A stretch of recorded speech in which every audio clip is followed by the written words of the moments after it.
Good day and good evening and welcome to Savage Stream with me, Caetsu Chaiji, but you can just call me Kai. Tonight, hopefully, we will get the M1S cleared a little faster than last time. And then we'll prog some more M2S. The great news is that because this is actually week 7 of the normal raid series, like 6 of us in the raid has bought new fancy 720 weapons. So we have that as a massive damage boost. Don't know how massive, maybe a few percent, but it's still the biggest upgrade we could have. So that's good. Now the question is whether we can actually manage to get the tactics right on M1S real quick. And then we can prog on M2S, and who knows, maybe we don't have to prepare for the whole rotten hard. With that said, hey Gassel, hey Taldemar, hey Giraheen, hey Fatman, hey Sarah, hey Shaq, hey Strat, hey Emir, hey Ham, and hey One True Alice. I hope you're all doing very well. And I have actually had, I think I've had that as well, Taldemar. Like, if you're trying to watch a stream, like sometimes if I've been watching a stream on YouTube, I will pause it. Like, if I'm just watching, I will pause it if I'm going away or I have to do something. And then when I get back, of course, I want to see the whole stream. So I'll just resume and I'll be like, oh, I guess I'm behind. And then I'll just, like, speed up the stream. So that I can catch up. And, like, at that point, if you're behind, you can also, you know, fast forward 10 or 20 seconds every now and then. If nothing interesting is happening. And yeah, also that. I know that 6 in our raid bought 720 weapons. I know 1 in our raid cannot buy the weapon because, like, they weren't, like, caught up week 1 of the normal raid. And then Ham basically pentamelted their weapon last week, so it feels like that kind of sucks if you just, like, throw it out immediately. Yeah, thank you, Ardell. As Ardell mentions, it does seem to help to like streams while they're live. I think it makes the algorithm go, oh, this is a good stream. I don't know how much it works, but it is very much appreciated, so thank you so much. Hatsune Ham, yeah, I wasn't sure how to make that work. Hatsune Ham. We have our group. I think everyone's kind of ready. You should have pentamelted my pants instead. Well, Ham Tsunemiku. I wonder if Ham will change their outfit once we beat M2S. Or if that's just how Ham looks now. He means as I've started playing Master Duel. Be careful, I don't know if that can get very expensive real fast. Pink blade time, yeah. Well, do you have a pink blade? Because I can't color mine. Is your blade pink? Hey, Jail. Hope you're doing well. It's a fiery blade, at least. It's a fiery blade. You don't spend money on it. Fair enough. Right.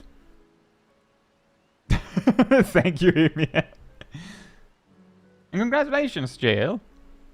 Right. Let me just undeafen the Discord. Hello everyone, I'm back here. Greetings. Sometimes I dream about cheese. Indeed. And with those clever words, should we just get started? Well, I need to get my gear repaired, so where is I don't know if you want me playing as Weaver. I can play as Weaver if you would like. Well, someone has to weave. No worries, JL. We have a sort of like a static, so we can do it the same way each week. But the offer is appreciated.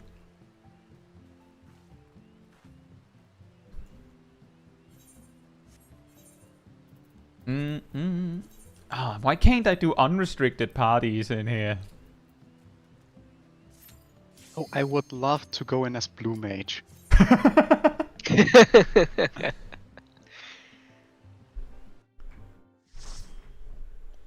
And Thank you, die Ian. to every raid wide because I'm 20 level. Yeah, 30 just level have to use diamond behind. back every time anything happens.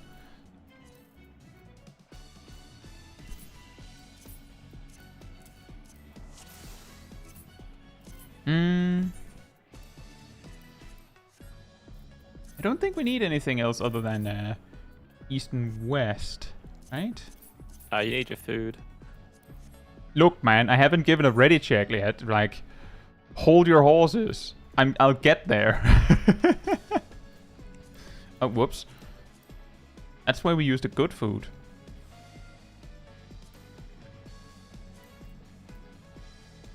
Imagine 9.0 blue mages get to final staying M2S.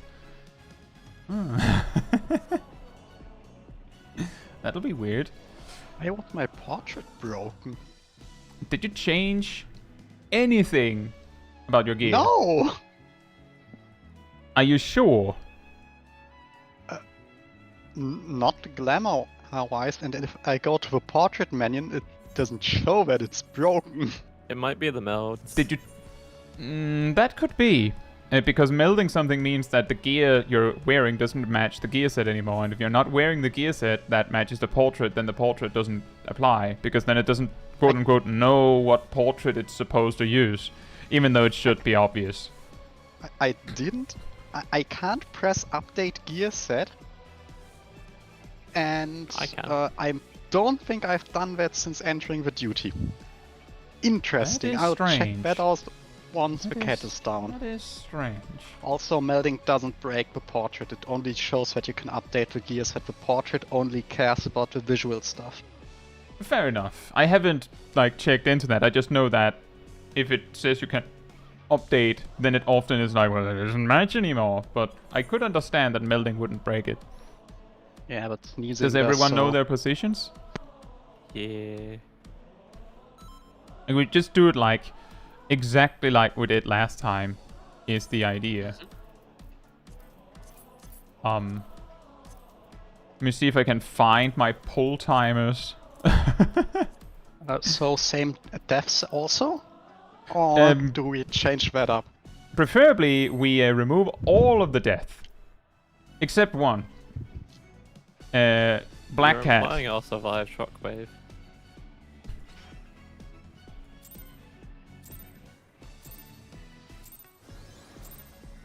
I hope you're ready to be ripped to shreds. Our challenger's first opponent, Black Cat. Can they hold their own against our feline ferocity?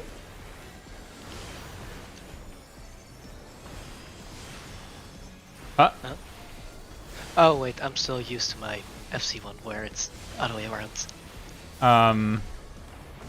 Do we continue or we just wipe it real quick?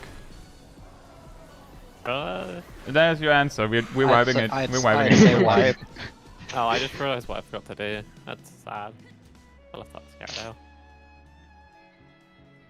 That was under 20 seconds in.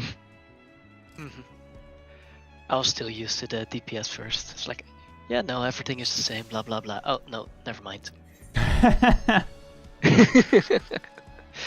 At least I did change up Cardinal and into Cardinal, so that's good.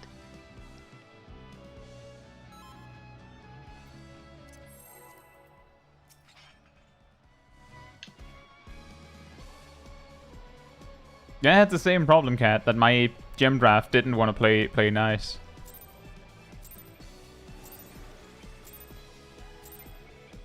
I hope you're ready to be ripped to shreds. Our challenger's first opponent, Black Cat. Can they hold their own against our feline ferocity?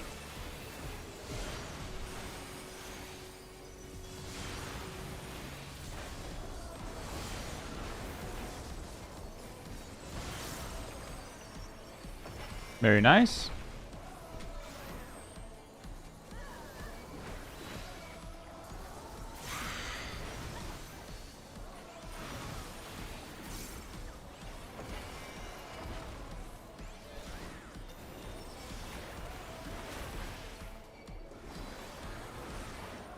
From my life 9, my soul I split. Left first. This cat has none. Oh, my gem dots didn't want to weave. That's sad. Go forth, shadow of my heart. Look alive, folks. Left first.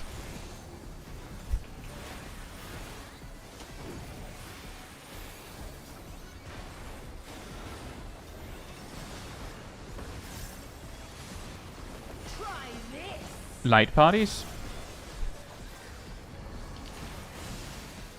Nice.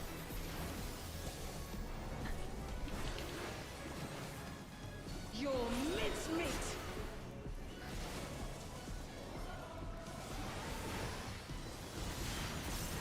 Uh-oh, that quadruple looks crossing, I bad. see. I made a mistake. I didn't think it was quadruple crossing. I thought it was the paw.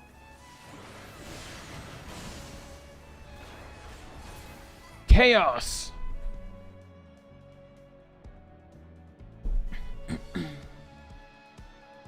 Jails is actually seeing Cat Damon in your party reminds me I ran into a Cat Damon on the US who's not related. He's called that because he has a cat called Damon. Hmm.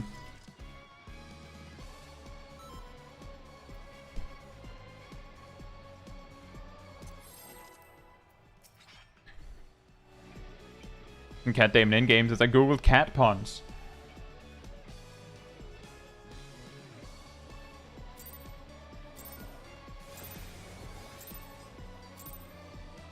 I hope you're ready to be ripped to shreds. Our challenger's first opponent, Black Cat. Can they hold their own against our feline ferocity?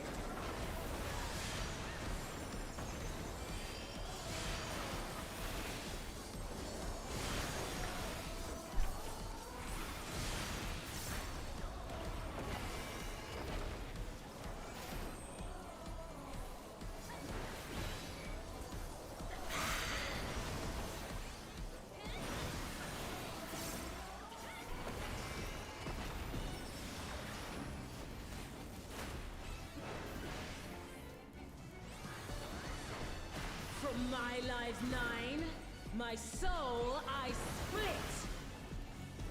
Look alive! Right first. This cat has 9.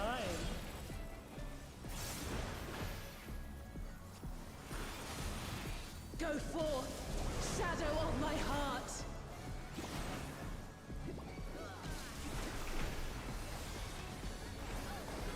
Adel.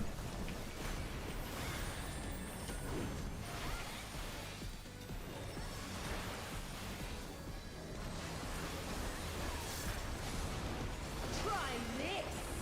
Pass. Nice.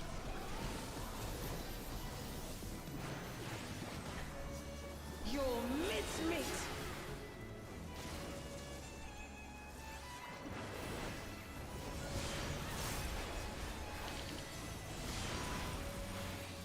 Pass.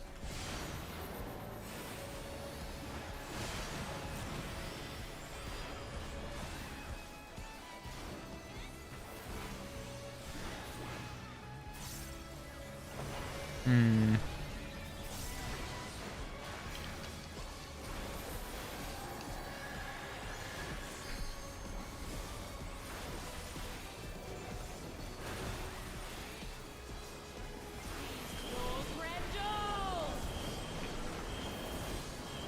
Here it comes. Black Cat's lithe and lethal maneuver.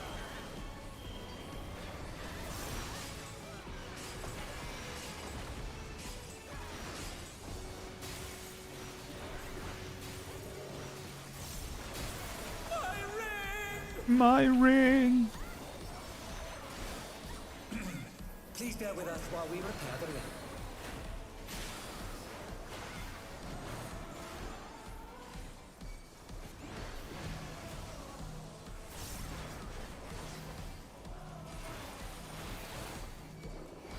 Tristan.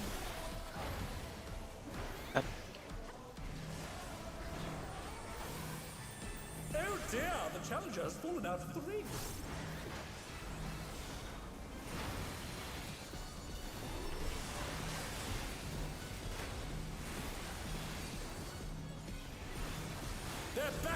feet. What grit?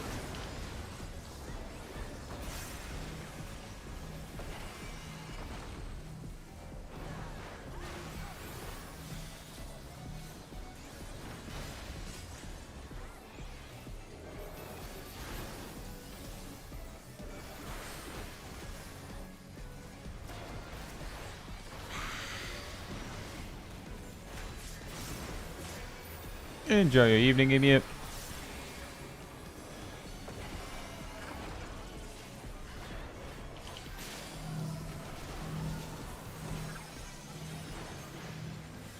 And they're done. Is it over already?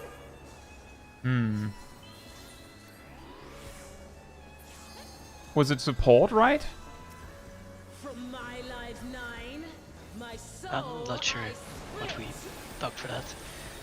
Couldn't find it in the chat beforehand. In is safe first.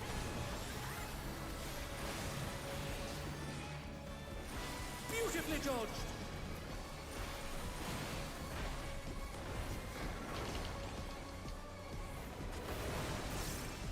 Your mincemeat.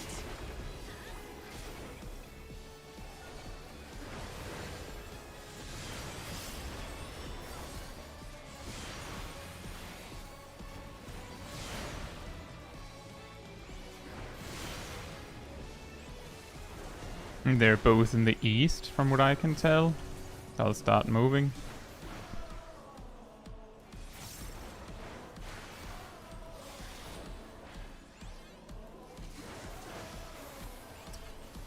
In is safe first. In is safe first. Get to your light parties. Remember, it's the boss that is the center for that. Very nice. A vicious blow.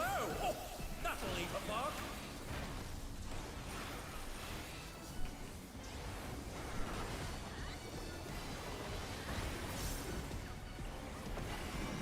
DPS has to soak first. Go.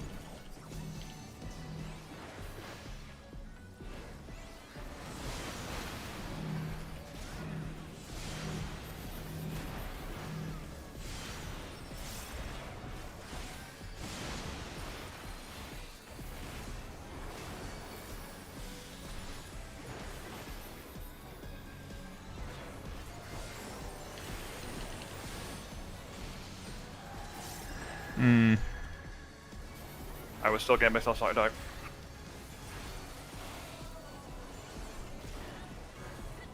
Yeah. Lord Grendel.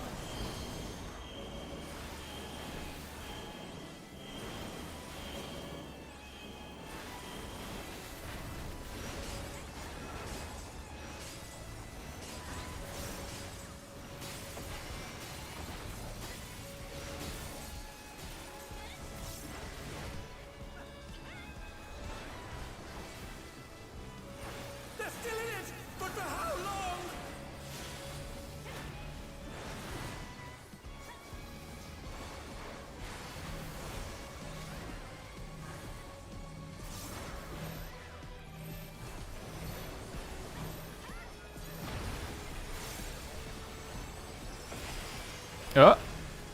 Uh-oh. Yeah, nope. That works. The rest will be splinters.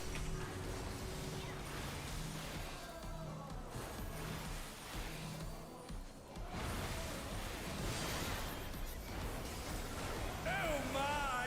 The challenger went down hard.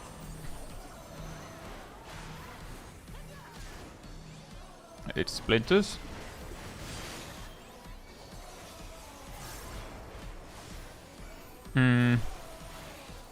Well, I don't know if this is going to work later down the line. But let's see how it goes.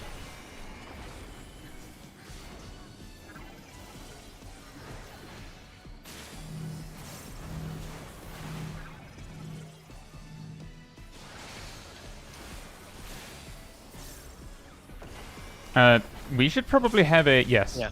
I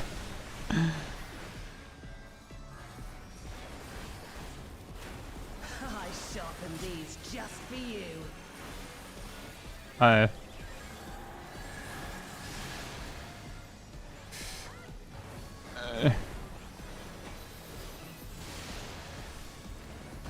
don't have an invuln, so I'm dead. I don't know what happens next. Hopefully Cat can take it. Yeah, I was dead as well because someone loaded the tether on me on the first Too early? one. Ah. Yeah, Echo of my soul. so I had to invuln for the second already. Hmm. I don't think we would have made it. Nah. Tell them that part of our strategy is something we just decided. Because we go, well, an M2S support goes left.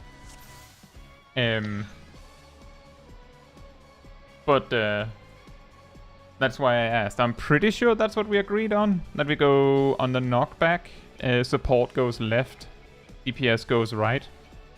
Now that I remembered about it, I think it was like after the melee charge in, we go to our Yeah, you charge in and then you ladder. go to the right. I thought there are like ladders for the spots. What? I'd be at D, you at A, since we Sure, have party I 1 guess. north and party 2 south. That I helps. guess. I think we just went left and right last time. And we aim for, so light party 1. What was it we said? Was it north and south or was it east and west? Does anyone remember this? I think it was north and south. North and south for that one, for sure. In that case, it was, we're in the same light party, you know, so we were supposed to meet each other, but it is, I'm like, the reason why it wouldn't work with you going, I go towards my marker, is if we go north and the spot we're aiming for is Fair. 2. Yeah. It might have worked if we went west, but then what if the safe spot was 4? Then we have the same problem. But yeah, exactly, Talima. That's why we came up with that strategy of like going left and right. And we didn't remember that that was something that was specifically recommended in the strat. Because it took so long for us to go, it doesn't seem to be working to YOLO it. At least not consistently. Also, hey, law-abiding Pokemon and Agent Monica and Solicization. Hope you're doing well. Which light party goes which direction on the knockback? Light party 1, so just like with the line stacks, with the like half room cleaves, light party 1 goes north and light party 2 goes south. I'm pretty sure that's what we agreed on last week. Yes. So that means that if you're in light party 1, you want, like, you look, where's A, go over there, and then you look to the left or your right and see where's the safe spot. And if you're in light party 2, you go to like C, and then you look to your left and your right and see where's the safe spot. And yeah, that is something we need to be sure about, because the thing is, when like I was running with Milo, I wasn't sure whether it was like, is it me? Did I do the wrong? Am I supposed to go to the right? Like, I don't know, that genuinely. So that's why I wanted to refresh on that. Because we have to agree on it, otherwise the strategy doesn't work.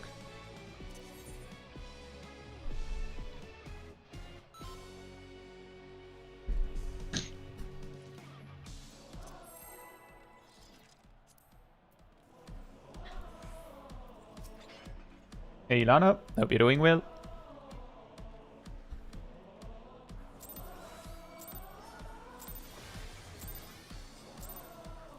I hope you're ready to be ripped to shreds. Our challenger's first opponent, Black Cat. Can they hold their own against our feline ferocity?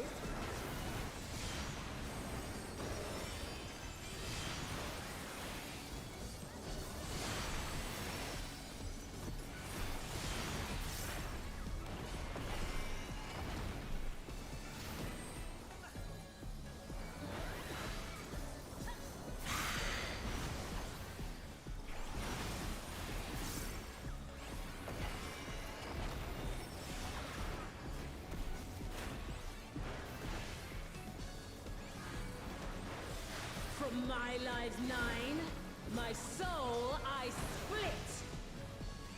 Look alive! Right first. This cat has 9.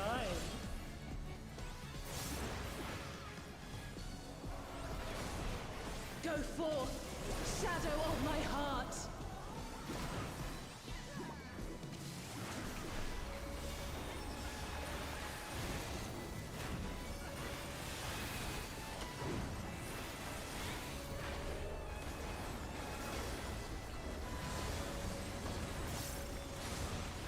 Try this. Pairs. Pairs. Sorry. That's my bad. I called it weird. Your Should we just help out? We won't Yeah, survive that's the quadruple. Yeah. Well, on the one hand, I'm sorry that I said it wrong. On the other hand, I appreciate that you trust me so blindly. They said light parties, didn't they? That's my mistake. What was the question? If I remember correctly, she summons a total of 8 copies throughout the fight, right? Correct. Correct. Now that's funny. In Germany, we say a cat has 7 lives, not 9, and they also use that in the voice lines. So this entire funny gimmick. Doesn't work in Whereas German. Yeah. Wow, that's genius. Also, good to hear that, Ilana. I think I'm doing well. Are we doing well, guys? Mm-hmm. Yep. Knocking the rust off. I don't even know where I am. 1 week of Is that why we're vacation. wiping, Sip? Lost someone. Ask us again after we encountered the Hornet. Leave my wife alone. You're ready to be ripped to shreds. Our challenger's first opponent, Blackjack. Can they hold their own against our feline ferocity?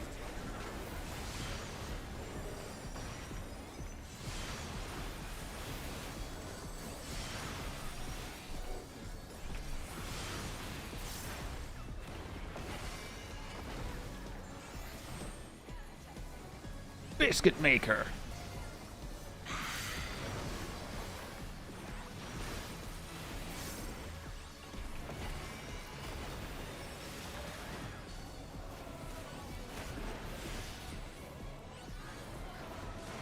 From my lives 9, my soul I split. Look alive! Left first. This cat has 9.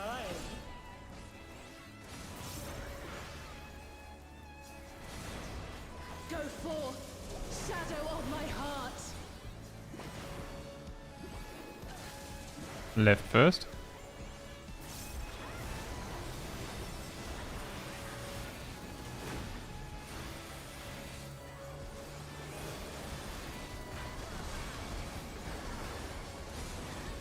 Try this. Light parties. Nice.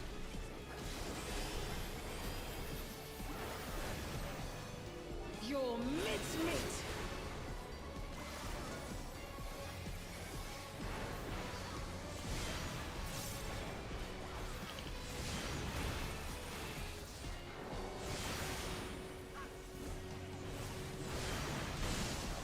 Nice.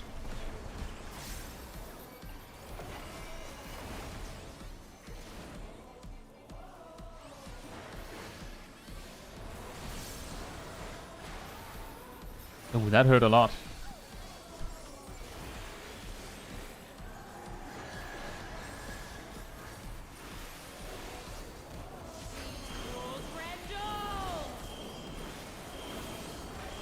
Here it comes. Black Cat's lithe and lethal maneuver.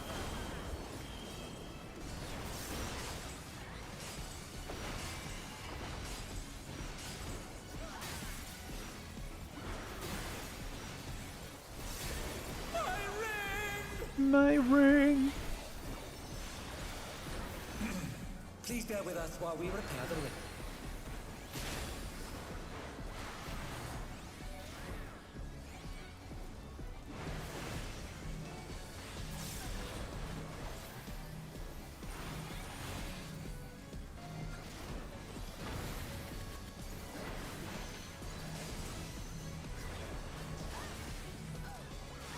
I guess that works.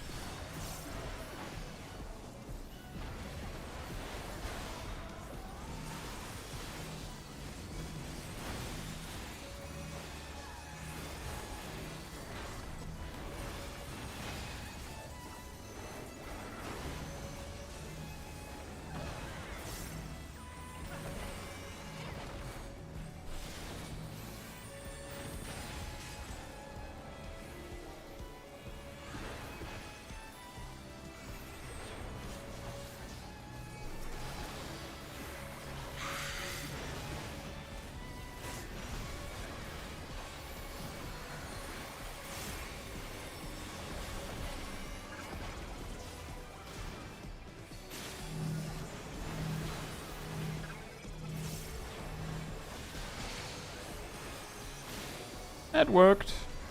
Yeah, I went the wrong way. Okay, you saw. That's why I did the white mage flip. My lies 9, my soul I split. Out is safe first.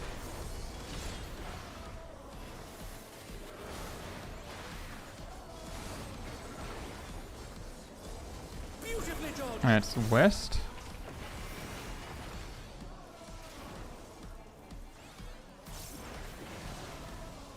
Your mincemeat. It's also west.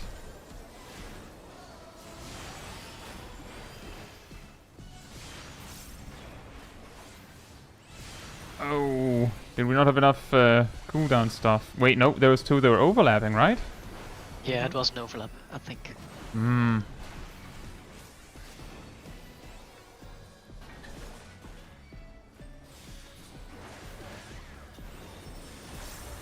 Oh, we have the crossing first.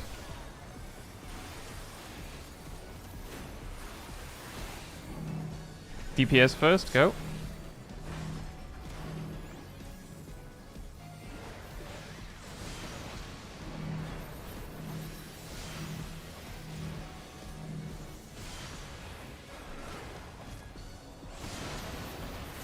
Very good. Very nice.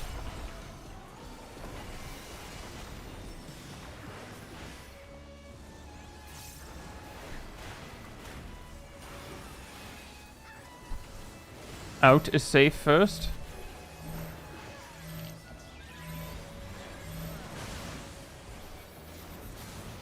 Very good.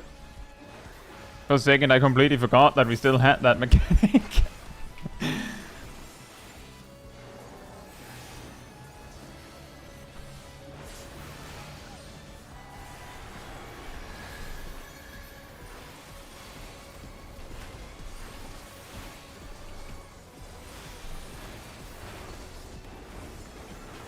Rolls Rendell.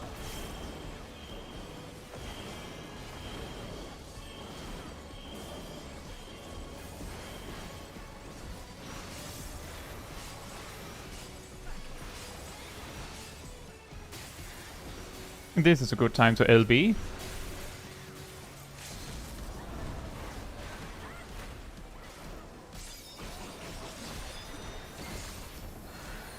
What power?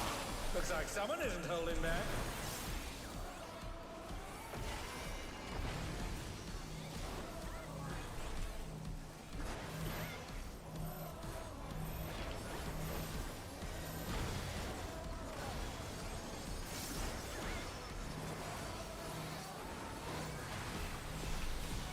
Nails, nails, nails, nails.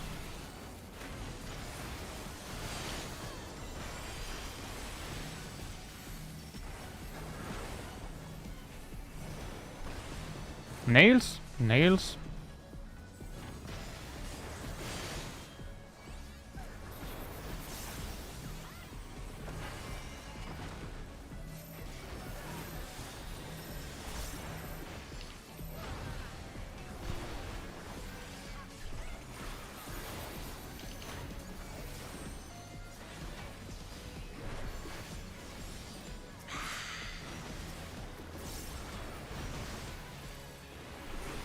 Very good.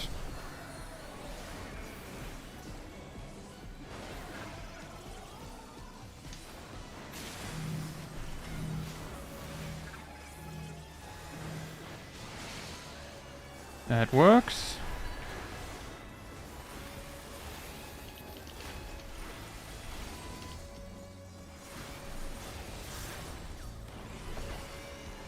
I sharpened these just for you.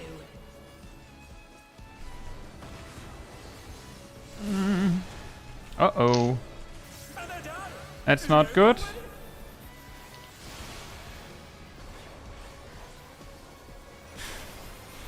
I think I used my invuln too early. I thought I got hit. But yeah, I am dead. That's fine. Yeah, we've got this. To me, echo of my soul. I could still change that. Please don't. We've got this. And then the paladin just runs off.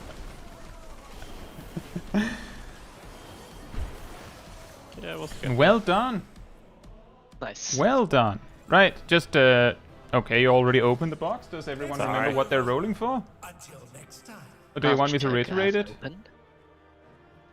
I roll for nothing. Bracelets. Yeah, I don't roll for anything. Let's see.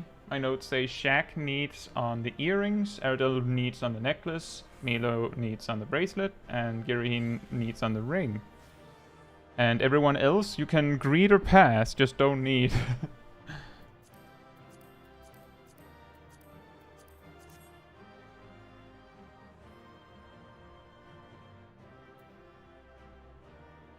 Very nice. We skipped a mechanic, like we skipped a little bit there. Yeah, it's because we LB'd early this time. I think that helped, but I'm pretty sure that alone only let us skip the like we would have still been bounce. in that mechanic without the LB. So I guess it's like a combo of things. Yeah. This Iron Jaws betrayed me at some point. How so? Like did you Iron Jaws, but one of the dots just didn't refresh because the game said you didn't make it?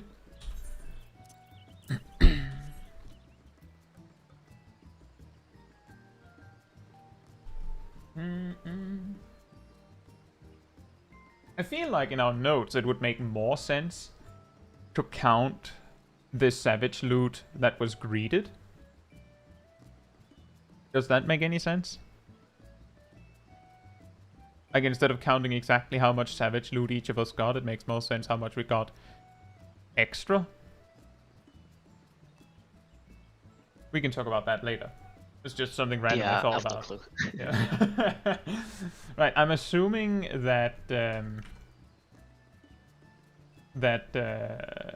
Shaq and Girahim are buying the item that you're missing, right?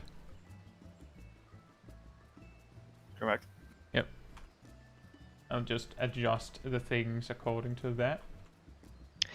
Let me check. And Bracelet, you're already materia.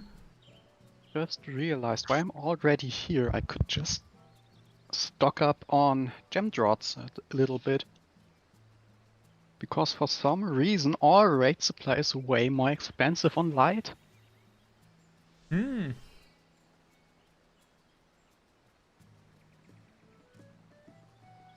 But you have guild to buy gem drops? I'm only at 10k.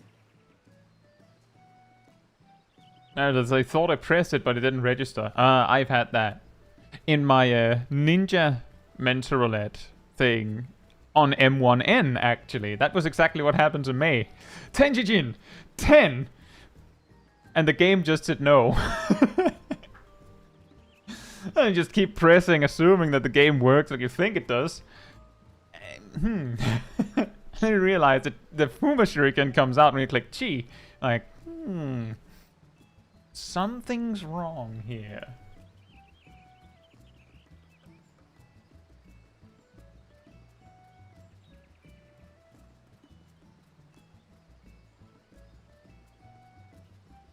I think we don't need that note anymore.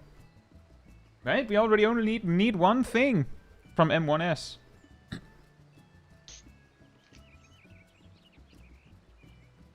It's particularly weird when you use Iron Jaws and it only gets one of the dots. I think one of the past days, I was on a duty with Aerodil and saw exactly that happen. Like, both dots had the same timer on them as far as I could see.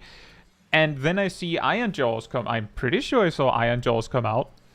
And then only one of the dots refreshed. Like, how? Like, if they had the same duration, how did that work?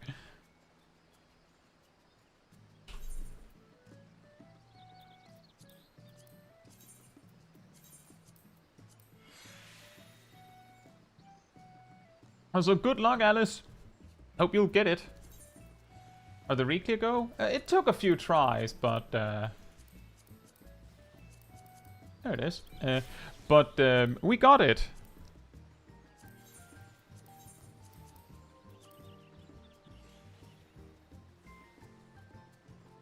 And how long were we in there? 30 minutes?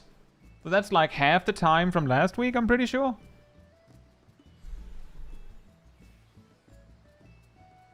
And we even skipped Devour.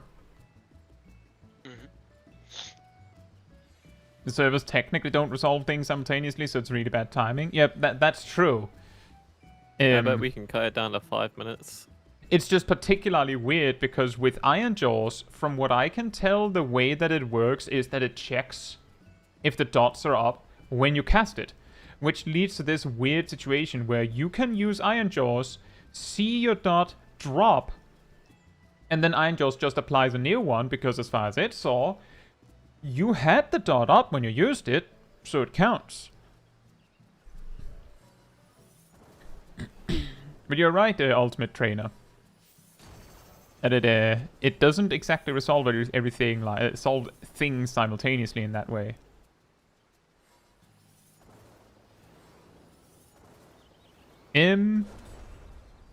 I'm assuming that you're working on the gear until you're back, Kirain.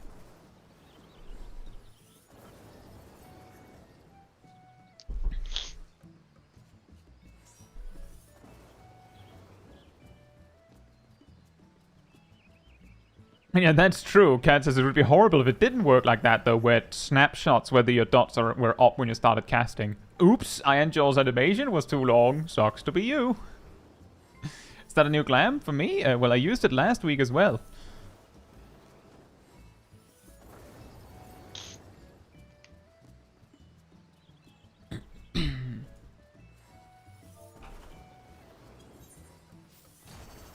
Oh, there's a tree there.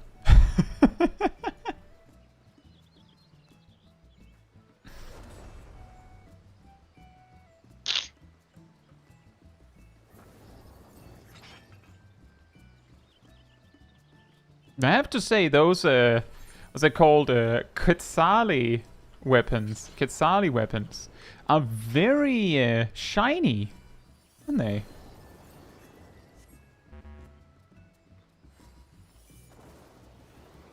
Very shiny.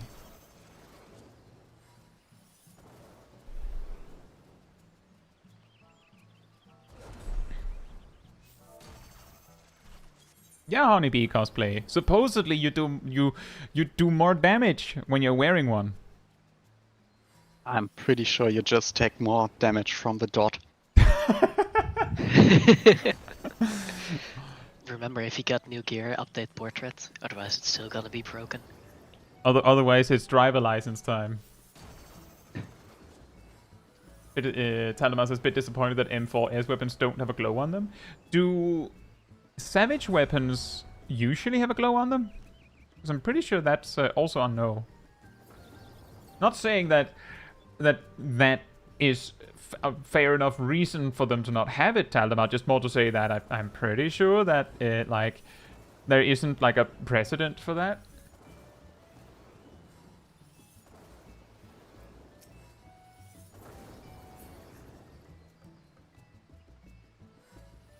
Ayrton says I considered cosplaying as Daisy to do the Mario Kart tactic.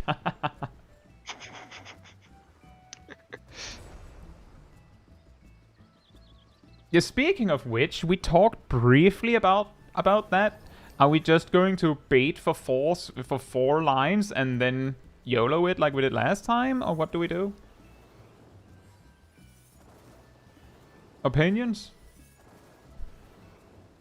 As I was the one who suggested the change, I'm worth to at least giving it a 1 or 2 goes on the new what I suggested. So we give it a few goes with bait 4 and YOLO, or Bait 4, then move to safe, bait 4, move space, bait 4, move space. I don't think we can do it like that.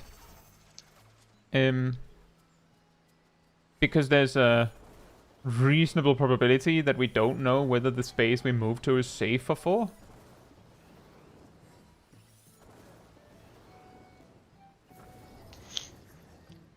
True, we could give it a try at least and see what happens. The thing is, the reason why people like some players like Mario Kart is because it's essentially bait 4, then move, but the reason why it becomes so quote-unquote specific and systematic is because you bait 4 and then you move clockwise around the edge of the arena, which means that there's only one way you can go. Whereas if we bait 4 from the A mark, then like we could go, okay, and then we move to the B mark, but that one might not actually be safe. So while we could say we go clockwise, like at what angle? Like there's too much to consider.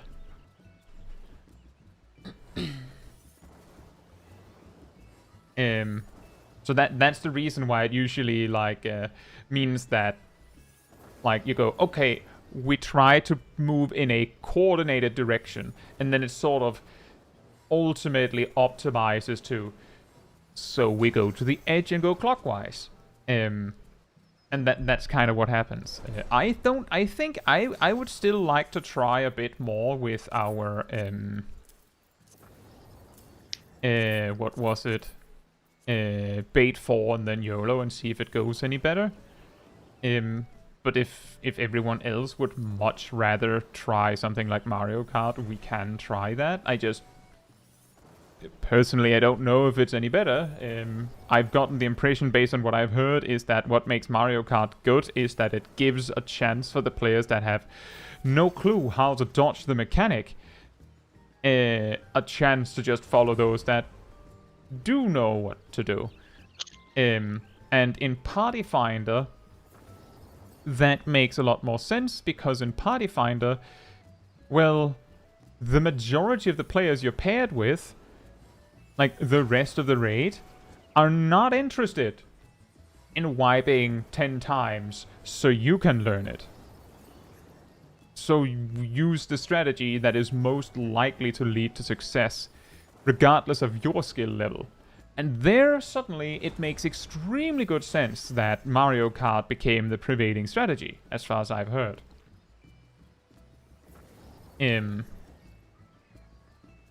Whereas we have the time to, like, let someone learn it. Although I can see where since we are also basically progging on Rotten Heart at the same time, which is significantly further down the road, that there is an argument to be made that maybe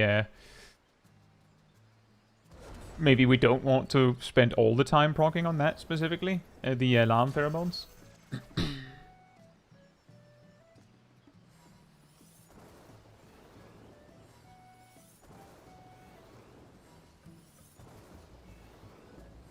Thank you, Kylan. That is appreciated. That could be helpful. Alright, let me just really check. And I would suggest, I would vote for that we try bait 4 and YOLO a bit more. Like, give it a few more tries. And then we can see whether, like, how well it works. Just to be super clear on that, because we talked about bait 4, move, bait 4, like things like that. Bait 4 and YOLO just means we all stand on A, and when the 4th line appears, which means you don't have to wait for me to say go. Not necessarily. When you see the 4th one, you move. And you just move to wherever you like. Preferably somewhere where you don't die, but you go wherever you want. And then we hope it works. Then we... What? I said, but what if I want to die? well, then you shouldn't be in this group. We want to win. I mean, we can afford a couple of deaths. Actually, I don't think we can. As long as it's not during fleet phases, I think. Last time we got her to 11% with 4 stacks, and I think we had 3 or 4 deaths. We would Up have until She had Rotten 5 Heart. stacks. I think the biggest issue is we got to that phase and we had so many die going into Enrage, or going into that phase, which is what really messed us over. We probably would have had less percentage.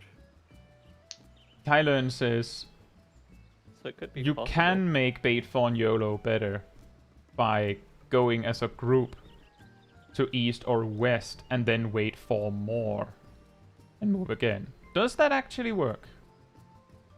Because the reason why I'm concerned about that is because there's a very high chance if we go, okay, we bait 4 north and then we move over to the east marker, that one of the lines happen to coincide with that, and then we have to freestyle that one. As long as we move to a spot where no line is at that point, it should work theoretically. Yes, theoretically. The problem is that I could be sitting there coordinating it and go, okay, line 1 is good, line 2 is good, line 3 is good, line 4 points straight through the marker. So like I'm like, okay, we go east, we go east, we go east, we go west, and like, you know, then it's going to be like me going pass, and then half the raid dies.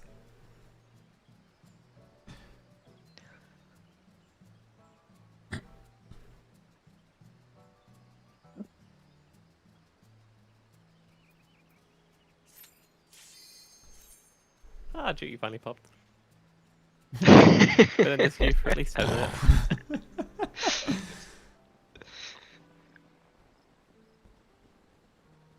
We can try that. But we just need to all agree on it then, that like we try go bait 4 and then move together as a group. That'd be like then it would mean, and yeah, I know that I keep going, let's try this, wait, let's try this, wait, let's try this. The important part is that we know what we're doing before we actually start. But that would mean that we start on A, bait until the 4th line, then we move over to B, although if one of the lines happen to point straight through B, do we then just like run around the circle to C? But what if there's a line through C? Like, you see, like, I hope you know what I mean. Like, that's the reason why I'm worried, is that because we're that close, it might not work. I think this using set marker positions for this is hard. Yes, that is Unless exactly the reason why I was like, we bait 4 and A. I know we can do that. There's nothing random that'll get in the way of that. Nothing. But when we move after that, there's a possibility that there's a line sticking straight through where we want to go, so then we have to get pretty smart about it. And that is exactly the reason why usually when you coordinate it, you go Mario Kart style, because by being so far out, what you can do is you go all the way out, you bait 4, and then you just start moving, and essentially you just move until you've reached a point where there's no line pointing at you. And then when a line points at you, you start moving again, and because you're moving as a group, like, it's like you can predict where the lines are going to be. That is, I believe, also the logical, quote-unquote, logical explanation for why, supposedly, ranged should have an easier time with that mechanic. I say should because that is not necessarily meaning that they do. But that is because, well, that black mage over in Narnia only need to dodge lines pointed straight at them, almost. And because they're so far out on the edge, potentially, they don't, like, there's not that many things that'll point at them, whereas all the melees and tanks are baiting a bunch of lines into the boss.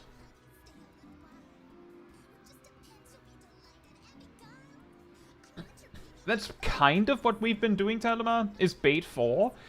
There's just, we don't need to move the boss to the middle because, like, we're baiting 4 from A. So, like, she's already standing there.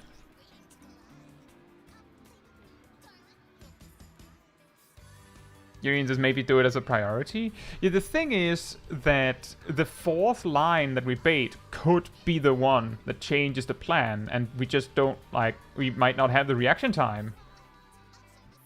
I think for myself, like with the 4 and then YOLO, I've just been going clockwise and adjusting from there.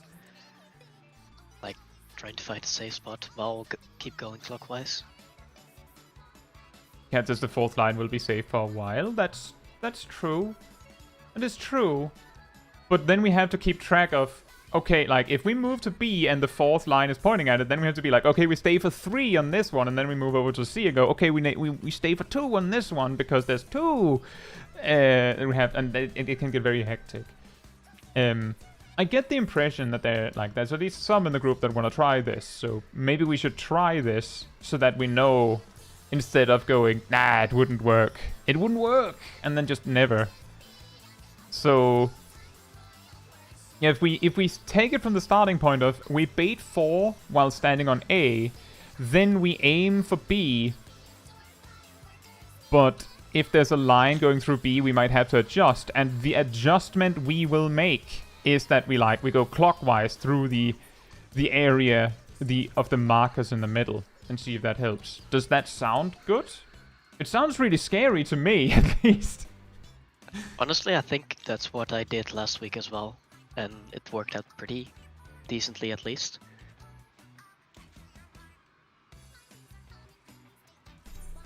Last week? Yeah. Like that was what you did when you were doing it with us, or did you mean like that? Yeah, that was my YOLO strategy, just keep going Oh. clockwise till it works out. You know what? That is impressive. If it worked for you, then maybe it'll work for us all. I mean, I got hit a few times, but I it mean, worked somewhat consistently. I would say that my strategy, which was no strategy,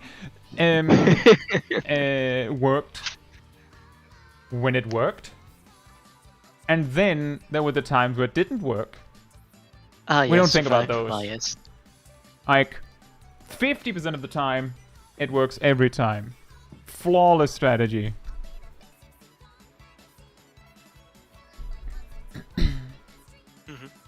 Yeah, is everyone agreeing on we try this? So we start on A, bait 4, and then we basically move clockwise.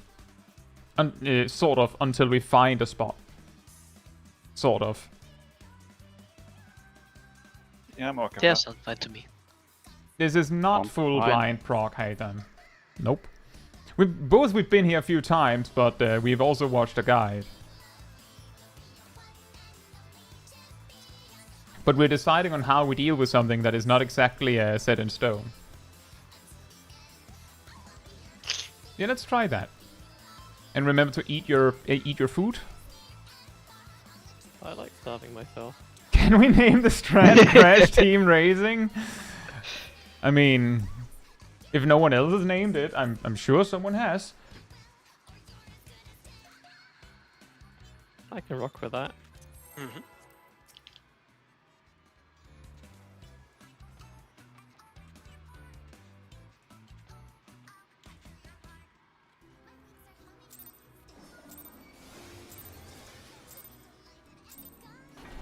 The Honeybee Lovely Show has I begun. ran forward a little fast there, sorry.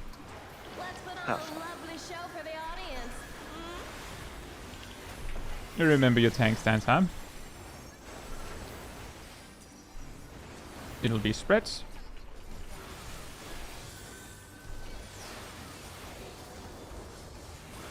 Submit to your lovely queen.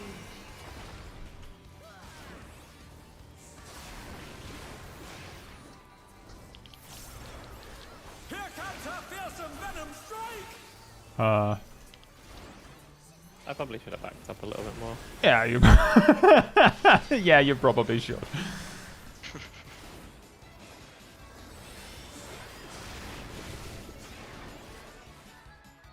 Uh-oh. Uh-oh.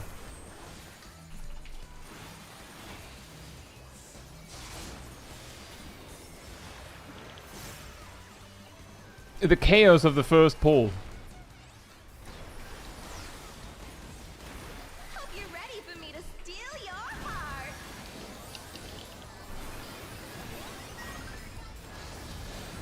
Proud to savor the sweet sting of honeybee's charms. Oh, she's definitely feeling your love. Can the challenger resist the irresistible? I know I can't. Benoy's round is finally gone. Yeah. It's Ah, that's beautiful. I liked it. It was certainly unique.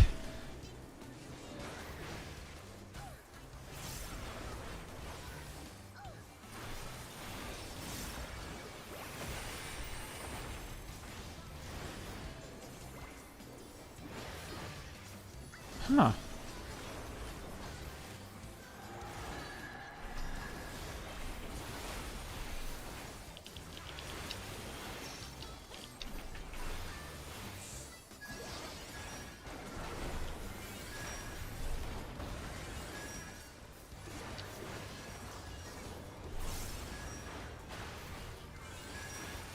Erdal will get the stack. Yeah. Yep. Always goes It's to the low start. always the player with the lowest hard count. Yep.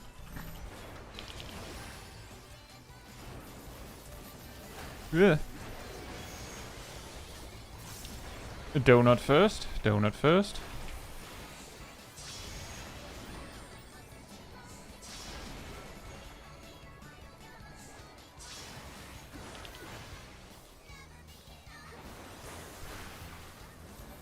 Is everyone having a good time?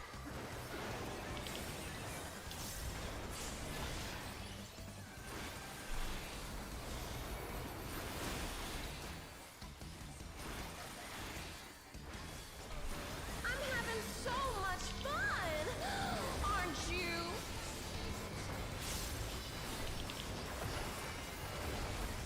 Big Stack on A, stack on A, stack on A, stack on A, stack on A. What's this? One. Honeybee has changed her Two. routine. 3, 4 move. 1, 2, 3, 4 move. I don't think this one is safe.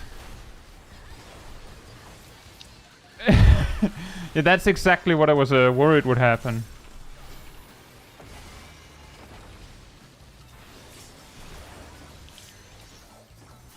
That was what I was worried would happen. I can't coordinate that and also not die.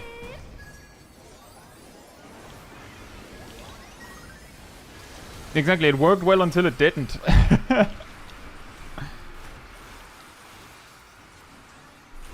It might work if we bait twice and then we stop bait and then we YOLO.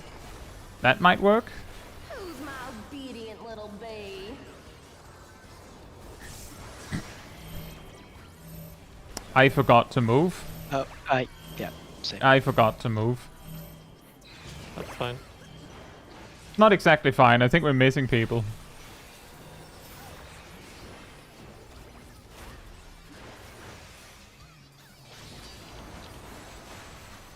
Oh, I died to the dot. Those will be very funny stacks. Uh, Your support means the world to me, everyone.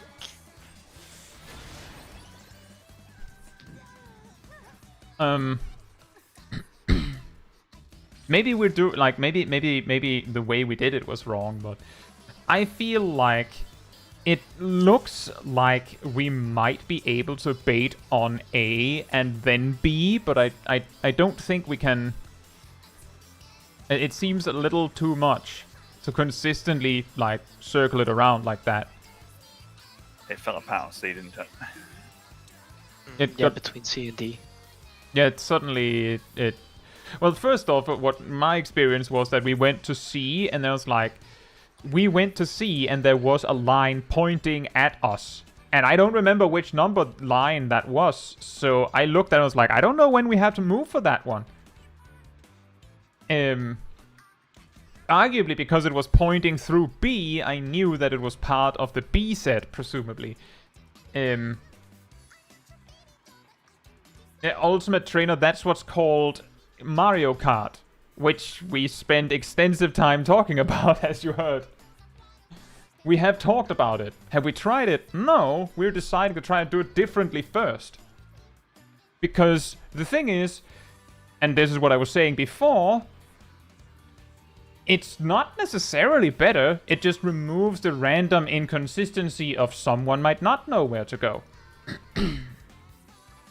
Which is very helpful in Party Finder.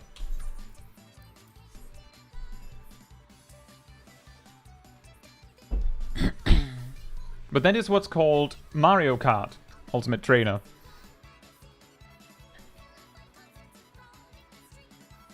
So, I was... like, we can try again and see if we can figure out coordinating it. The problem is I don't know what we do if something is pointing at C. Do we move to D? Because it seemed like the reason why it fell apart was because we were at C, there was something pointing at D that I think hadn't resolved from A yet. So it felt a little bit like we couldn't really coordinate that. We'd have to like go, alright everyone, move to 4. And then it, like, I can't do that. I could try and put a marker on me, so I don't have to say move. I just run. Would that I can help? try helping with it as well. Like for me, it went smoothly as well. If you think you're confident in leading, I can also put the marker on you.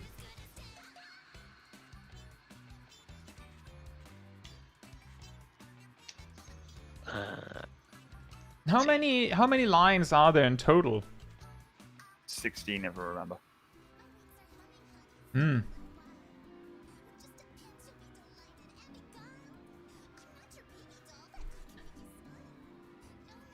And we could try and see if it works with Milo taking the reins on that. Should we try that? Alright. Of course, Remember to no put hard the seatbelts. feelings. No hard feelings if you get it wrong. Don't worry. Yeah, first time was just a fluke.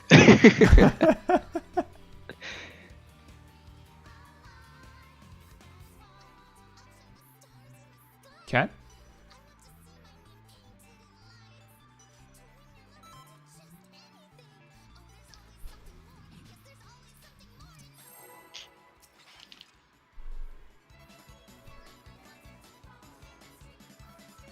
Yeah, I know, Cat. It's have to hug? No, we just move to the spots as Milo does. The Honeybee Lovely Show has begun. You don't have to hug him. Just see where he's going. Let's put on a lovely show for the audience. Hugging is optional. Only with consent. Spreads.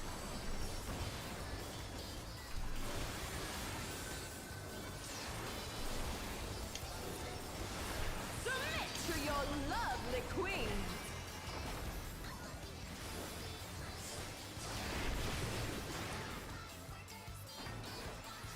Here comes her fearsome venom strike!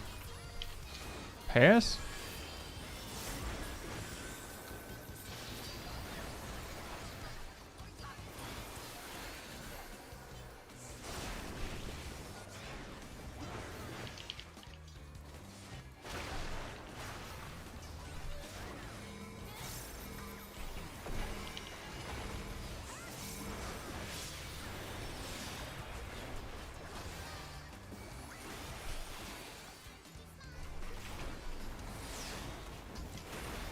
Hope you're ready for me to steal your heart.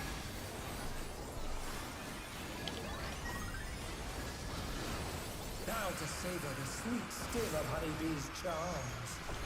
Donut first. Oh, she's definitely feeling your love. Can the challenger resist the irresistible? I know I can't.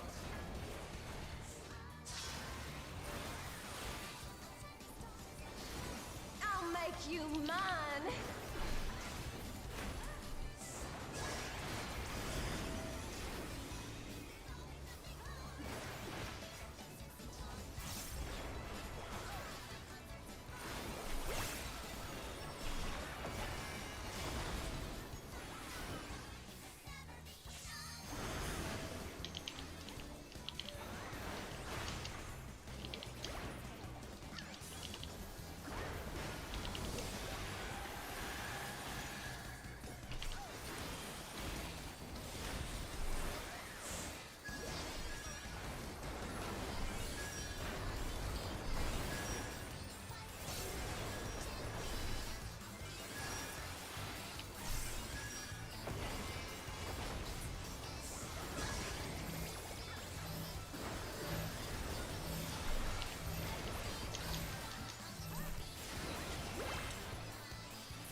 circle first.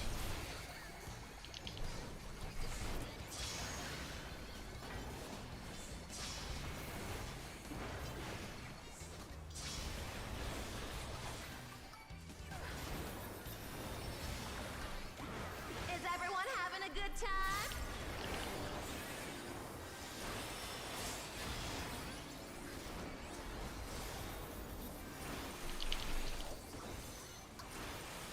Time to put on seatbelts. Yep. In a little bit. We still have a tank buster. I'm pretty sure it's seatbelt time now. B is Stack on A. brilliant. This is America. I don't need to drive with a seatbelt on. What's this? Honeybee has changed her routine.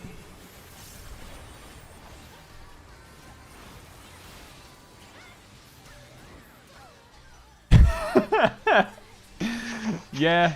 I see why it wouldn't work. Yep. If, like, the first one is, we see you move a second later. So you have to, Oh, you yeah. basically have to move early. All the time. Otherwise it doesn't, like, otherwise we can't make it. But there was also the part that exactly the thing that I said would be a problem happened. One of the lines pointed at B was Where one of is the early everyone? ones too. Where are you all hiding? I jumped off. I Hey, was alive, Sprenable. but I jumped off. Hey, Sprenable. Thank you so much. I'm glad to hear you found my guide helpful. Thank you so much, and I hope you enjoy your journey through Heavensward. Awesome. And hey, Tape. Hope you're doing well. We're trying to figure out a more consistent way to deal with the alarm pheromones, while also blatantly ignoring that every time we talk about it, there's like 5 people going, have you tried Mario Kart?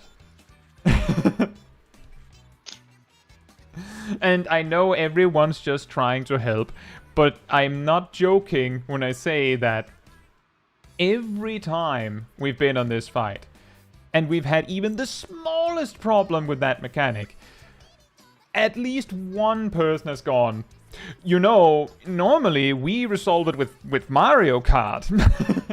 I'm pretty sure I'm not exaggerating when I say that. Have you tried Diddy Kong Racing though? Right now we are testing something we've decided to call Crash Team Racing. Well, we did crash, so it's accurate at least. Mario Kart is only fun while drunk. Don't worry about it, Ultimate Trainer. As I said, I know it comes from a place of wanting to help. So, it like that. I'm just saying that's the reason why I'm a bit like, and we know, is because we've been suggested that a lot of times. But I know I appreciate that you care to help us. That is appreciated. Thank you.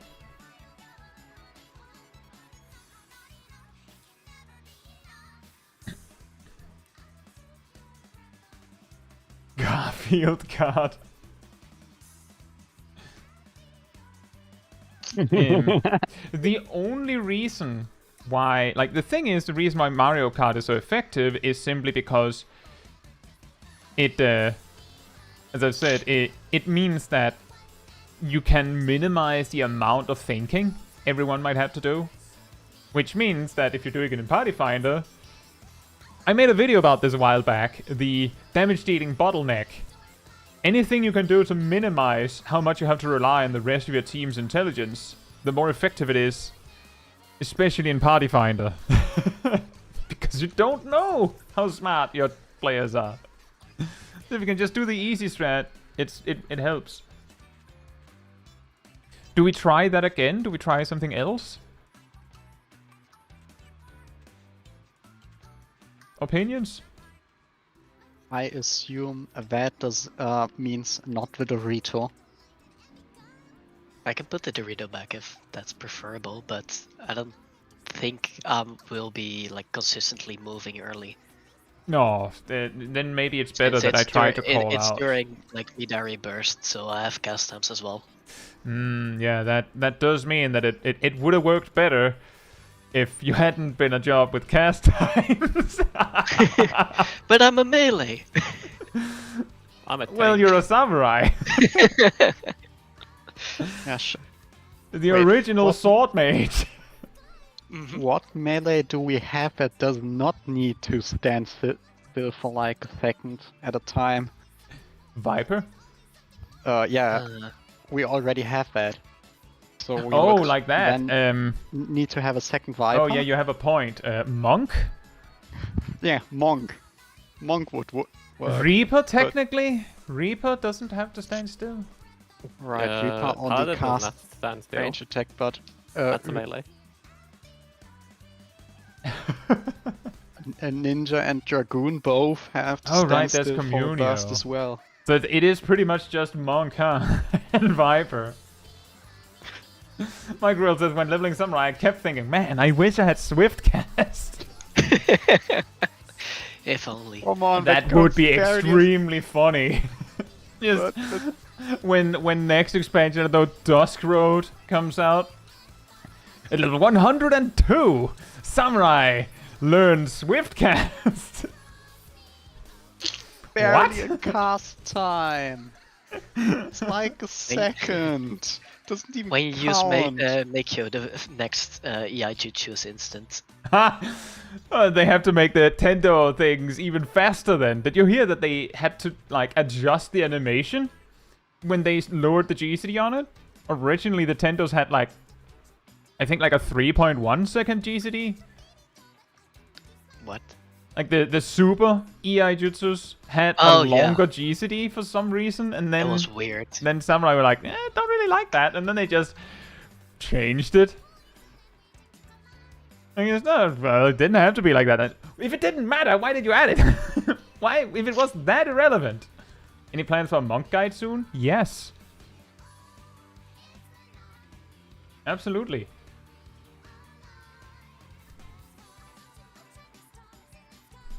So what do we do now? Let's get serious again, I guess. As serious We as we win. can get while we're fighting.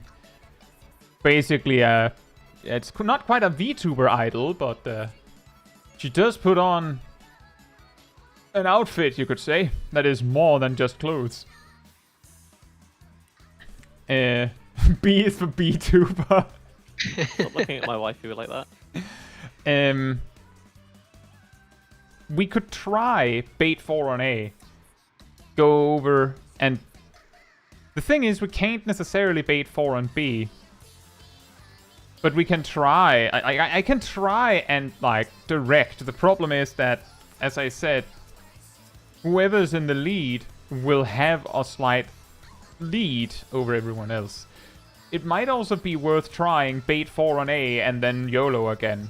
What are people feeling? Like, bait 4 on A, that one seems solid. Like, that one is safe. The problem is extending that. I'm fine with either. You know, it doesn't seem to be working very well with all the group together, so maybe it could be worth going back to YOLO. Should we go back and try that a bit again? So, bait 4 on A, YOLO. Yeah, sounds good. Let's try that. And yeah, good luck with top as monk then, Taldemar. That sounds scary. There's one thing that I've learned that people use in top optimization in regards to six-sided star that I very briefly plan to talk about for my guide. But that might be really bad to teach a new monk player. Punctuating your burst with six-sided star under very, very, very, very, very specific conditions. That sounds like a good idea. The Honeybee Lovely Show has begun. Let's put on a lovely show for the audience.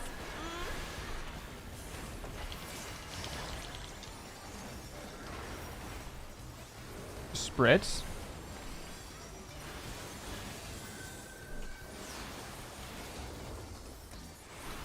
Submit to your lovely queen. Remember, it's spreads.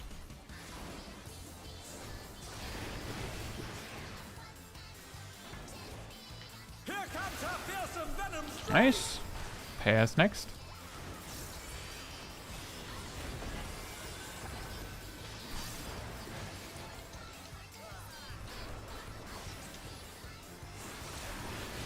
Pairs. Nice.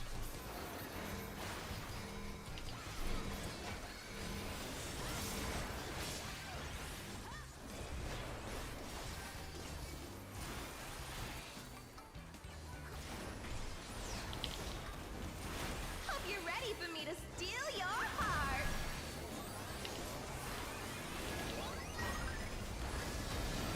Now to savor the sweet still of honeybee's charms. Circle Oh, she's first. definitely feeling your love. Can the challenger resist the irresistible? I know I can't.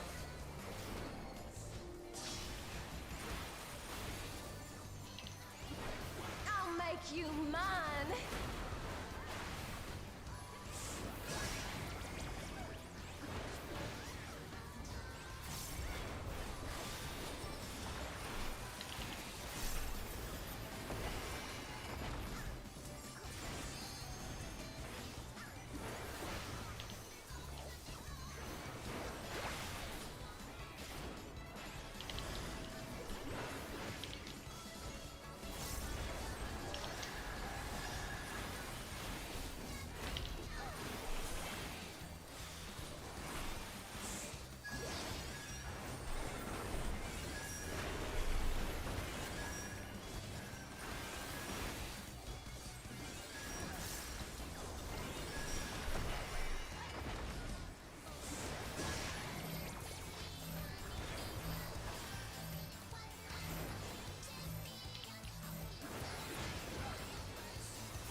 Donut first.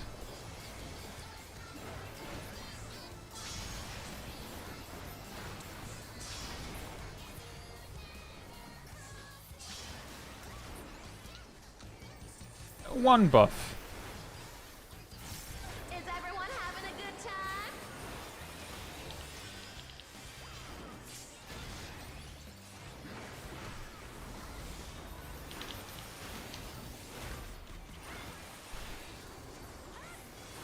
I'm having so much fun, aren't you?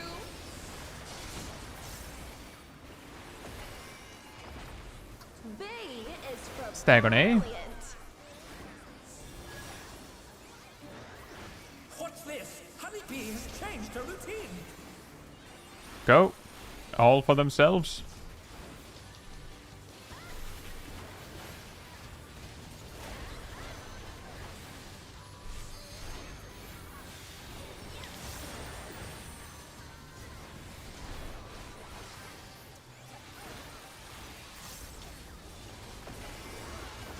Wow, that kind of worked.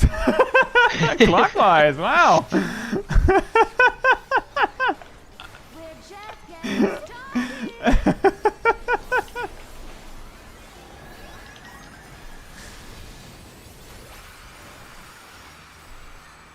Remember to check your hearts, and it'll be pairs later.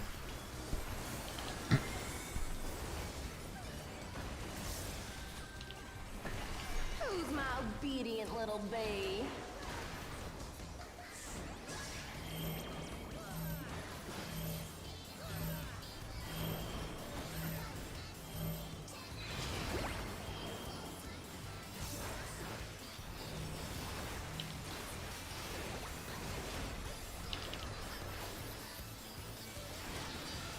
Remember, it's pairs.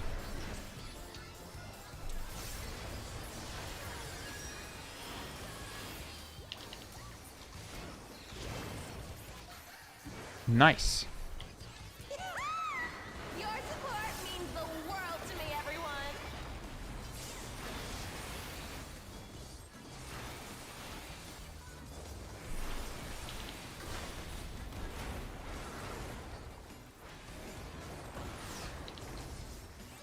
No hard feelings if I kill you. Pairs later.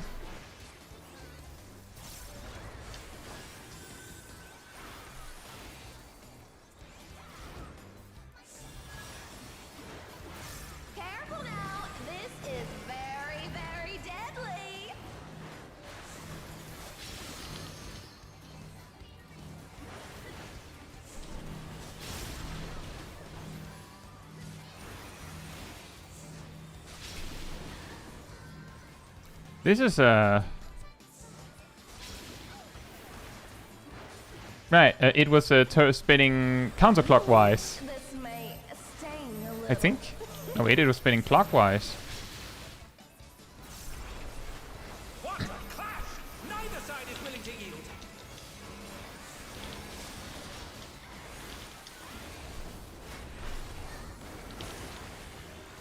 Ooh, what a delightful battle It's this is. pairs. That's going to be scary.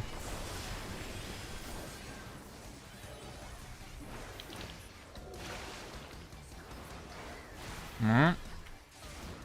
Oh, I know what happened because we were missing someone. Yep. That's unlucky. We're just getting started. RNG was not on our side. No.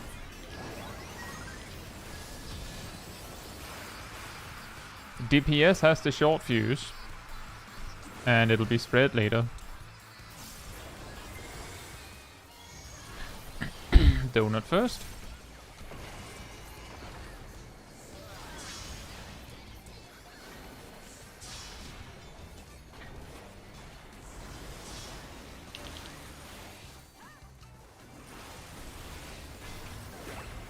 Uh-oh. Ah, right, they still detonate Oh, I see. on the what corpses. yeah. That as well. Unlucky. Yeah, I kind of agree, tell them. I wasn't entirely sure, so I didn't call for it. But in retrospect, when we had 3 dead, Shaq should have just clicked LB. And would have been able to get further, but a bit late for that now. Something with the second alarm pheromones. And this is a hard. I was looking at it, and I'm trying really hard to see how soon I can see it, but I can usually not see it in time for the second set. The alarm pheromones, like, they box in, like they draw like a they draw a triangle, they draw a square. And there's of course 4 open areas there. But the second set will move either like a bit clockwise or a bit counterclockwise. So like it's like the square is spinning. No, this is not my first time shot calling micro well. I used to raid lead, both in World of Warcraft and in Final Fantasy XIV for a bit. I'm just not used to calling limit breaks that often.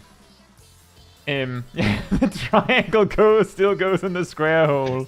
But yeah, the point is, the square will effectively turn clockwise or counterclockwise.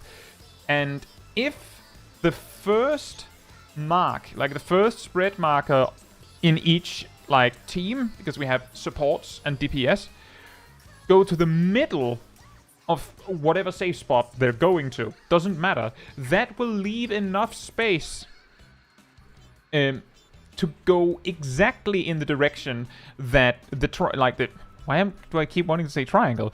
It will leave enough space for exactly putting the next circle in the safe spot according to whether it's spinning clockwise or counterclockwise. Whereas if you lean it too hard towards either quote-unquote wall, then you can box the next person in so that they have to go in either direction, even if it spins the opposite direction. And that can then cause the rest of the set to like paint themselves into a corner because, well, player 2 went clockwise, so surely it's clockwise, but no, it's counterclockwise, and then you die.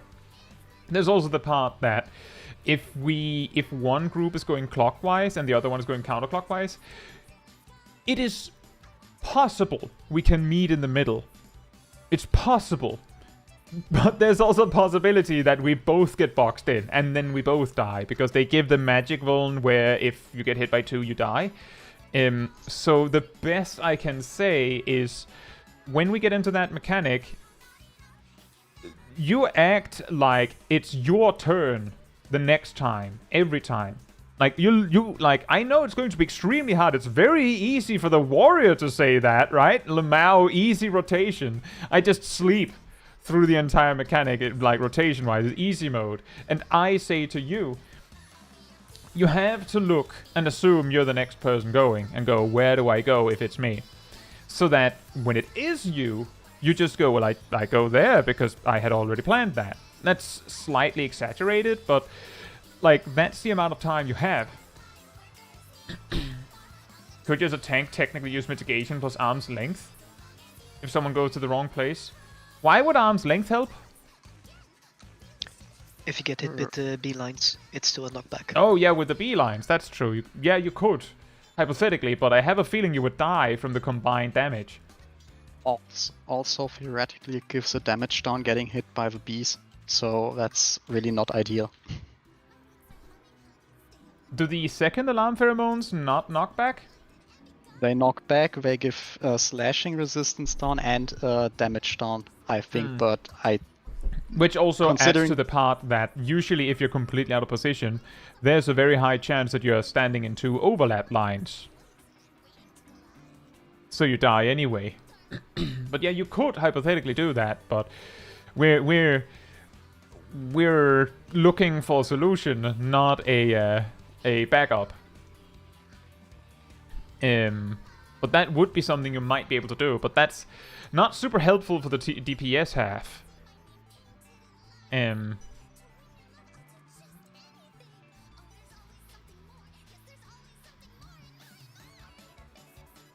But yeah, that's the reason why I'm saying once the mechanic starts, whoops, everyone make sure to move a little bit. It's told me that I've been AFK too much.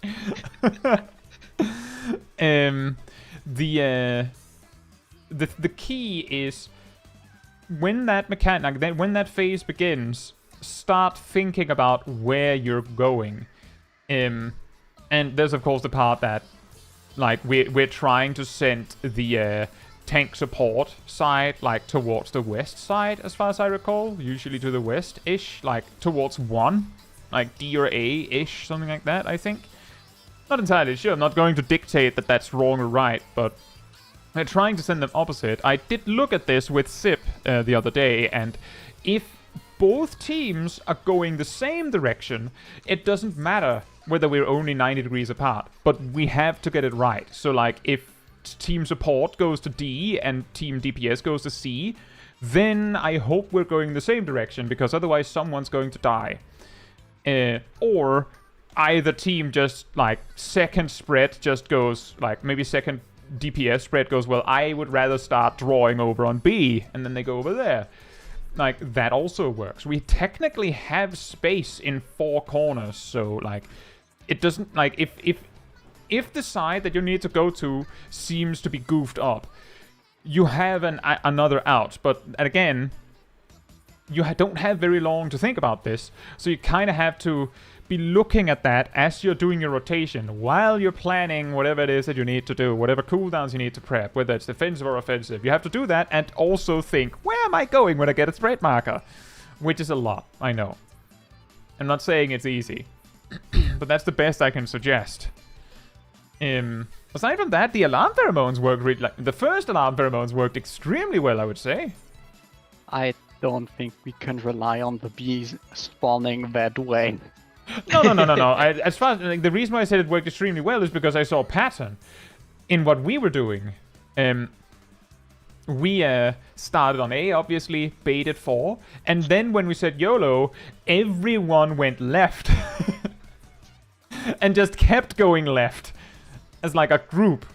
Which meant, like, I think there were 1 or 2 players that just went, I'm doing my own thing, but because the vast majority of the group was in one position, approximately, it was a lot more predictable, so it kind of worked, and because we're consistently spinning left around, it was somewhat easy to follow. Like, I'm just saying, that seemed to work. And then I sidetracked us. I'll do another ready check, and then we go. Remember to check on your food.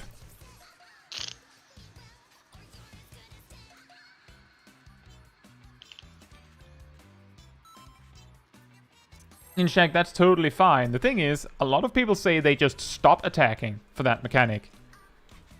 And just try to survive. Because there is enough time for that, supposedly. Even though it doesn't feel super great. The Honeybee Lovely Show has begun. Let's put on a lovely show for the audience.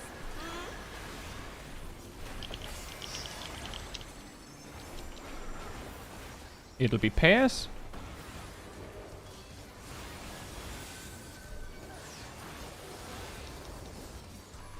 Submit to your lovely queen. Remember, it'll be pairs.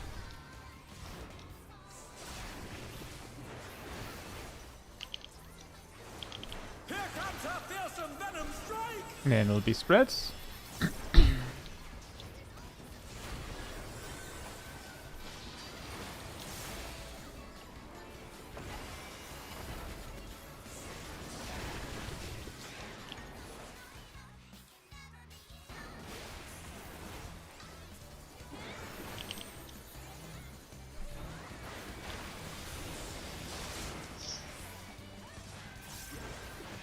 Very nice.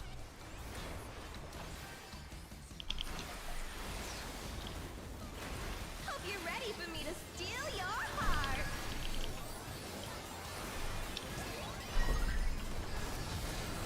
Now to savor the sweet still of honeybee's charms. Circle first. Oh, she's definitely feeling your love. Can the challenger resist the irresistible? I know I can't.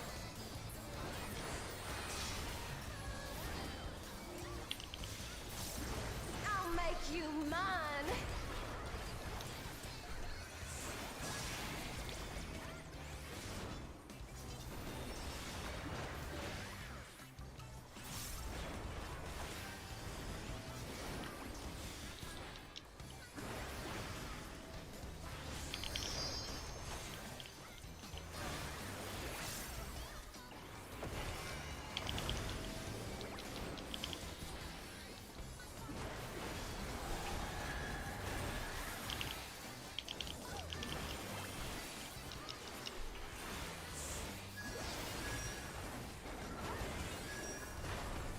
I'm pretty sure the the stack marker will be on me.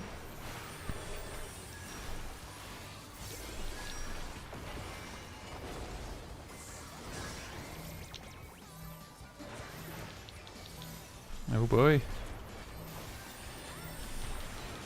It's hard coming at us. Careful. Donut first. Watch out for the hearts.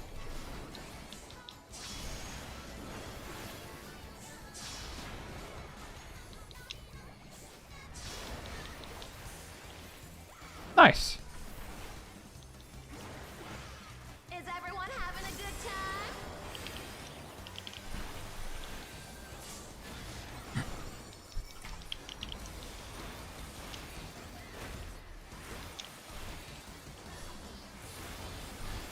I'm having so much fun, aren't you?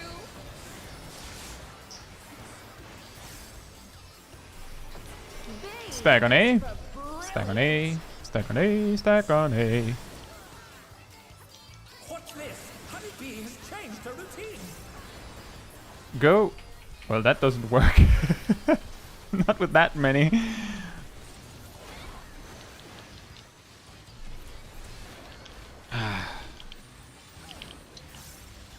It was like she planned it so that we would get it wrong.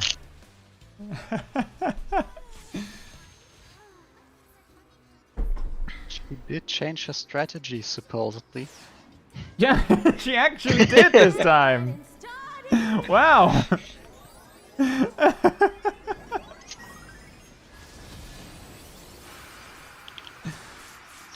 Yeah, no, I don't think this is going to work. I could have been a little bit better at seeing that we can't spin her left round. Obedient little bee. She doesn't look like Elizabeth II. I mean, she's someone's queen, I'm sure. Hey, Kosari, hope you're doing well.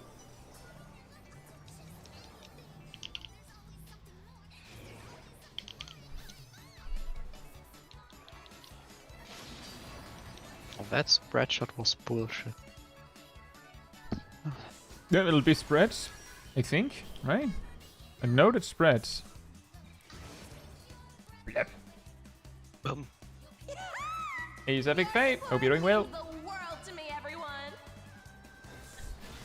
I can try and see if I can call whether it's left or right round that is safer, but it is hard.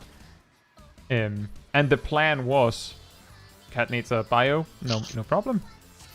The plan was YOLO. It was just that it seemed to work really well when you go the same way, so that could help to make a little bit of a call out for those that wanna do the stacking.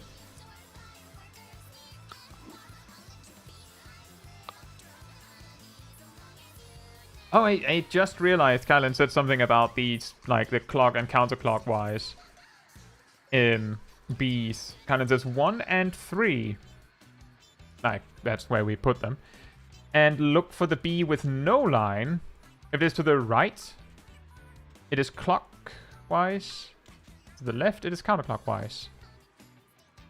Yeah, it's true. If the first Bs... Like if you look to 1 and you look for the first B, that one puts out a line. Then the second B has no line yet, but it shows up either clockwise or counterclockwise respect to the first B, which dictates whether it's clockwise or counterclockwise. That's a good point.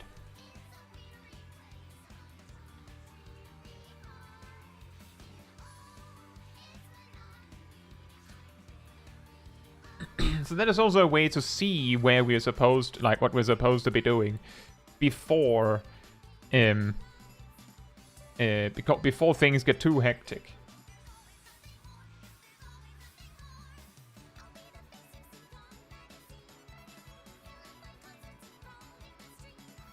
The bees show up on random triangles, right? I'm talking about alarm pheromones too.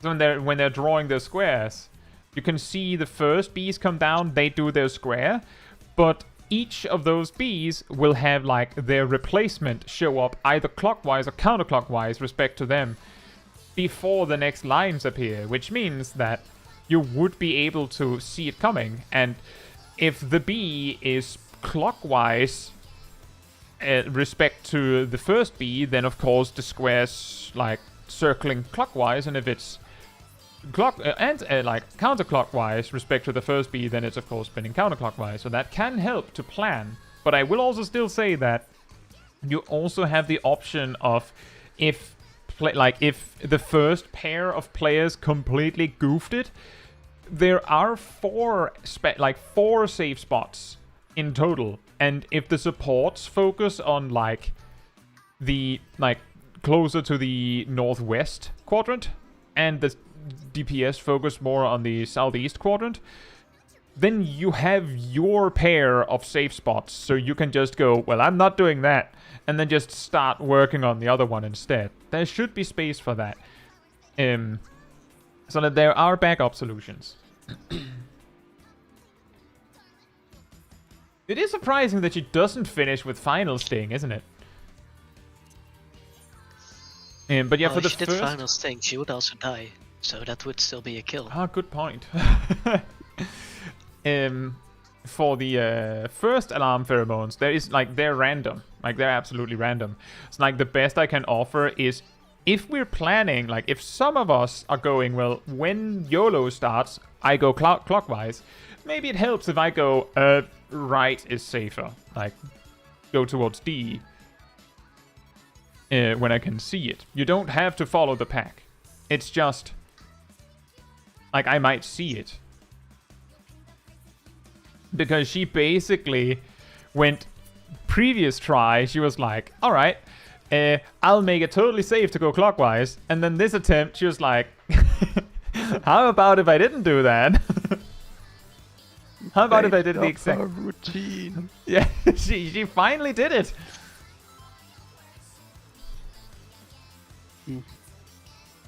She Yes, could east counterclockwise for second. Do you mean for the second alarm pheromones, Cat? It's not consistent. DPS. So when the second alarm pheromones start, support players turn your gaze towards 1 and see where you can go. And up there will be a safe spot, somewhere there yonder. DPS, when that mechanic starts, you turn your camera towards 3 and look for a safe spot there. Kylan gave us a little tip that you will see the first B ads come down, you know, the ones doing the line AoEs. The second pair will show up before the first lines are finished, and the second pairs will obviously show up either clockwise or like to the right of the first pair, or not pair, the first set. And they might also show up to the left, which indicates counterclockwise, which means that you might be able to tell which way round you're supposed to place your spread markers by looking at the second B, or the third B if you missed the second one. But another key thing that I wanted to mention is because of the way of the shape of that particular mechanic, there are 2 spots for the supports and 2 spots for the DPS. So if the first 2 players that deal with that mechanic get it wrong, like they kind of goof it so there isn't a good spot for you, you can just go, I'll do the other one. But you might have to like be looking at it and thinking about it before it's your turn to have the time, like the time to think about what you're going to do about it. Wait, B wasn't B for burger? It's a little bit for both, right? It's a little bit for everything. B is for whatever it needs to be. It could be for bad Chaiji. The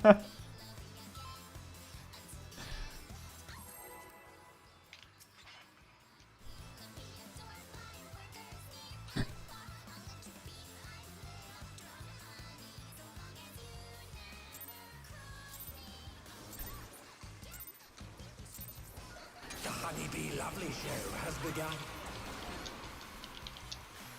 Let's put on a lovely show for the audience.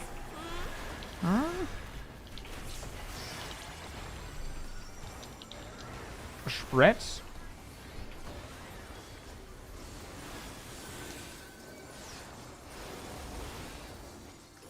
Submit to your lovely queen.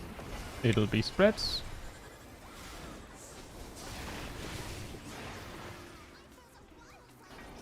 Here comes her fearsome venom strike!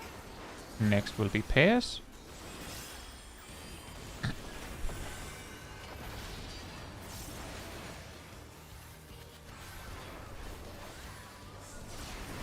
Pairs.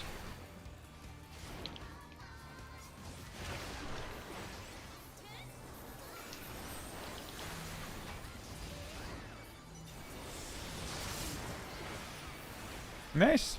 Hope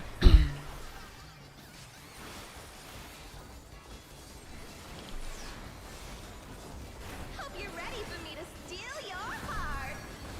It's for breadworm, that is true. That makes sense. Now to savor the sweet sting of Honeybee's charms. Circle She's first. definitely feeling your love. Can the challenger resist the irresistible? I know I can't.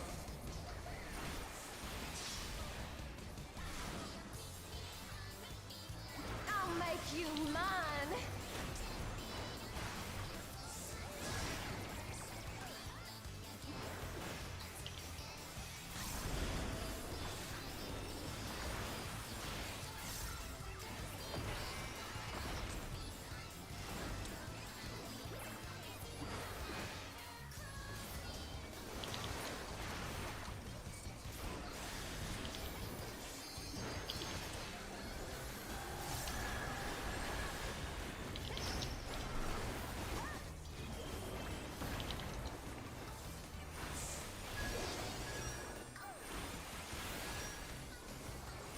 That's probably going to be unzip. Yep, probably unsip.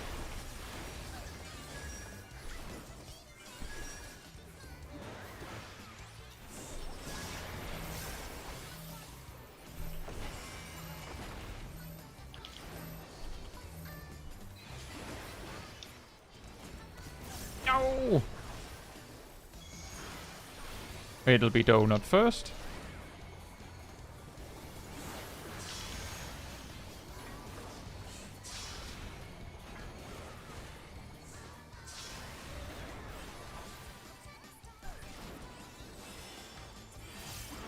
Is everyone having a good time?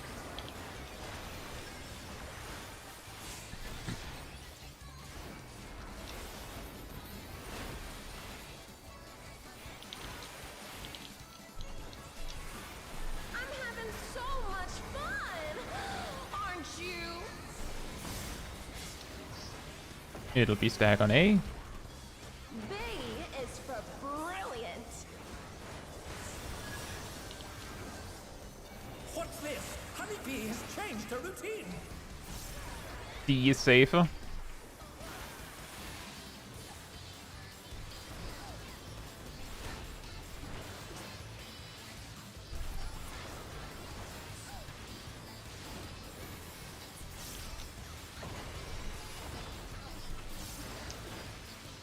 Ah.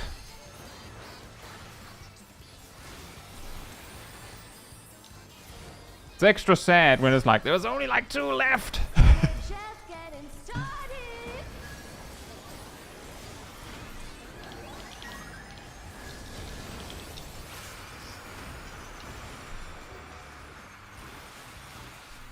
It'll be spread. Check your hearts.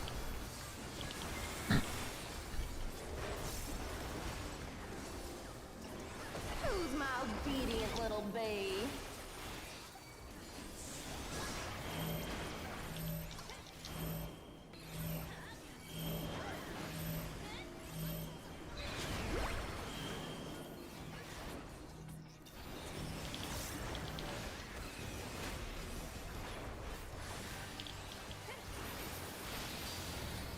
It spreads.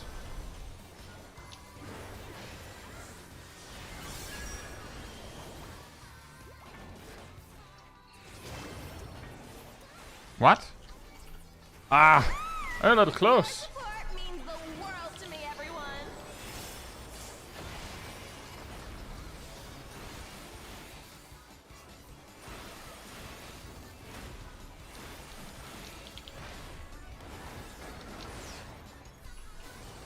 No hard feelings if I kill you. Spreads.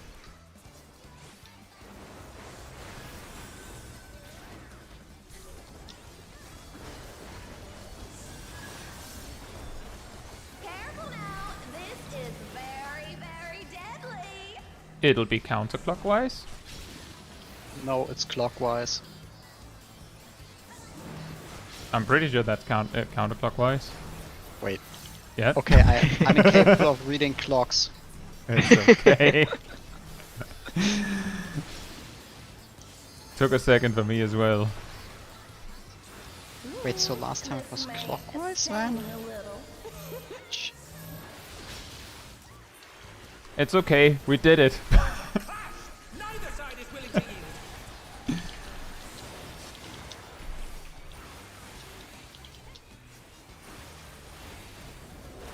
Ooh, what a delightful battle. Remember, it this is. spreads.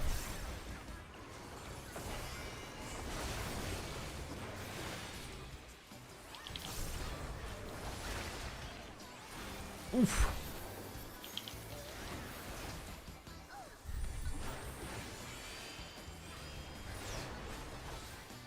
We're just getting started.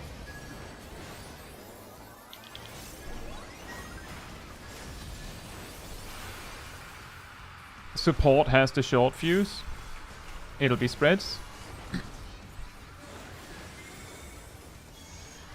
Circle first.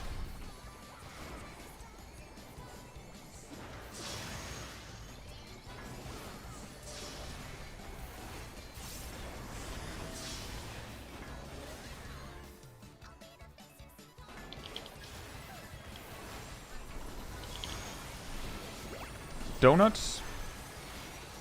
Uh-oh.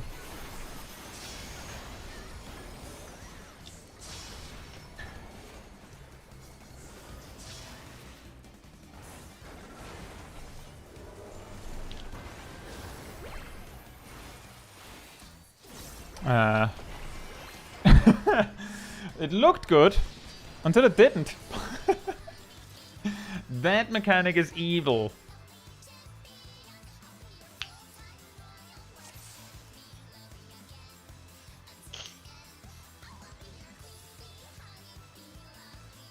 It says it was support first, what do you mean? Oh. Ah, Ah. so that happened. That's what he meant. Mm.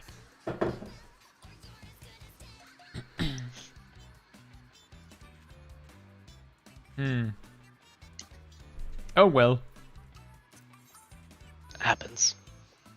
Yeah. It does seem like it is... You can reasonably early tell whether it's clockwise or counterclockwise. The problem is reading a clock sideways.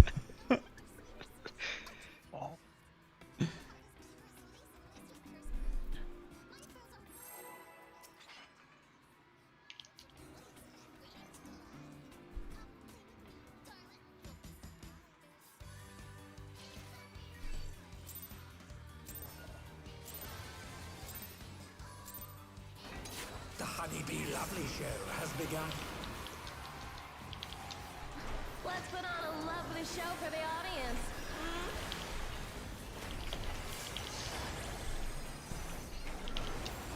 It'll be spreads.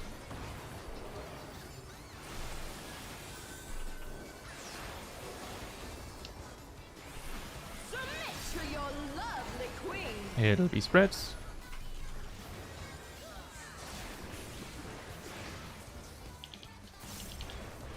Here comes her fearsome venom strike! It'll be pairs.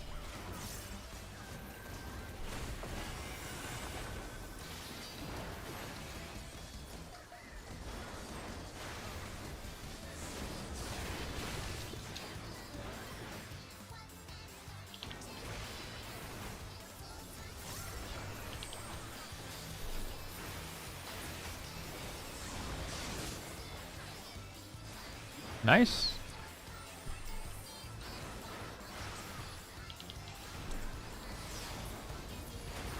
Hope you're ready for me to steal your heart.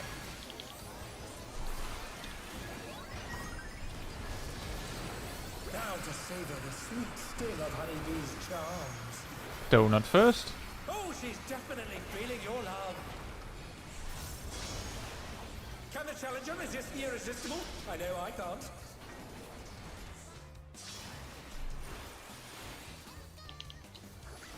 I'll make you mine.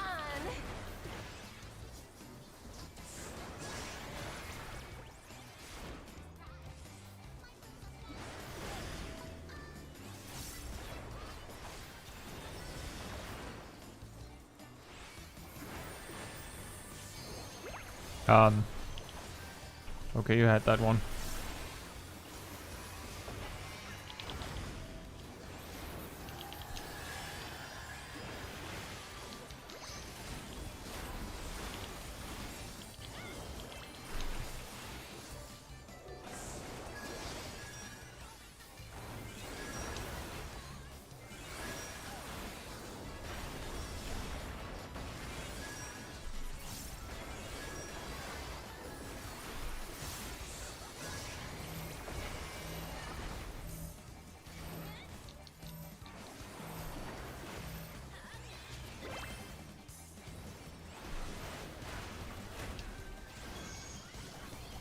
Circle first, watch out for the hearts.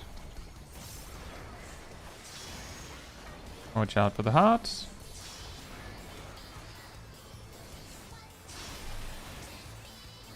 Nice! Is everyone having a good time?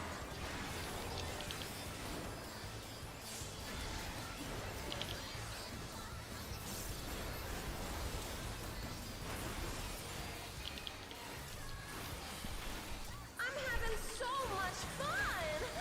Aren't you? It'll be stack on A. B is for brilliant. What's this? Honeybee has changed her routine. Go.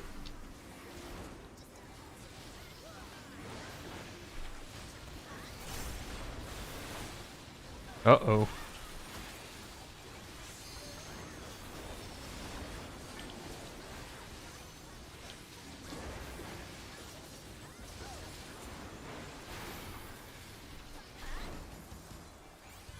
Everyone alive? Nice. We're just getting started.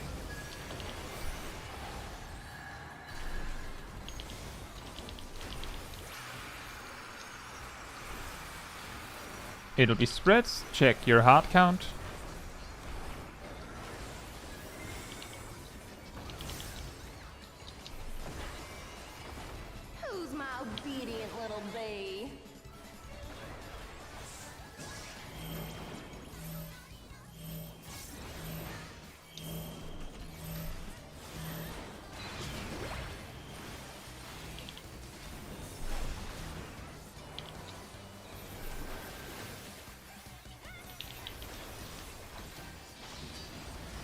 It spreads.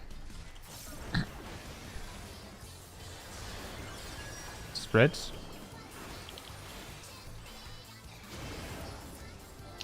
Very good.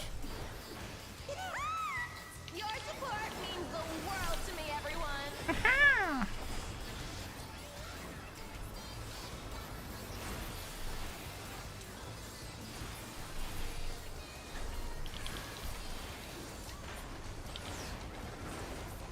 No hard feelings if I kill you. It'll be spreads.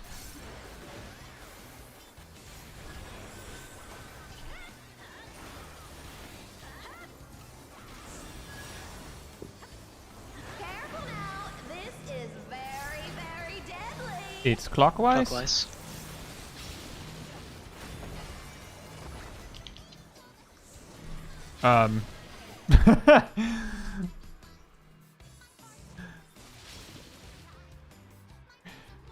Yeah. You see the problem too, right, Al? Oh, yeah. Yeah, that won't work. Half the raid is out in the goop. That was all on me, sorry. Oh well. Just to be clear, just to clarify, I know it's not that easy to see, but like it doesn't matter whether they go clockwise or counterclockwise. As soon as you see, like in your mind's eye, where the lines are going to appear, like where it's going to like block in the safe spot, I would recommend placing yourself in the middle of it. Like in the middle of it, not leaning to either side, because the good news is if you're in the middle, then there's space enough that it doesn't matter which way it happens to turn. There'll be space for the next one. It also means that you're as far away from the lines as possible, and because you're the first one to place, you're kind of giving like a guideline for the next person where they're placing theirs. So if you can aim for the middle of the safe spot, that helps a lot.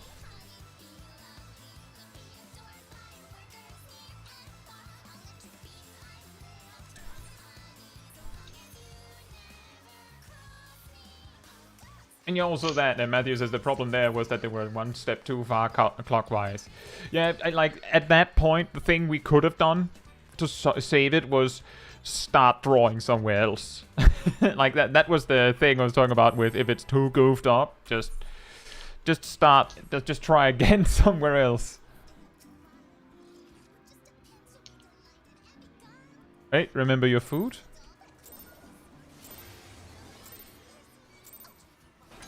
The Honeybee Lovely Show has begun. Let's put on a lovely show for the audience.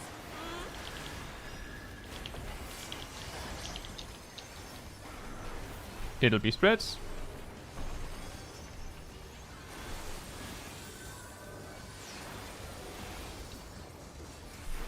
Submit to your lovely queen.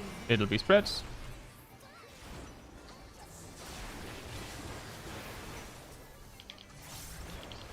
Here comes her fearsome venom strike! It'll be pairs.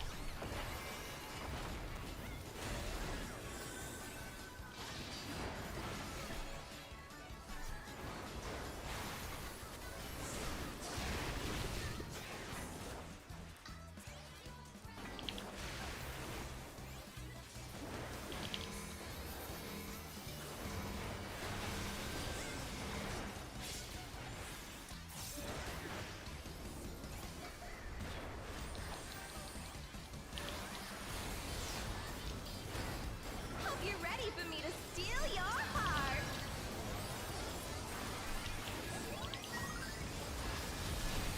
Now to savor the sweet sting of Honeybee's charms.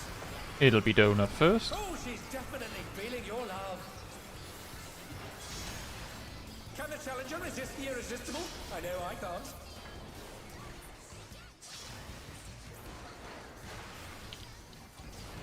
I'll make you mine. Oh.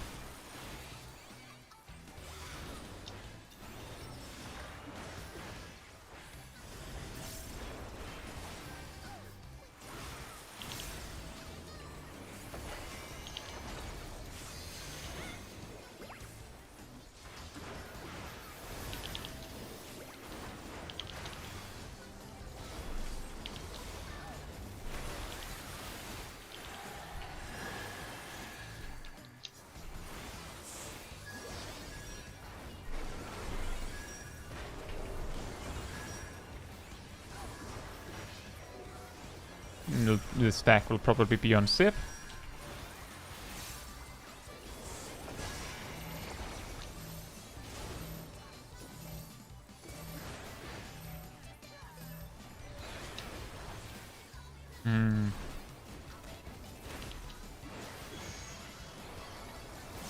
It's circle first.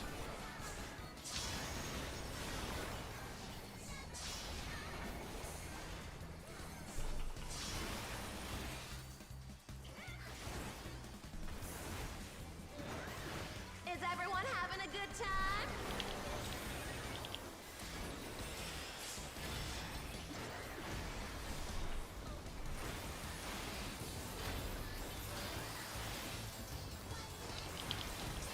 I'm having so much fun, aren't you? It'll be stack on A. B is for brilliant. What's this? Honeybee has changed her routine. Move.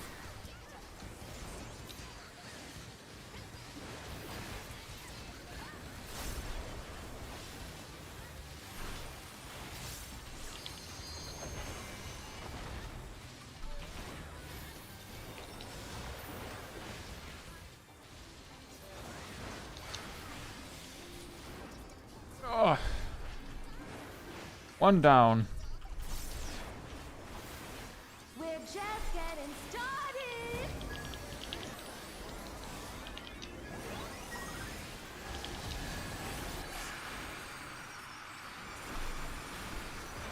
It'll be spreads. Check your heart count.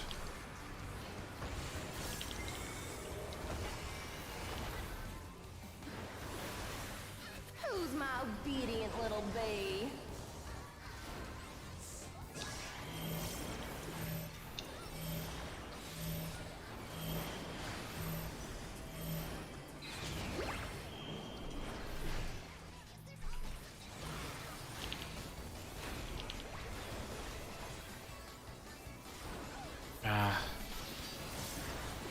It'll be spreads.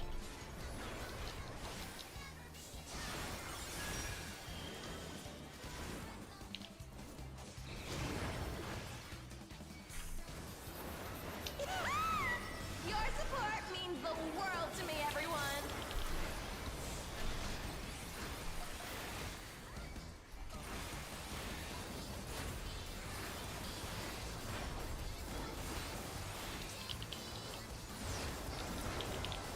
No hard feelings if I kill you?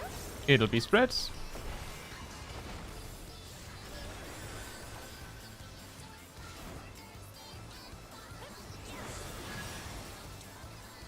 Careful now. This is very, very Oh, whoops. deadly.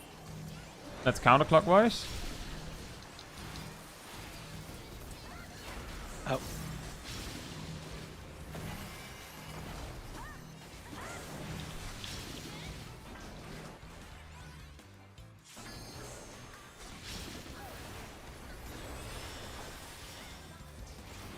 We managed to fix it. This may sting a little.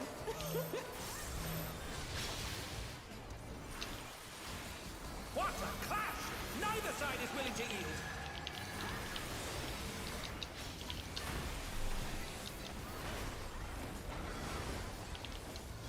Ooh, what a delightful battle this is. Remember, it's spreads.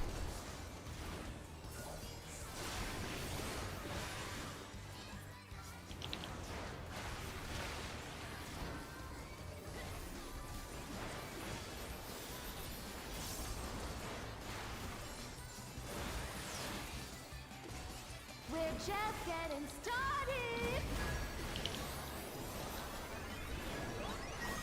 Do I melee LB or save it for healer? I don't know. It'll be spreads. DPS has the short fuse. I'll save it. Donut. Yeah, let's save it for now.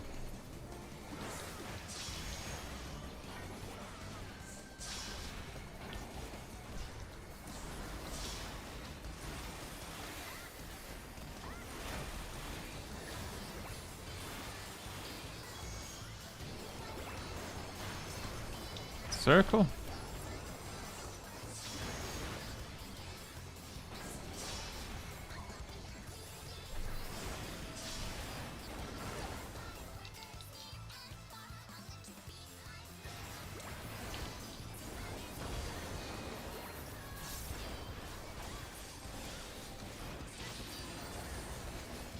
It spreads.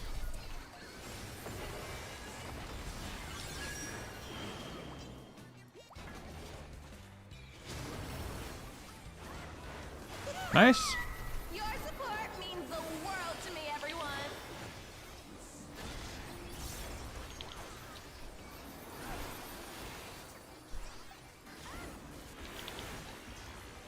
B is for break you to a bloody pulp.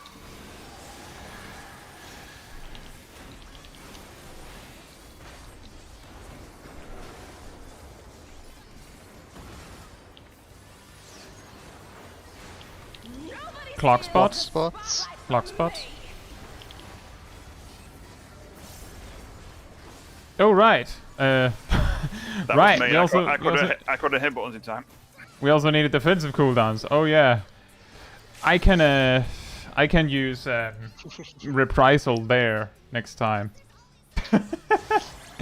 I was planning to use reprisal for the first thing once the phase started, but in retrospect, I should probably have used reprisal there.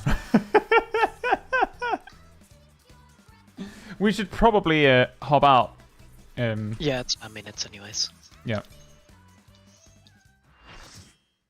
Out. Whee. Your Let's buttons are some good. durability. Yeah, Rotten Heart does a stupid amount of damage, it turns out. And the worst part is, we know that. I at least remember to put on feint like I planned to. Oh well. I think this is like we didn't actually take a short break after M1S, so we'll do that now. So I'll be right back. In the meantime, sanity restored.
Alright, I'm back. Also, hey Thundershocking and Stim. Hope you're doing well. And I think the prog is going well. We've just been ironing out some alarm pheromones.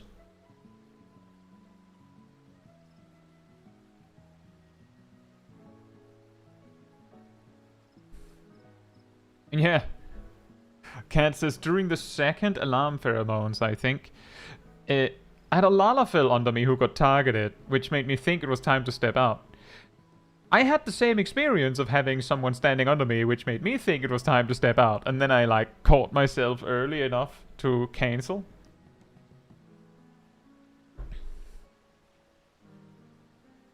But yeah, we had LB3, and we had a bunch of mistakes still. And I also think we had a bunch of deaths throughout the fight, if I remember correctly. There was a few, I think. And we had 2 stacks. So we have a lot of damage we can still, like, fish out of a hat. It's just more about getting it right.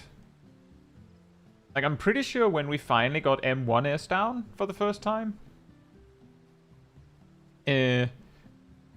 we kinda got that when we finally got most of the hard mechanics right, which does mean that I have a feeling that we might actually need to get most of those things right before we will beat it.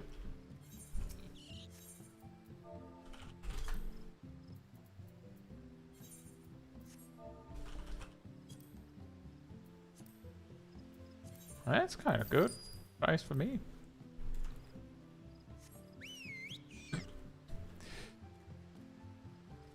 But now that we've gotten to Rotten Heart again, there might be both reason to start using gem drafts, maybe.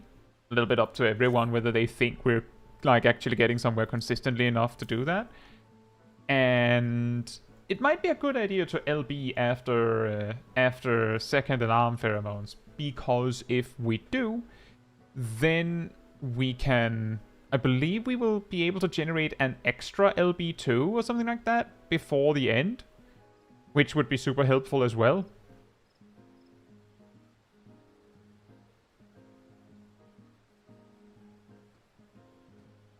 So I think that might be the idea.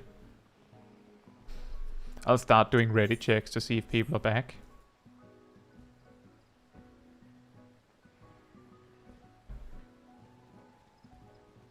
Yeah, we cleared M1S in like 30 minutes. So that's why we didn't really properly take a short break after it. Whereas last week it took long enough that there was justification to take a little break after it. And yeah, exactly, after alarm pheromones too, we do LB3, and then we should be able to generate an LB2 near the end, from what I understood.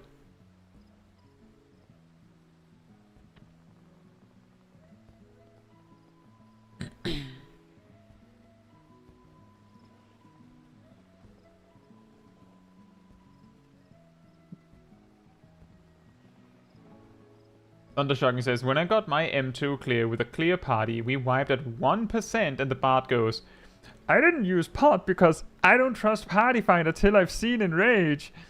It's a little bit livid. You'd get it after, but yeah, I would say, from my point of view there, if you join a clear party, it would probably be the right call to use pots on every pull. And yeah, also that one bard using pots is probably not going to be the difference it makes, but it still has that grating feeling of you joined a group that was planning to clear. Like if it took so many tries that like to get to Enrage that you think there's no point in using pots, then it's not a clear party anymore, is it? You could say. So arguably, I would say use pots there. The reason why I wasn't was because I was relatively confident that if we were going to reach Rotten Heart really early, well, then we would reach Rotten Heart really early. And then we would start using pots really early. But we still had a lot of things in the middle to iron out. Clear, also known as Enrage Prog.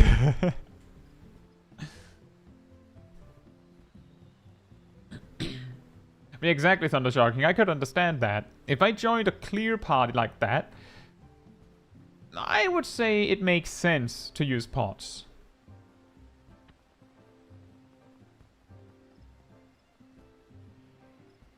Zero says Reclear and clear parties are very different. Party find is a nightmare with liars. Drinking pots, pull 1 to 3 is a scam, and going for duty complete. I get what you're saying, Zeri, but you know what it would cost to pot on pull 1 to 3? Like, based on the pots I just went and bought, if you wipe or the group clearly reaches a point where, like, we're not clearing at this attempt, then you just don't second pot. Or third pot, for that matter. Like, you just don't do that. It's that easy. The pots on Louisoix are like only 2/3 of the price of pots on Light. So that's because welcome to chaos. It's a little more expensive to do that on. No, you can just Light. you could just go to chaos and buy your pots. I don't see a Yeah, problem here. That's I what have I. a counter argument to that. But That's even effort. even if the pots cost 3k each, potting on pull 1 to 3, you can just not second and third pot if it doesn't seem like it's going to happen, and if you do it like that, it costs you like 10k. You save 10k. How quickly can you earn 10k? Let's been at see 40K here. for Oh like a man, week, like you so- could I don't know, you could do expert roulette as a job in need twice. That's not the easiest way to make 10k. My point was just that. It's just 10k. Which was the reason why my argument was you join a clear party, you use pots. Like that would be the way I look at it. But I also understand the argument of, well, let's see on the first few pulls, right? Let's see how it goes. But it would really suck if you did actually go in first pull and everyone's just nailing it, but you didn't pot, so there was something that went wrong and now you don't make it. And then pull 2, 3, 4, 5, 6, 7, 8, 9, 10, people are just not doing as well. But it would have been done pull 1, and I would gladly pay 10k for that. 10k gil. But I know it's That's What? 200 under the armors. Ah, no! It's like 10 if you have the completion bonus.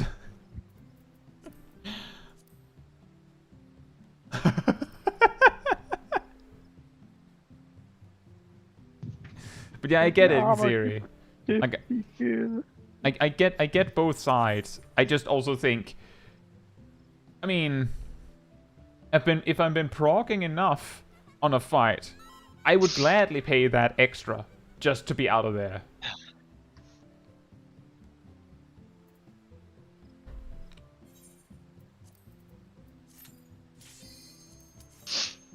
Right?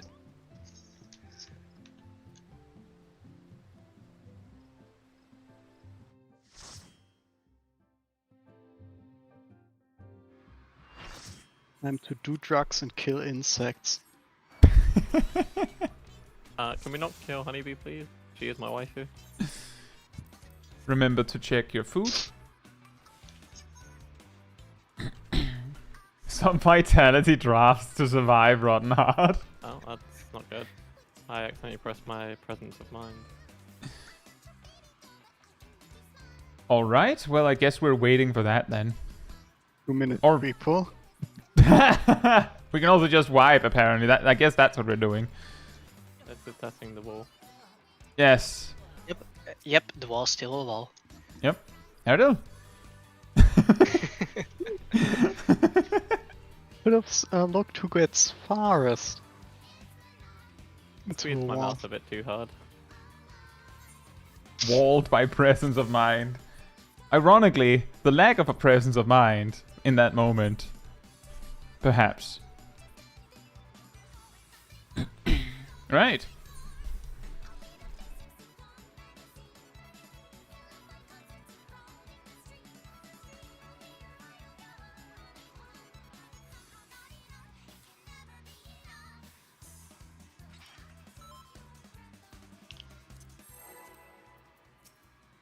Remember tank stand tab? Yeah, I'm now capable of remembering in fight. I'm using provoke specifically so you don't have to worry about it. The Honeybee Lovely Show has begun. Alright. I've practiced. I don't need the training wheels anymore. Okay.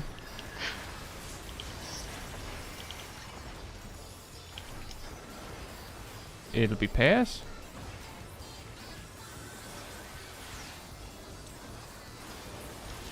Submit to your lovely queen.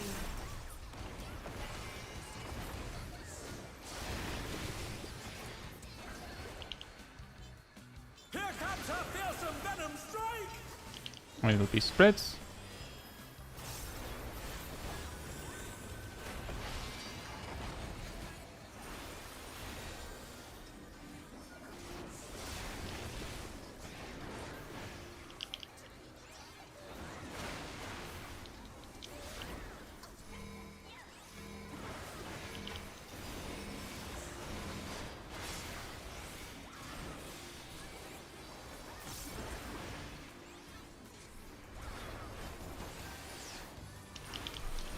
Hope you're ready for me to steal your heart.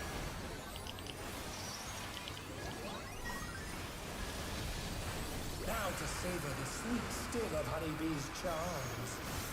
Donut first. Oh, she's definitely feeling your love. Can the challenger resist the irresistible? I know I can't.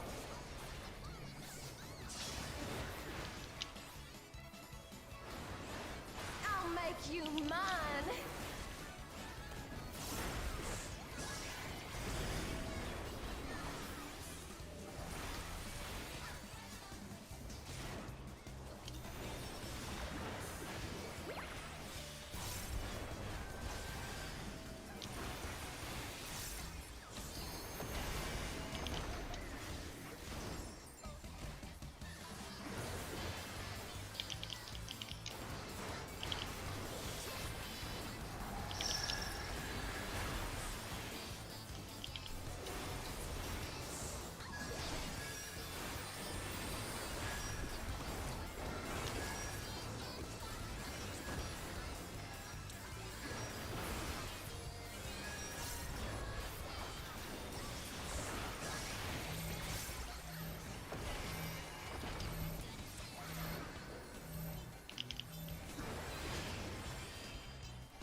Uh-oh. Click one running. Circle.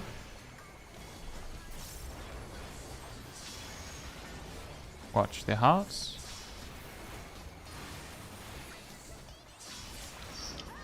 Oh boy. Yeah. Is everyone having a good time?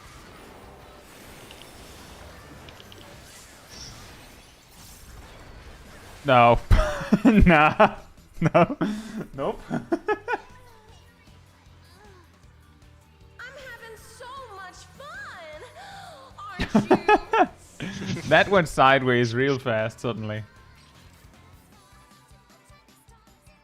Ah.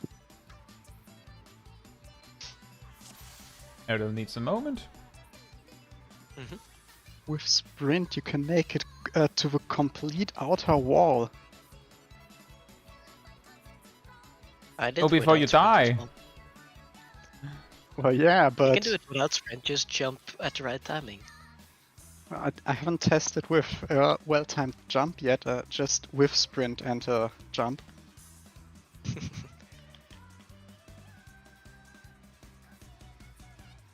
So does Brute Bomber's wall also kill in Savage, or is it just high damage? Because I don't think if it kills you can reach his outer wall, even with sprint. We'll see when we get there.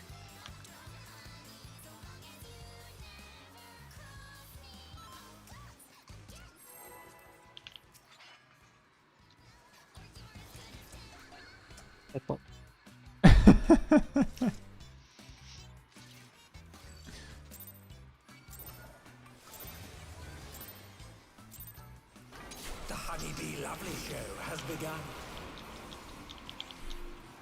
Let's put on a lovely show for the audience.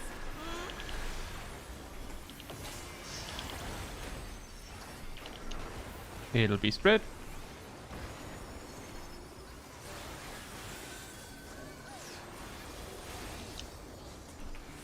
Submit to your lovely queen.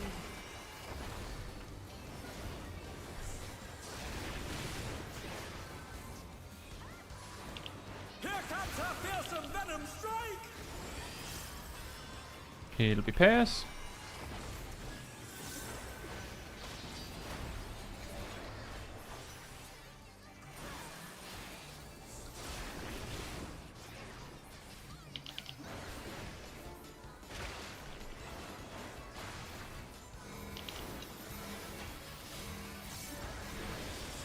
Something about the pass felt off just now. What?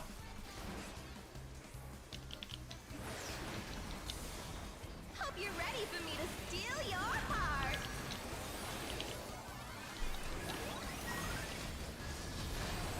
Proud to savor the sweet sting of honeybee's charms. Circle first. Oh, she's definitely feeling your love. Can the challenger resist the irresistible? I know I can't.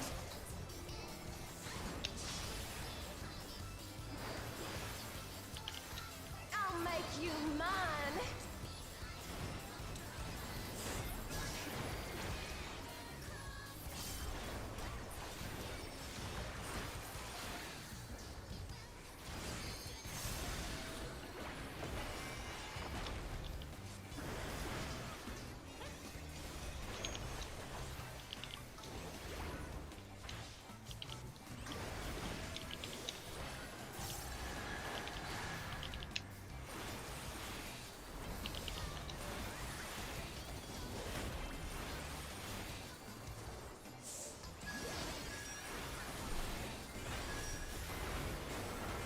And this stack will probably be on Airedale.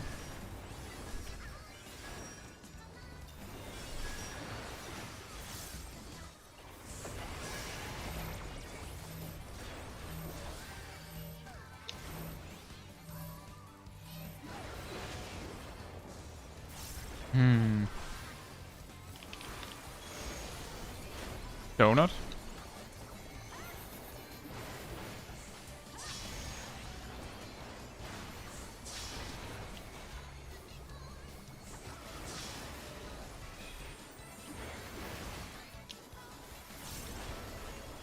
Is everyone having a good time?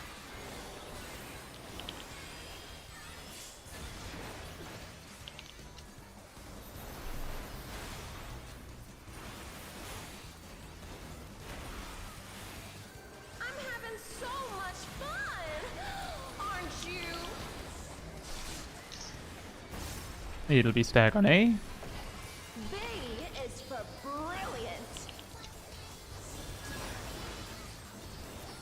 What's this? Honeybee has changed her routine. Move.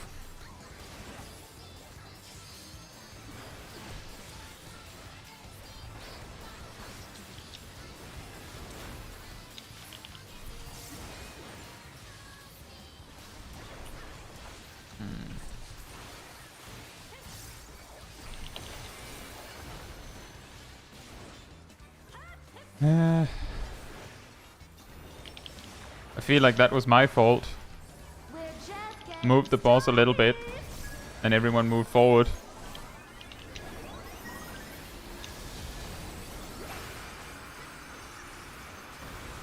And we can't do this mechanic with this many dead.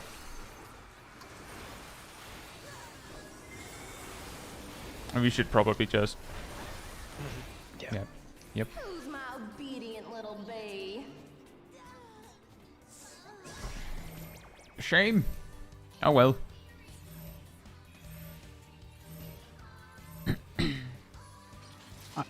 I will need to watch something back on stream for a second. Okay, what's up? Oh, nothing important. If it's during pairs, I know what went wrong.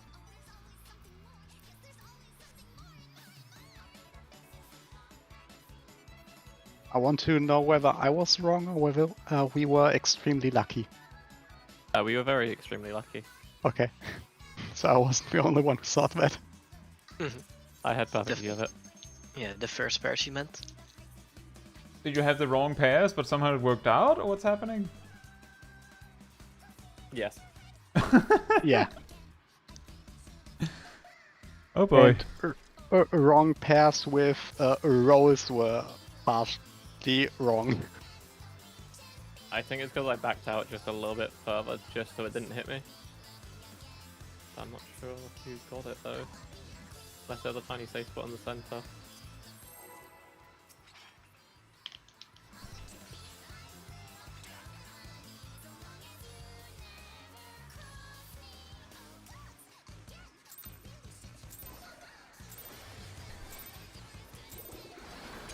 The Honeybee Lovely Show has begun. Let's put on a lovely show for the audience.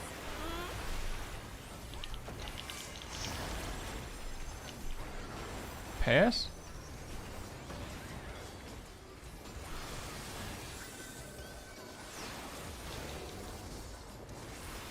Submit to your lovely queen. Remember, it's pairs.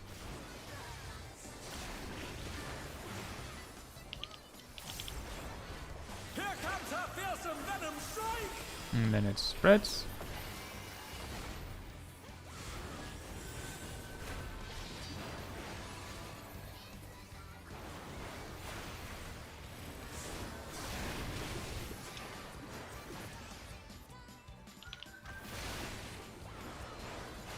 Nice.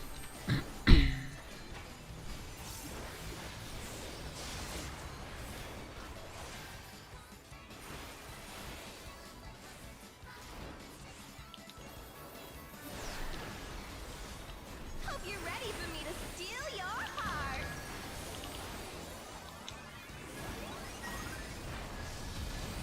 Now to savor the sweet sting of Honeybee's charms. Circle first. Oh, she's definitely feeling your love. Can the challenger resist the irresistible? I know I can't.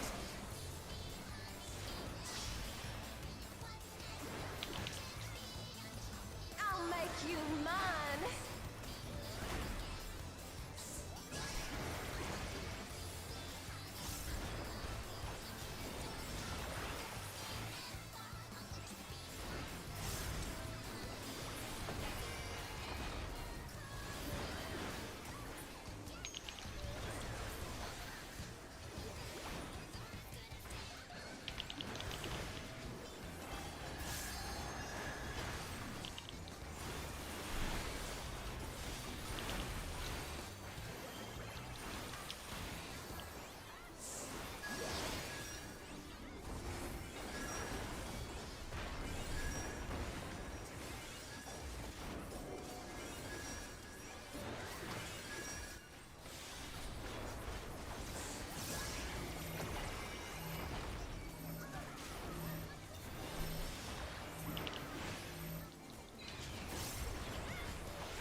Ah! It's donut.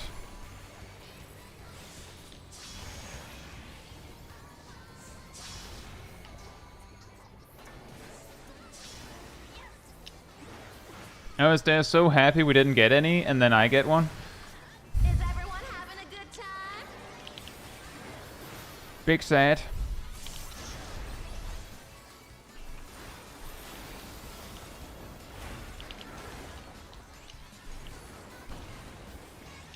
I'm having so much fun. Aren't you?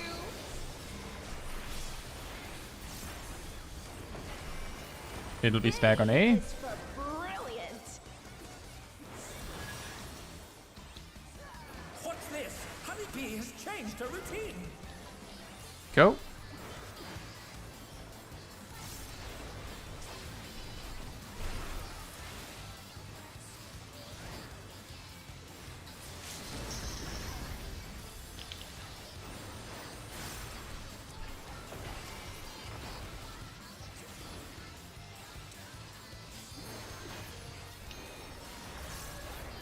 Everyone's alive! Great!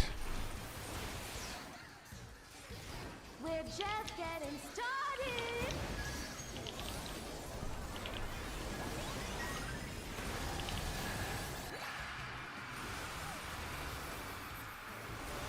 It'll be pairs. Check your heart count.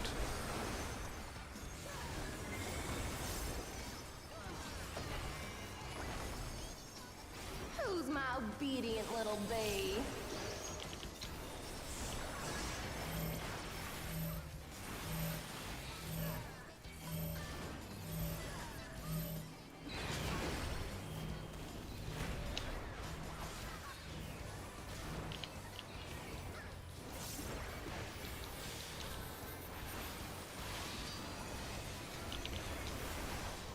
It's pairs.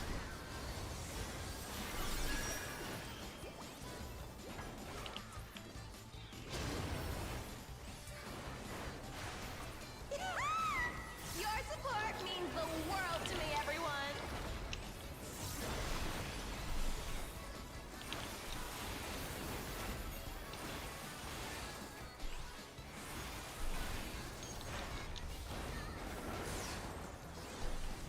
No hard feelings if I kill you? It'll be pairs.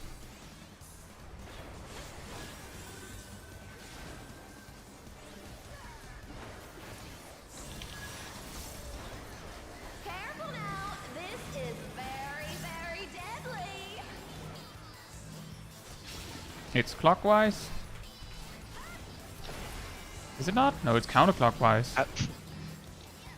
I'm being an idiot.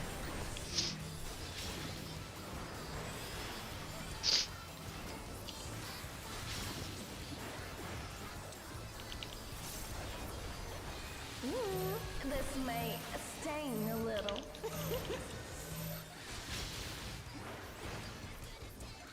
What a clash! Neither side is willing to yield.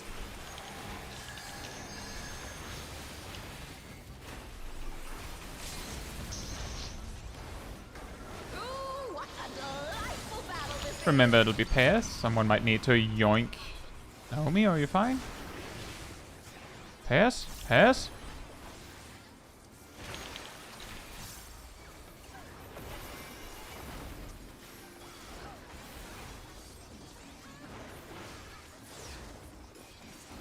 We're just getting started.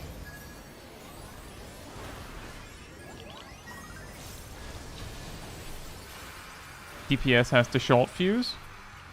It'll be spreads.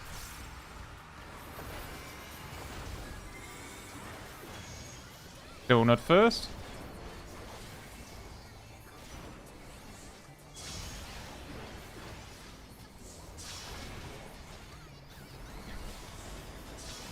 DPS have the short fuse.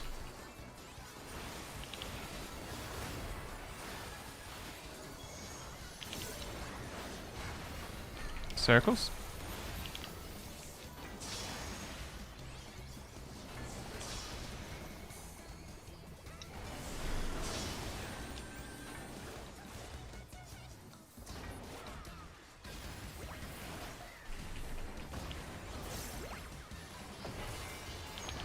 Nice.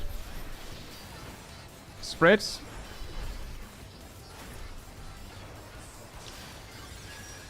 Spreads.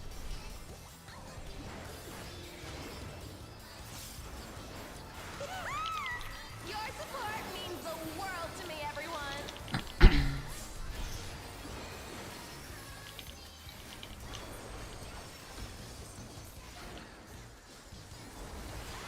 B is for bait you to a bloody pulp.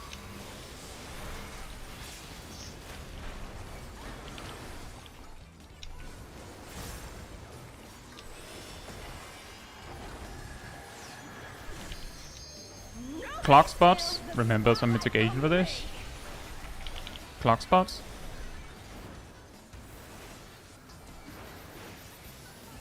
First set. Ham.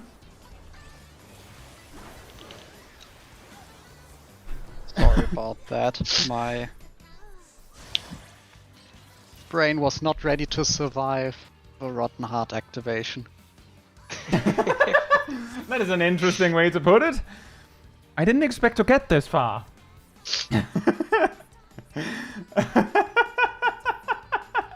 That's a pretty funny way to say it. My brain wasn't ready to get this far. Ah. Naomi says, "My bad. I think I got my clock spot wrong." Nah, that's it was mine. I was late in the center. Oh, the thing is, your explosion happened, and then like 1 second later, another explosion happened. So there was something else happening, but the initial mistake was that me and Ham were supposed to high five. So whatever happened next, we had already failed. I think afterwards, Gary ran into Zip, trying to adjust for clock spot, but they were right where they started.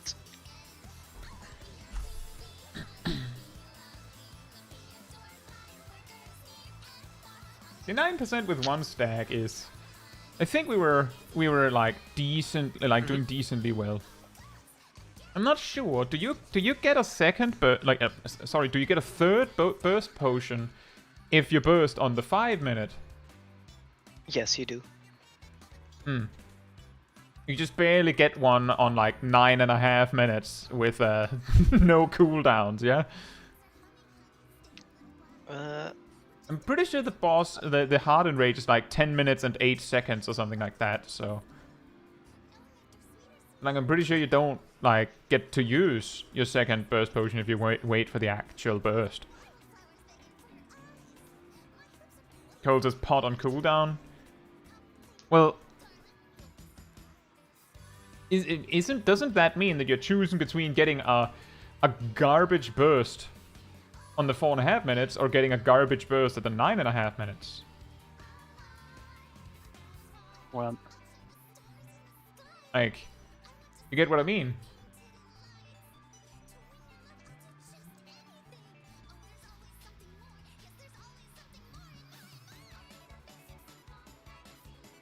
But I think it looked really nice. Also, hey Cole, hope you're doing well. And hey Fubuki, hope you're doing well as well. And Silvermint. And I'm glad to hear that, Catch. I want you to know that this is like the 4th prog night for us, technically, on Honeybee Lovely. Although the first one was like pseudo-blind. Because most of us basically, like those of us that had watched a guide, like just remembered like TV static. A TV static, like a stream static? No, worse. It's like it's like the snowstorm on TV when things don't work. In Rage is 10:06. Oh yeah, I get what you mean. Like a TV static, okay. like a static raid team that raids on the TV instead of on a stream. Yeah, which would be possible, as a matter of fact. I don't remember what it's called, but there is a Danish like TV channel, like Flow TV as it is called, that actually has like streams shown, although it's not streams, it's every single element of a stream, including like some idiot on camera in a corner of the screen talking over it and talking about the game they're playing.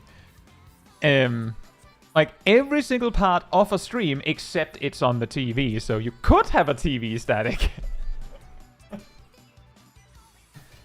Aerodel had something they needed to sort out for a moment. That's what we're waiting for, so I'm assuming Aerodel will say something when they're back.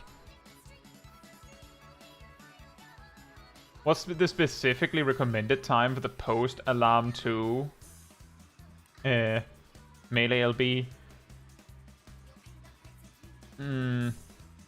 That's a good question, because it did look like the one you had there was yeah, exactly, not ideal. Well, the thing is, how bad was it? Did you make it out in time? Was that fine? Because the alternative situation is that she did the donut AoE, and there you would have just been fine. Do we have the LB3 during the stack? Because in that case it would probably while the stack is resolving. Maybe, although, like, I don't know, personally I've had the last LB3 was during 2-minute burst.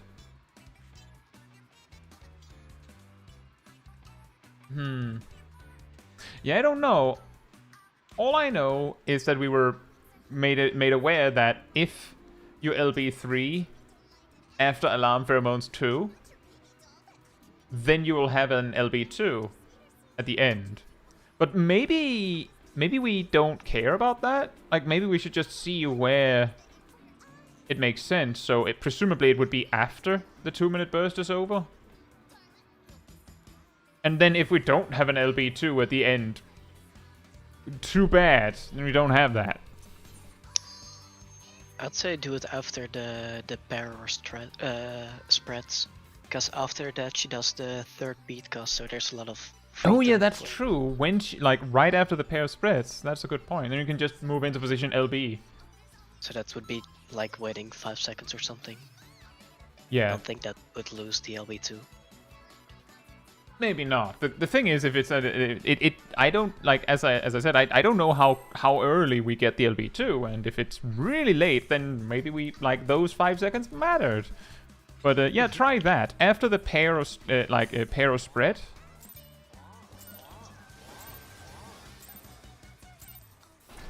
The Honeybee Lovely Show has begun.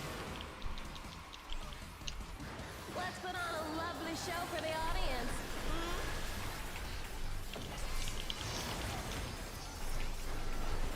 Spreads.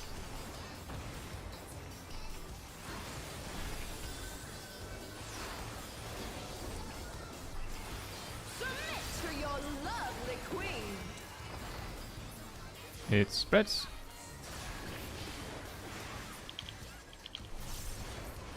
Here comes our fearsome venom strike! Pass.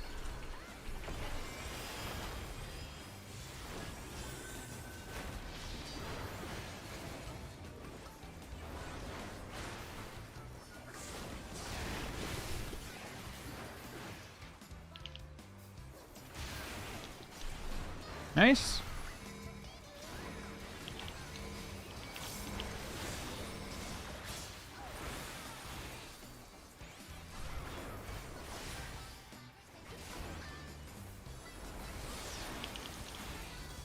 Hope you're ready for me to steal your heart.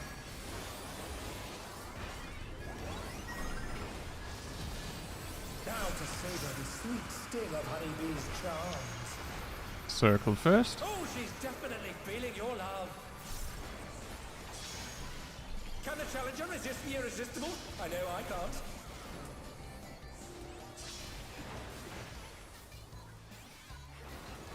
I'll make you mine.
Donut first. Watch out for the hearts.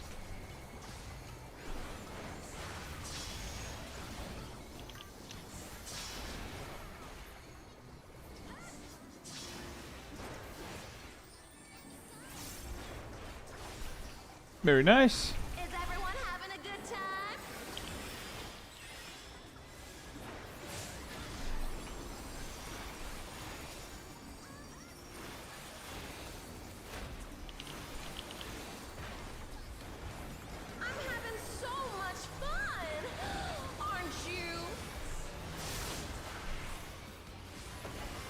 It'll be stack on A. B is for brilliant.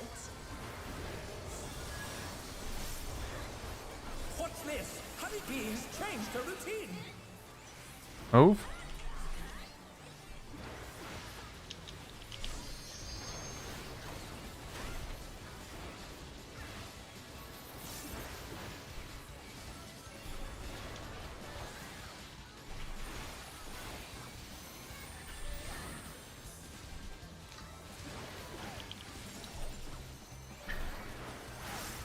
Almost.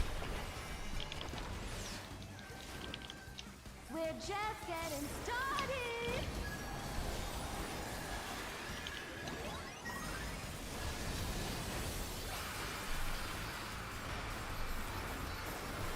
It'll be spreads. Check your heart count.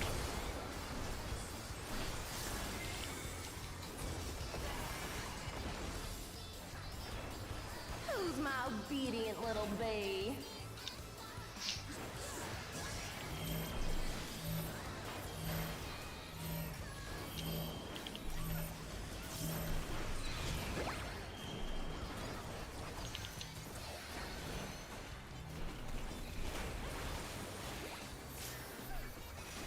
Oh, having trouble finding my marker. It'll be spreads.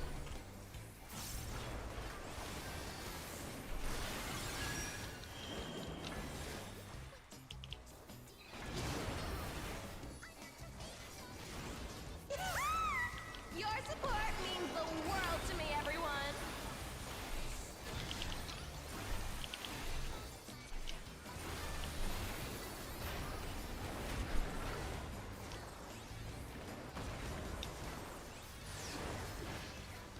No hard feelings if I kill you. It'll be pass.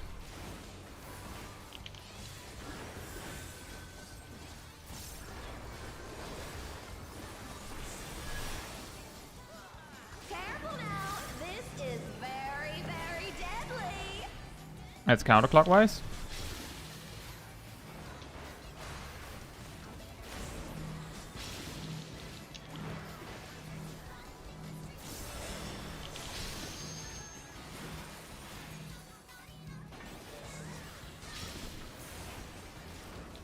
Very nice.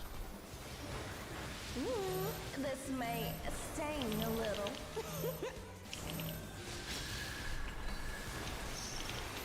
What a clash! Neither side is willing to yield.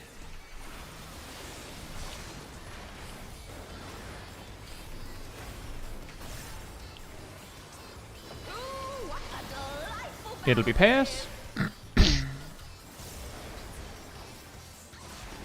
Pass. Now's the chance for LB. Maybe not. Yes, yes, yes, yes. So you may have to do, I admit, on this. What? Just getting started.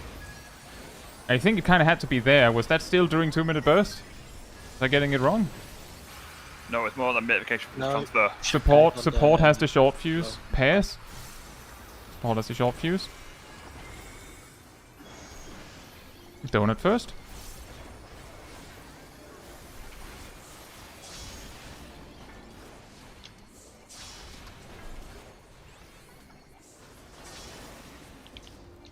Support has the short fuse.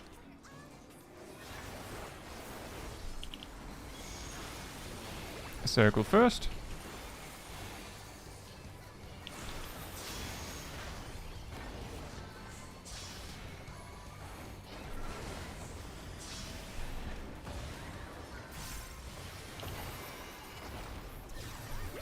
Ah.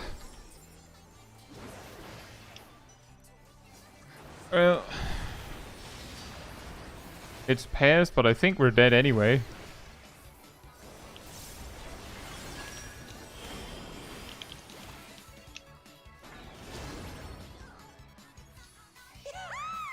Your support means the world to me, everyone.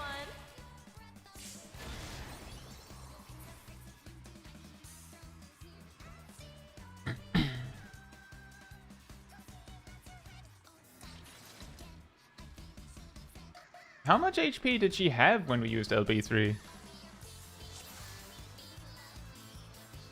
Did anyone see?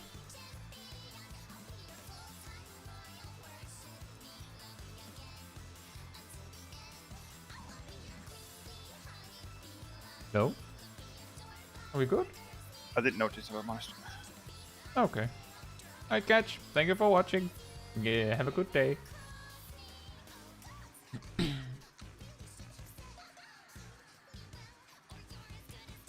And yeah, exactly, Cole. That was sort of what I was thinking, was you can pot on 0, 5, and 9.5 minutes. That was kind of my thinking. And then also I noticed that 4.5 minutes turns out to be during the second beat, while the people with 0 hearts are circling the boss with the stack markers, so it might actually be really hard to get anything done in that time frame. Well, everyone besides the casters should have 100% uptime during that. What? While you circle with stack markers, you can permanently be in melee range. So as long as you don't have cast times, Oh you yeah, can yeah, keep yeah, your yeah, uptime. that's true. It's more that the reason why I actually noticed was because usually the stack resolves, and then there's something coming at me, like, I don't know, a person with 1 heart fleeing in my direction with a spread marker for some reason. So sometimes I just flee in a different direction, which means that the next GZD is Tomahawk.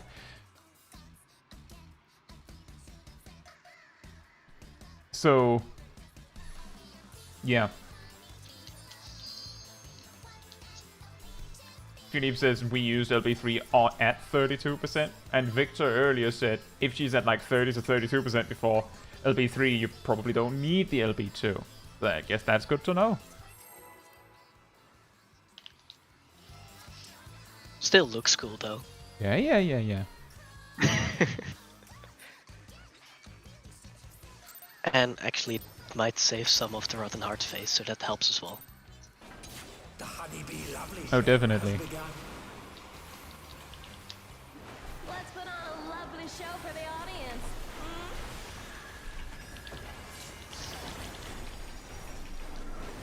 Spreads?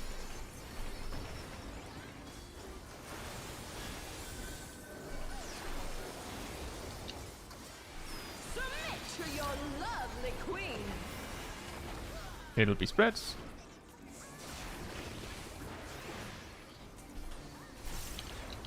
Here comes our fearsome venom strike! And then pairs.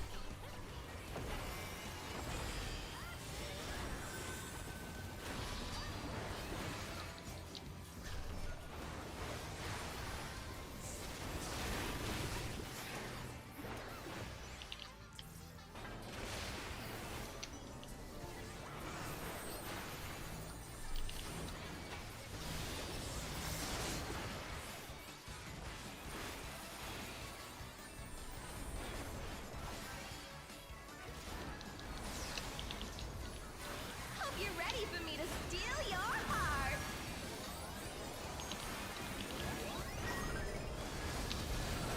Now to savor the sweet sting of honeybee's charms. It'll be donut first. Oh, she's definitely feeling your love. Can the challenger resist the irresistible? I know I can't.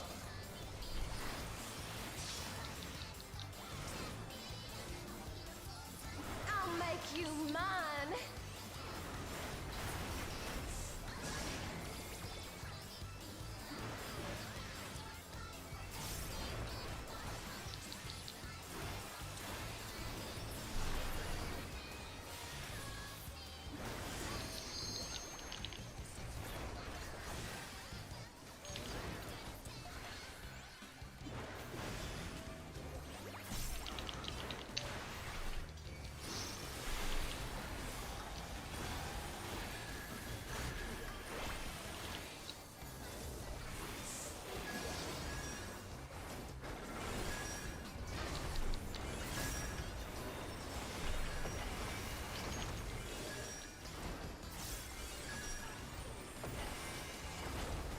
Hmm?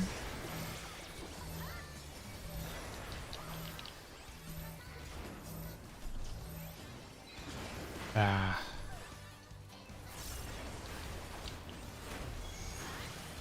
Circle first.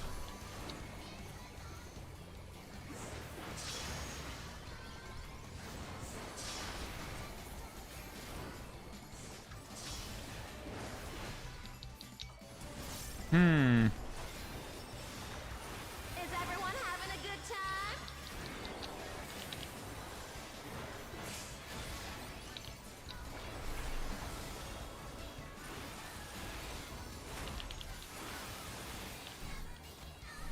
That's an annoying way So to much finish that phase. aren't you? It'll be stack on A. B is for brilliant. What's this? Honeybee has changed her routine. Go.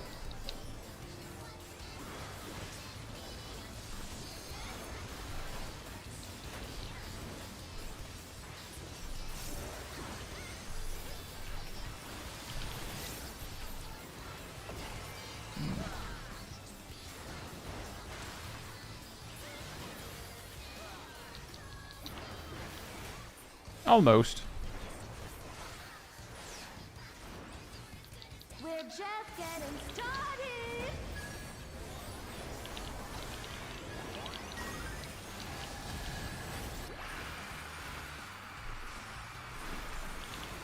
It'll be pairs. Check your heart count.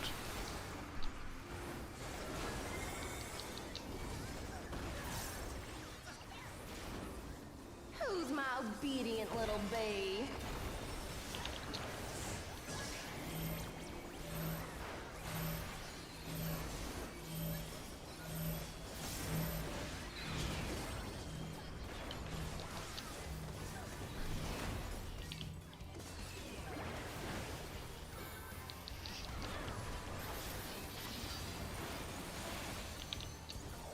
It'll be pairs.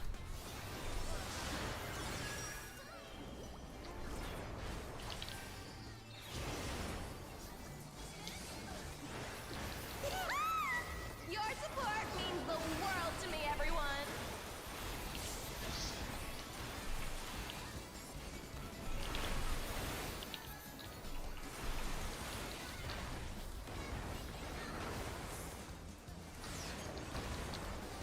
No hard feelings if I kill you. Pairs.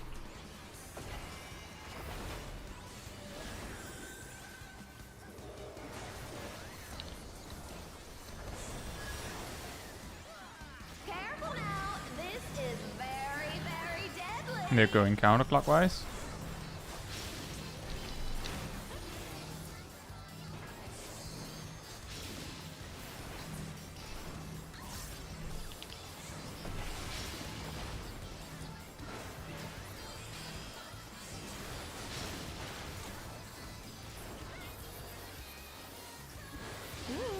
This may sting a little.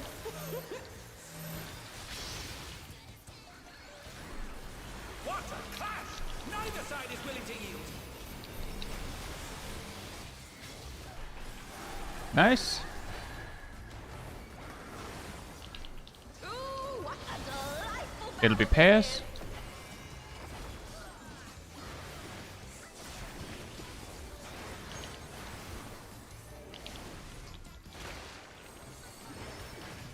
Hmm. I guess we'll LB now to not get it in the 2-minute burst. Do we have time? We're just getting Yes. started.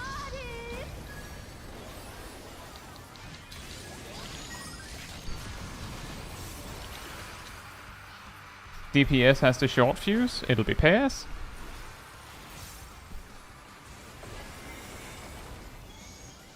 Circle first.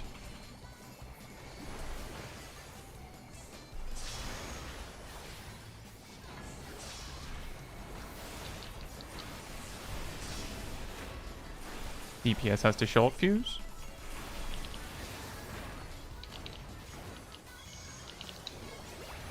Donut first.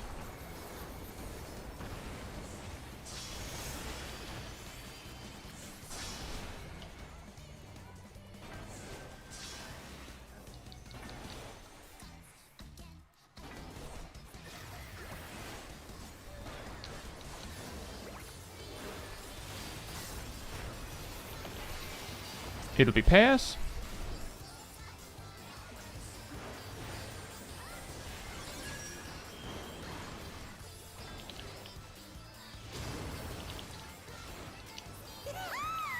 Your support means the world to me, everyone. Zip heads up, I've accidentally used Pound Hammer coming out of this.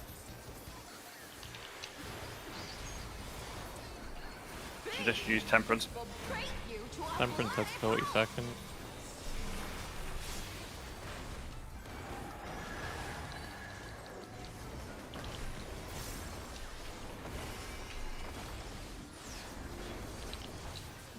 Clock spots. Spotlight from me.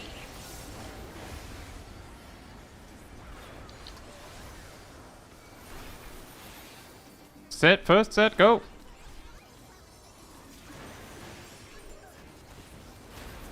Hope that was fast enough.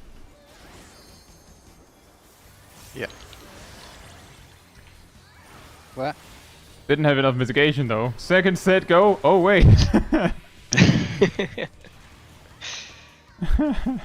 That's a lot of damage, yeah. Is enough. Now my temperance is Get up. off my stage. It sounds like we were kind of on it with the damage.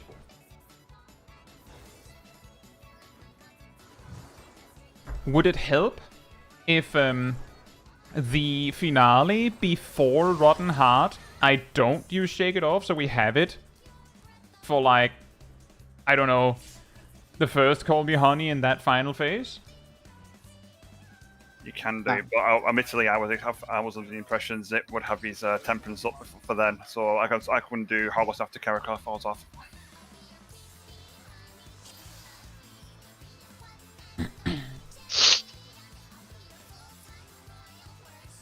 Yeah, I could delay that Shake It Off. Like, my Shake It Off would have been available, I think, for, like, the last hit. Like, the last thing in that phase, maybe. But I could also just not use it for the finale before Rotten Heart. And then we'd have it so that I could help with Reprisal for the Rotten Heart cast initially, and then Shake It Off for the first Call Me Honey down there. It would be better to use Reprisal for the high fives because it should also cover the raid wight after the high five.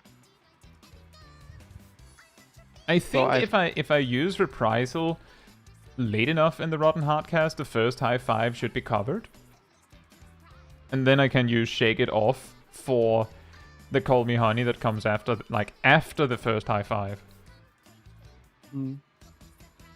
My plan is currently to Divine Veil the first Rotten Heart activation, so Okay, well we're going that into that phase, though I messed up this time and used it somewhere in third beat. Telma says, I don't think Reprisal works for the high fives. I guess not. Either they would be dictated by a snapshot from the Rotten Heart cast, or they don't work at all. Because it's technically a debuff that she applies with her attack. So if it works at all, then it would work, like, then that would be the reason, and then I'm still using Reprisal at the correct time. But then if you're using Divine Veil for the initial Rotten Heart cast, then it makes better sense for me to use Shake It Off for the Call Me Honey after that, so we don't just Mega Shield the first hit, and then there's nothing for the second one. There's also a tip from Cole to, I guess, Shaq, that says, Rotten Heart is an actual heal mitigation check. You have to shield between every hit in prog. It's not a mechanic you should doses through. I don't know if you are doses spamming through it, but... Is that 9 minutes? I can have a look at the link you sent me that indicates all of it. What was that, Zip? At what time does Rotten Heart start? 8:35. Mm. Okay, I'll have to use my temperance before 5:30. That's fine. Trying to figure out what would be the earliest I can use my temperance at. Jaxus had cast Philosophia after the first high five. Well, the good news is that Philosophia, or however you say it, also activates when you cast a defensive spell. So that would still cause healing.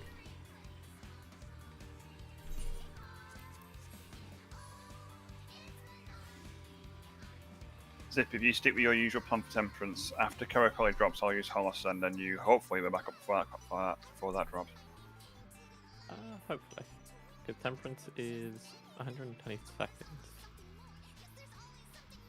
Which is 2 minutes. No. Yeah, it is 2 minutes.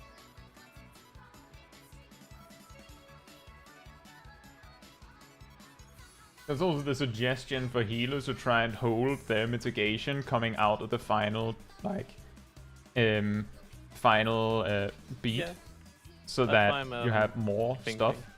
That's why I'm looking at the timestamps, because if I can... But if it's it starts to get a little tight then, because I'm not using Shake It Off there, and if the healer's not using anything, who's mitigating anything?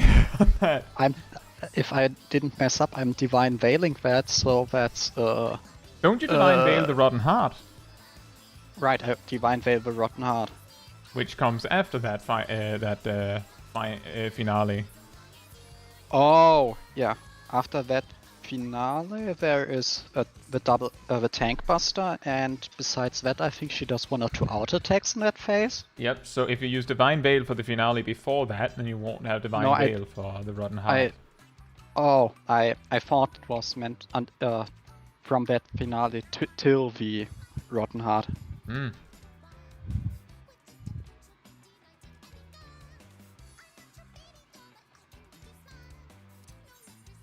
So like just letting the tanks 100% figure out what they do about the Tank Buster.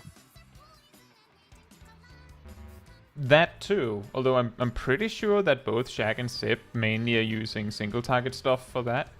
Yeah, I'm throwing Hybron Kai and Terror and Yuhan. There could be an argument that maybe Ham doesn't need Taro, and if that's the case, you have 1 extra Adder Skull. I don't know if that helps you at all in the last bit. No, because I'm planning to use Kara going into Rotten Heart. Hmm. Basically, my usual routine coming out of beat is Panheimer and Karakoli. If I'm using those for Rotten Heart transitions, I'm just down for an E-Prog. Hmm. Well, but yeah, it does seem like a good idea would be to be extra aggressive with the E-Progs during the Rotten Heart phase. And then, like, I mean, if it turns out we're lacking damage because we asked you to use E-Prog more, then we'll have to review that afterwards. Okay, Spam Shields, got it. Yeah, basically, Cole, who I do believe has played, I don't know if Cole's playing Sage right now, but has played a lot of Sage in Savage content, says you have to shield between every hit when progging on the Rotten Heart, which is kind of what we're doing.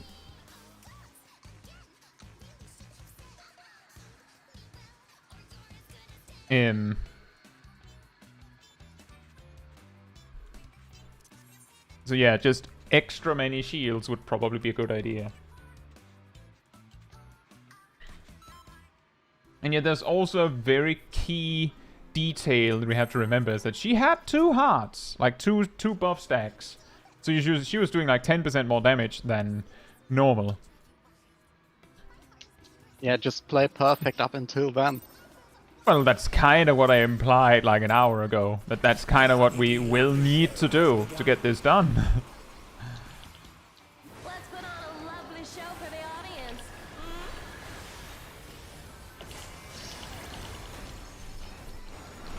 It'll be pairs.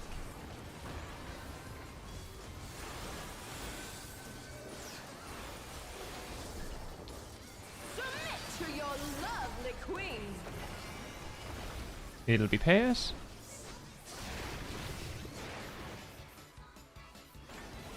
Here comes our fearsome venom strike! It'll be spreads.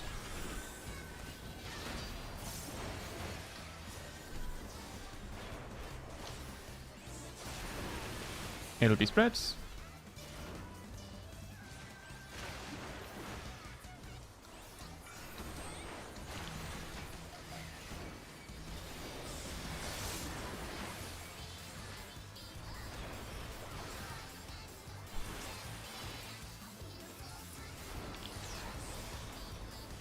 Hope you're ready for me to steal your heart.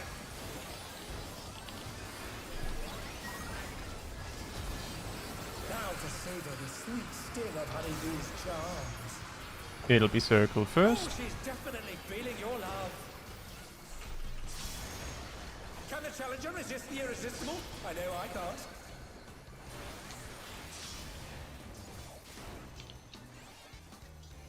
I'll make you mine.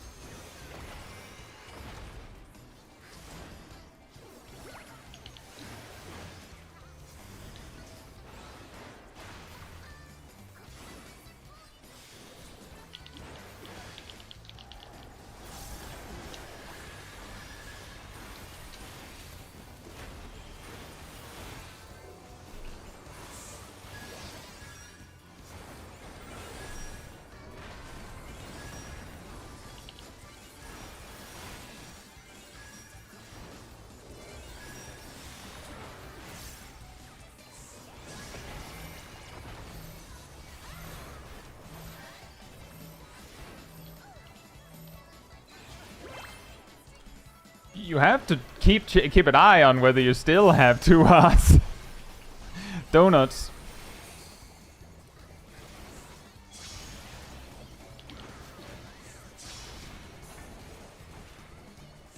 You couldn't see the heart because it was on a red marker. Hmm. Is everyone having a Can't good really time? do anything for you there. We should add colorblind option to this game.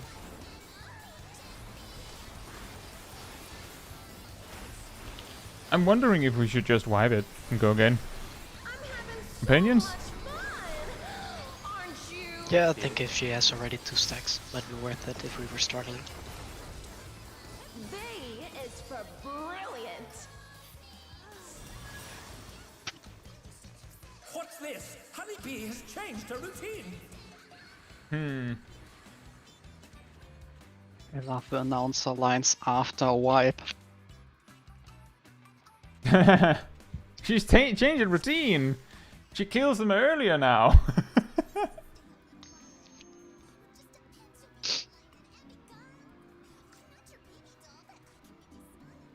Reject.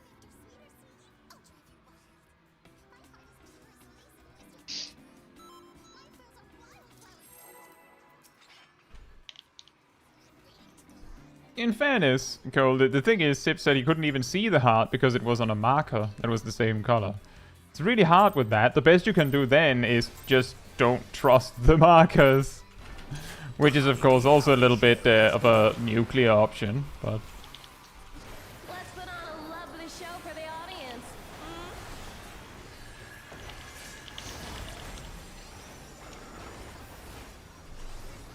Spreads?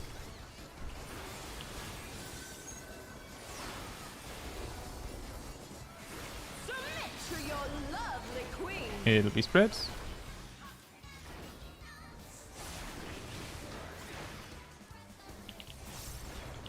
Here comes her fearsome venom strike. Pairs?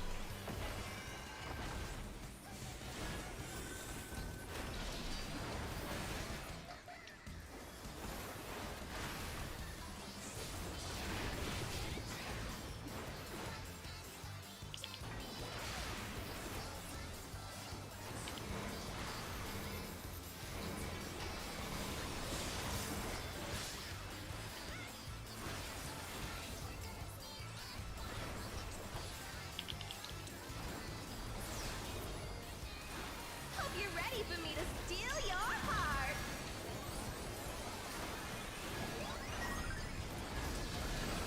Now to savor the sweet sting of honeybee's charms.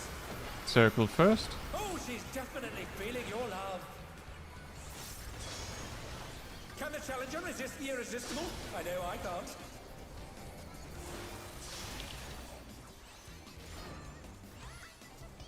I'll make you mine.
Watch out for the hearts. It'll be donut first.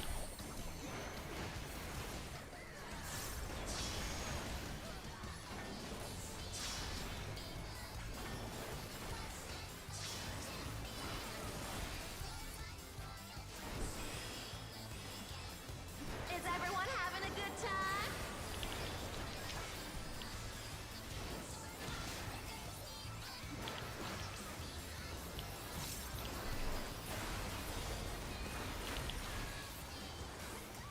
I'm having so much fun! Aren't you?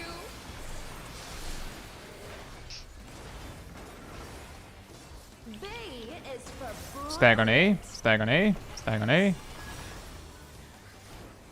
What's this? Honeybee has changed her routine. Go.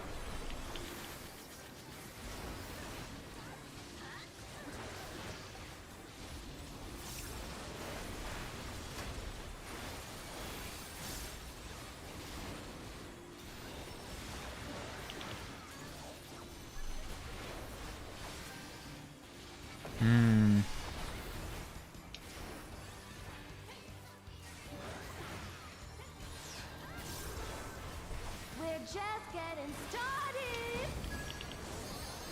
Oh, we need to heal people up quickly, or that invuln has to last, and it doesn't.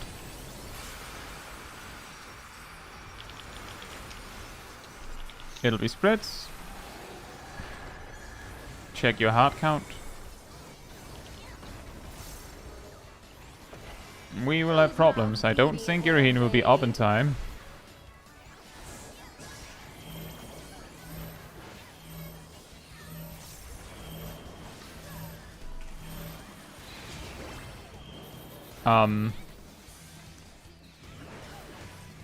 We will have like at least 2 stacks on her now. I It'll be think it's spreads. not spread for some reason. No, you were too far behind, I think. On my screen I was directly under, so I'm not quite sure. Yeah, wheel wiping this. No point. Support means the world to me, everyone.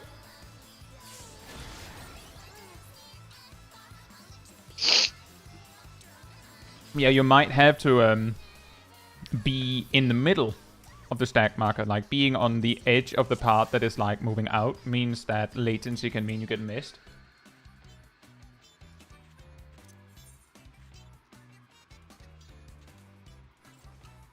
Yeah, sometimes that also works, Strat. Just like going GTA 1 and just like pointing your camera straight down so that you can see everything coming towards you. That's especially good for the bullet hell stack marker. The hearts can obscure your view of the hearts that much if you see the hearts from the top or something. What makes that mechanic so annoying? The Honeybee Lovely Show has begun. Let's put on a lovely show for the audience.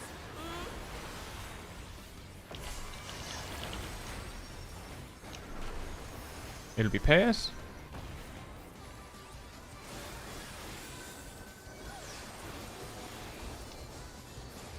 Submit to your lovely queen.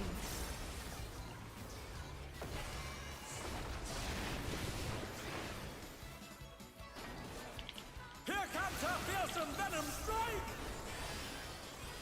It'll be spreads.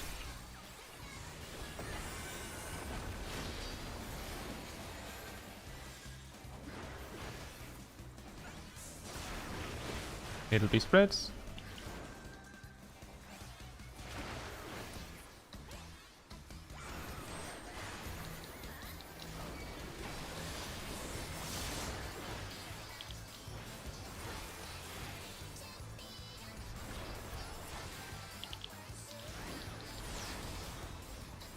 Hope you're ready for me to steal your heart.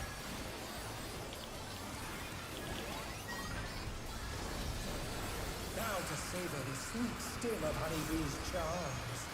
Circle first. Oh, she's definitely feeling your love. Can the challenger resist the irresistible? I know I can't.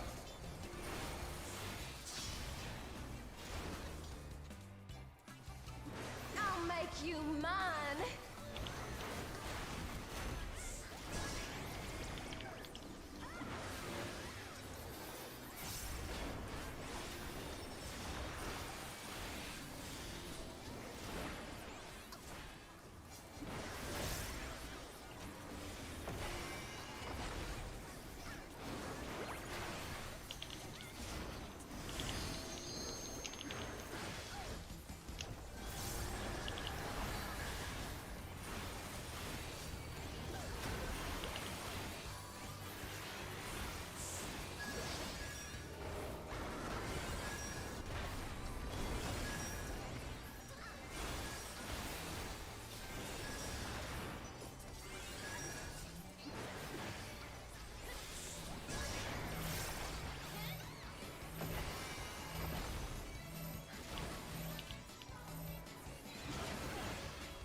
Donut first.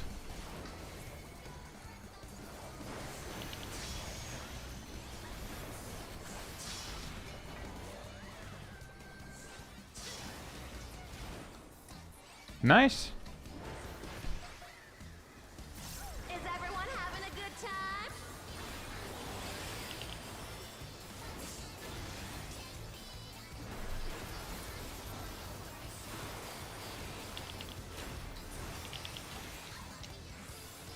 I'm having so much fun, aren't you?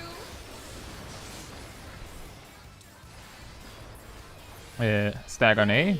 It's Stag on A. brilliant. What's this? Honeybee has changed her routine. Go.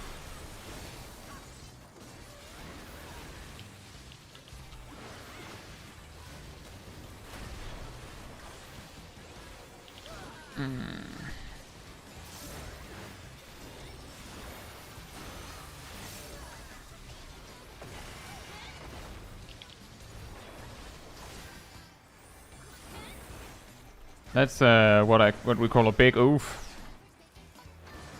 We're just getting started.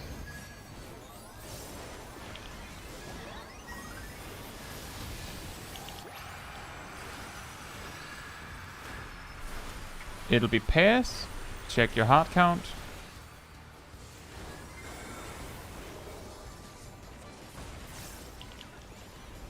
Who's my obedient little bee?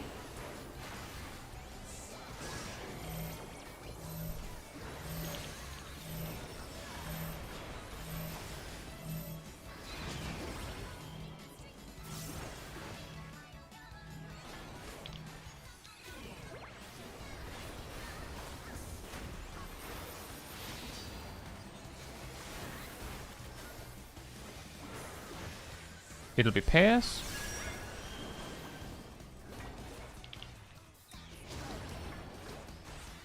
Nice.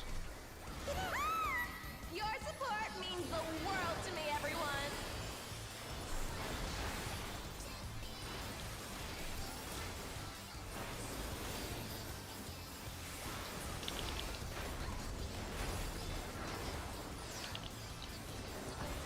No hard feelings if I kill you?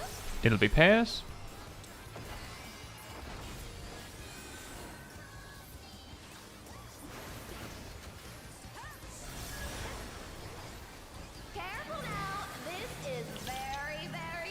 clockwise.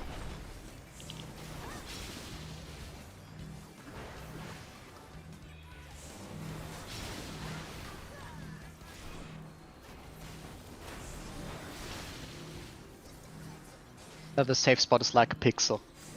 Nope. It's Mine not. was. Yeah, for yours. It's not how it works. This may sting a little.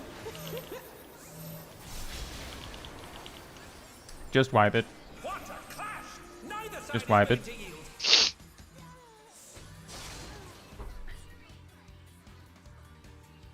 And I got the It- I got the instead- tank buster. Instead of calling that the safe spot is really small, I should have probably announced that we need to find a new safe spot. Oh, I was looking at you. Oh, super. I also saw everyone else. I also saw Shaq place it smack down on the line. Like, I kind of saw it and thought, well, I had to do a pixel perfect placement. Thankfully, I'm a Lala fail, so my smaller hitbox came in clutch. yeah, a tip that I think I can give on that is that from what I've seen, I don't care where the bees are, one of these notches, like one of these arrows here, will be the middle of the safe spot. Like one of these. So if you're standing here, you're not in the middle. Like, I don't know if it's this one or this one, like with a long line or without it, but it'll be an arrow. So don't start painting outside of the arrow. Like, start on the arrow. I don't know how much that helps, but it does at least tell you that if, like, you might be way far to the left or to the right. And the reason why it causes problems is specifically because if you place it too far to the right and it's clockwise, then we have to start over somewhere else, and vice versa.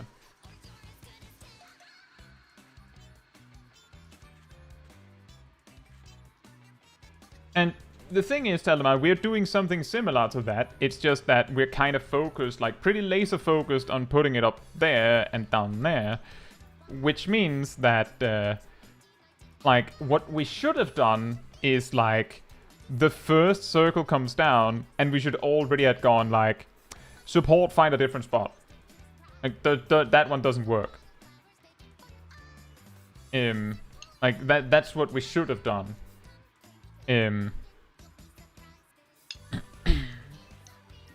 But that, like, the best we can do is try and help each other to know what to do next time, I think.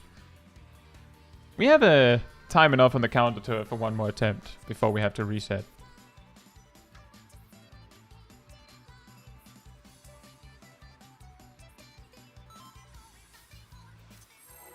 And that is also, like, landing that one is also another case of, like, a mechanic where it's really easy to see where you're supposed to stand once you see it, but if you haven't seen it yet, then it feels like, yeah, how would I know that? The Honeybee Lovely Show has begun. Let's put on a lovely show for the audience.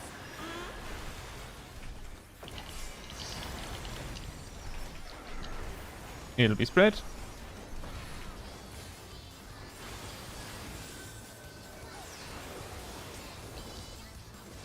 Submit to your lovely queen.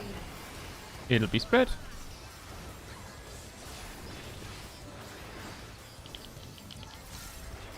Here comes her fearsome venom strike! It'll be pass.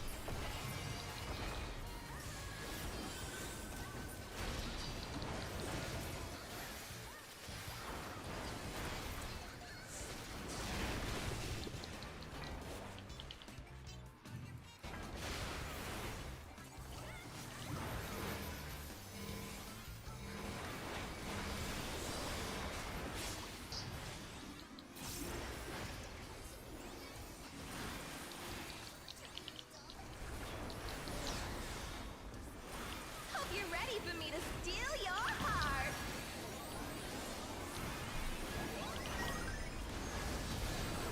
Now to savor the sweet still of Honeybee's charms. It'll be donut first. Oh, she's definitely feeling your love.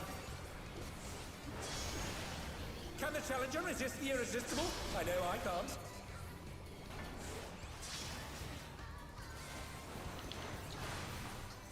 I'll make you mine.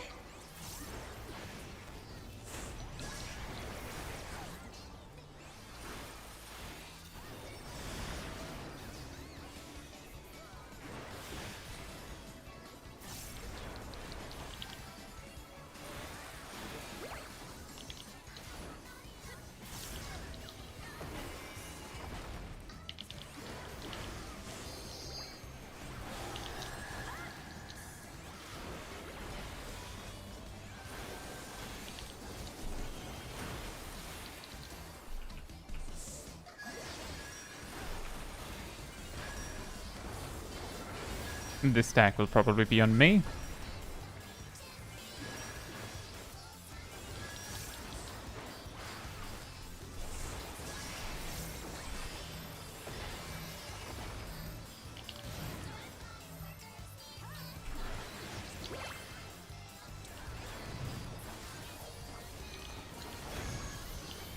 Circle first. Watch out for the hearts.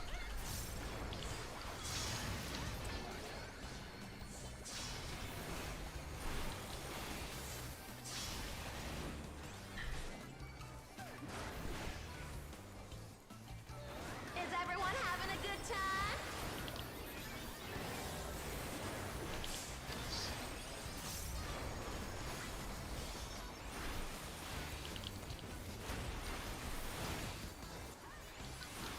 I'm having so much fun, aren't you?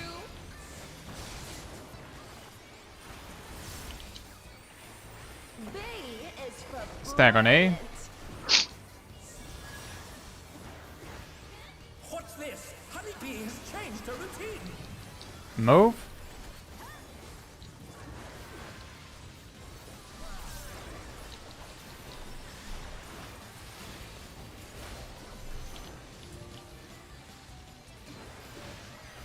Nope, didn't make it.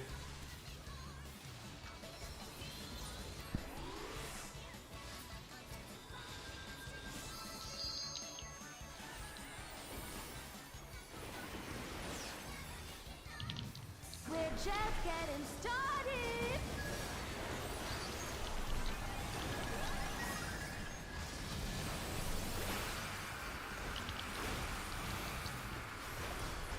It'll be pairs, check your hearts.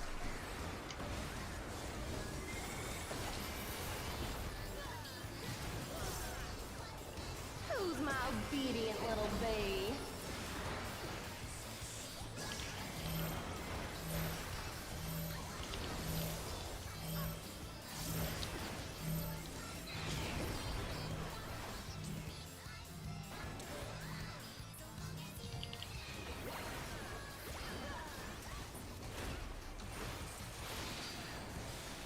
Remember it's pairs.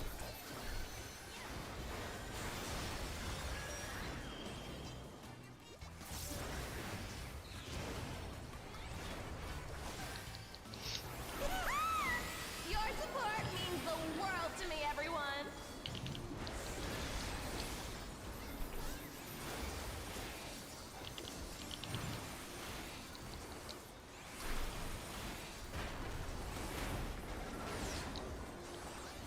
No hard feelings if I kill you? It'll be pairs later.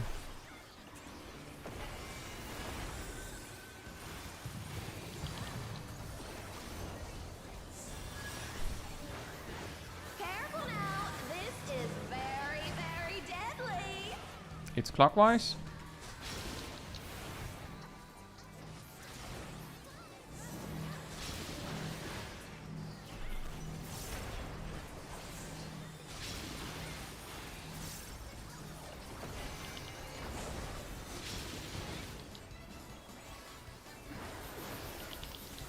This may sting a little.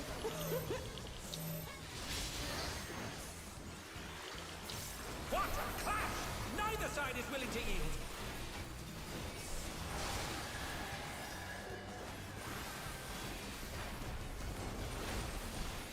Ooh, what a delightful battle It's this is. pairs.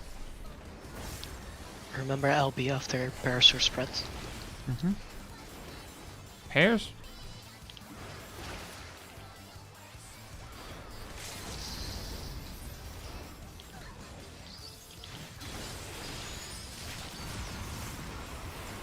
We're just getting started.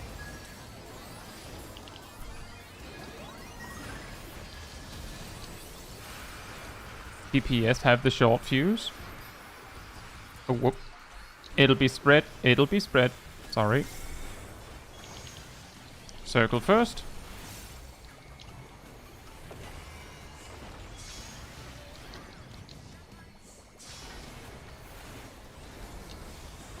DPS have the short fuse.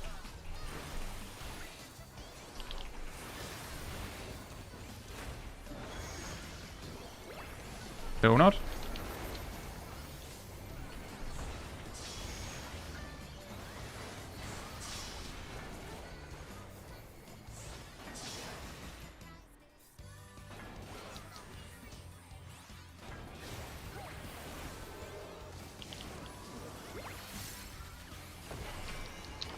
Nice. Spreads.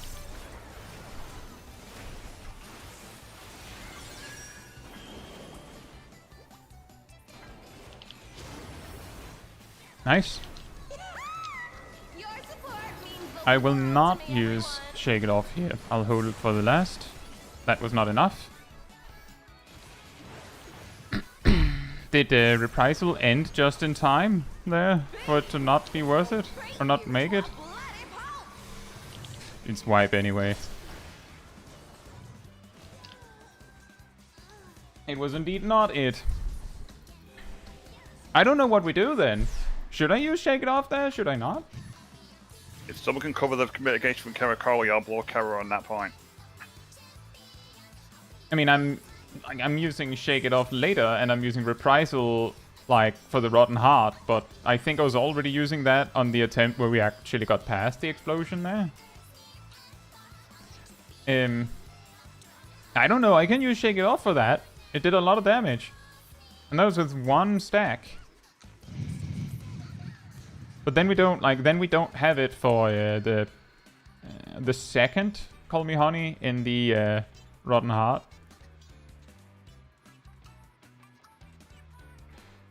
That might also be the difference, is that I removed Shake It Off, Aerodel removed Troubadour, and I don't know if removed anything else, but that's those two combined is like 20 or 30% more, like max HP. I'm saving my entire cooldown rotation for the going into Rotten Half instead of coming out to bait. If I Exactly. precast Temperance, I could probably clip third beat with a couple of seconds remaining on it, and it will be up by 50 seconds in on Rotten Heart. Which would be before the first Call Me Honey in the phase. So technically I can do it. Cole's wings are free there, since you can't use them during Rotten Heart. Or what do you mean by that? I think it depends on how often you use them. Because wings take 120 seconds per time, 2 minutes.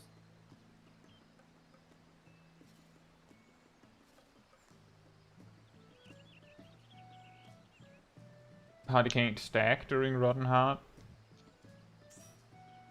No, but you have other healing options than Cure 3. Oh, you mean Passage of Arms wings? Well, Cole, you have to remember we have a White Mage and a Paladin. There are two pairs of wings here. I And you can see reverse- Kylan thought that you meant White Mage wings. And I did too. Worst thing is the Paladin wings also have 2-minute cooldown. I could try to reverse that I don't go for the beats with Passage of Arms and instead try to cover the finales. I don't know, then there's a whole different thing, because I've moved all of my Shake It Offs to the finales. The question is whether, specifically, if there's any way you can get a Passage of Arms for the third finale. If I don't Passage of Arms the third beat. Because all of these phases are slightly under 2 minutes.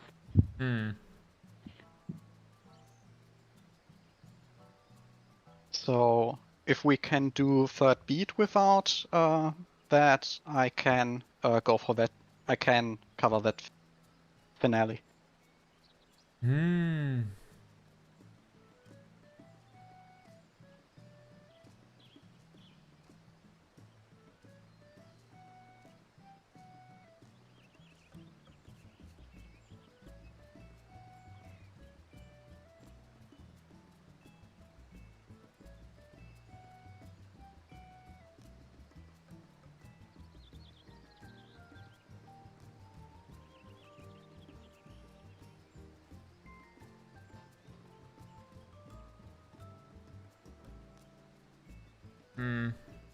according to what others said, the high fives themselves don't hurt that much.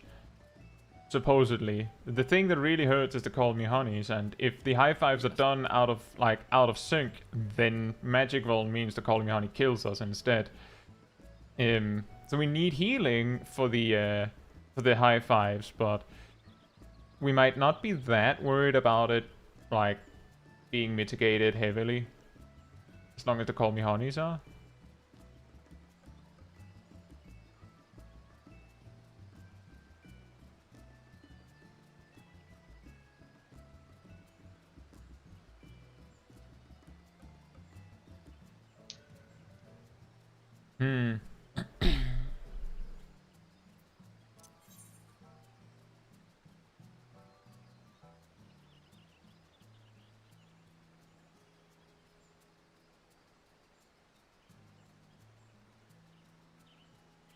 Yep, I'll also be right back then. In the meantime, sanity restored. Again.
Alright, I'm back.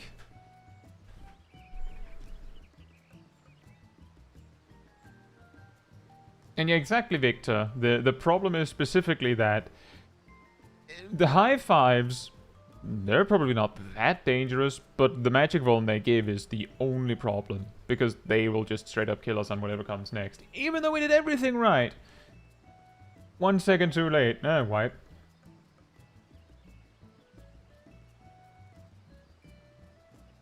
Telemar says, I went back on the VOD to check, and with light mitigation, your raid took 25 to 35% of HP from high fives. According to that spreadsheet thingy, they deal around 70k without mitigation.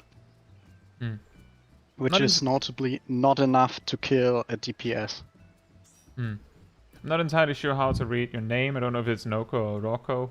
It says, in your last pull, the only mitigation on the boss was reprisal. Players had small shields on them, but they weren't full HP. And on top of that, the boss was at 1 heart, just not enough to survive. And yeah, that was kind of the problem, was that we took Shake It Off out of that to have it for Rotten Heart later. And we have taken Troubadour out of that separately. So we should probably put one of those things back in. I think it's okay if I put Passage of Arms there and some other mitigation can be used on third beat, and because Passage of Arms coming up during Rotten Heart again just doesn't help that much. But Yeah, passive any- arms does nothing during Rotten Heart. That was, I Well, think, kind of what Cole was trying to say, well, was that... it gives me 100% block chance. Ooh. It does very little. I'd say the scariest part about that whole phase for tanks is that she hits a lot. Like she does quite a lot of punching, or rather kicking. And like I need to heal through all that and get help. Like I don't know how much help I need with healing through all that, but like that's the scariest part for me. Like usually when we wipe to something in the Rotten Heart, it's everyone else are dead, and we're like, eh. And Passive Arms doesn't do much if you can't stack the raid. Yeah. We could only stack on like the 4th or 3rd. Everyone who already did a high 5 could just abandon clock spot, get behind the paladin.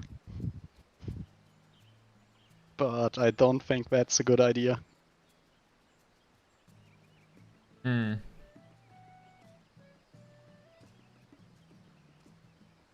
Shields are worse to use on Finale because the dot eats them before the big hit usually. If you can move a percentage mitigation there, it's probably better.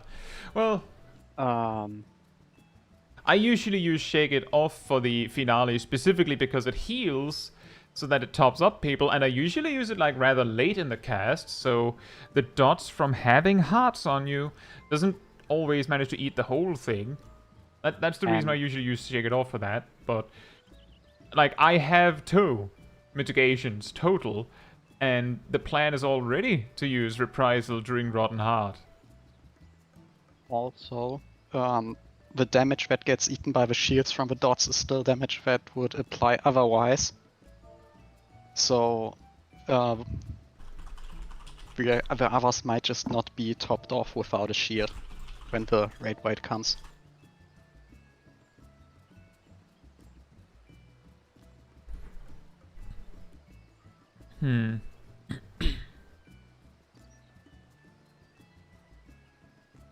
I think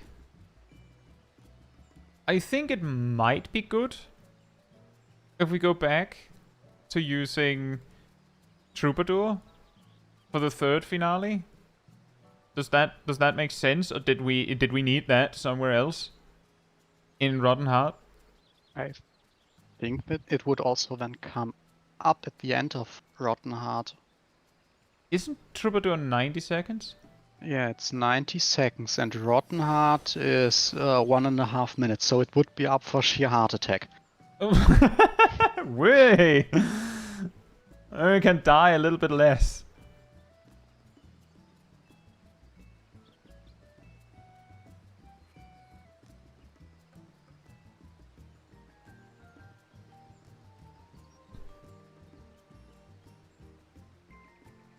Oh, the key, Cole, is that I'm using Shake It Off for other various timings, and usually I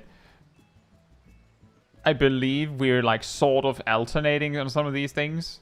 Like I could possibly use Shake It Off where you're saying, but that is not a point we're having trouble with, I'm pretty sure.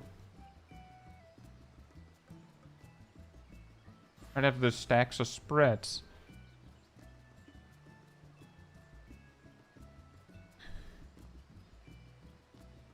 Your magic barrier, is that 10%? 10% magic reduction, 5% increase healing. Have you been using magic barrier in the encounter so far, Cat? Just out of curiosity. Oh, okay. Because the thing is, the reason why I'm asking is because we were talking about, okay, we need more mitigation in Rotten Heart. So I go, well, I can move my Shake It Off out of the finale just before that. And then Aradel goes, well, I can also move my Troubadour out of that. And then we die to the finale. So if you go, I'll help. I'll use magic barrier for this. And then we die to something else because, oh, we actually needed that magic barrier. So that's why I'm asking. Like, if you're taking it from somewhere else and putting it there, then it might matter. That it's certainly not where it used to be. No plan besides the opener. Well, if you use them for the finales, that might help. It might still be a good idea to use, I don't know, either Shake It Off or Troubadour for the third finale. One of them. I don't know which one is better for Rotten Heart. Uh, Because we're if only yeah. If Troubadour is used for the last finale, it would be up for the final raid white in Rotten Heart again. So that's about 90 seconds apart. Hmm. Well, that also applies to Shake It Off because that's also 90 seconds. Yeah.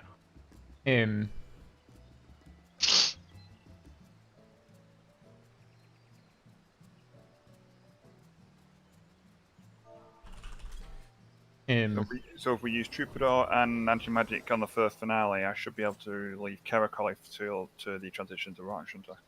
The aim is to make it so that the healers don't have to use anything for the third finale. That is the target.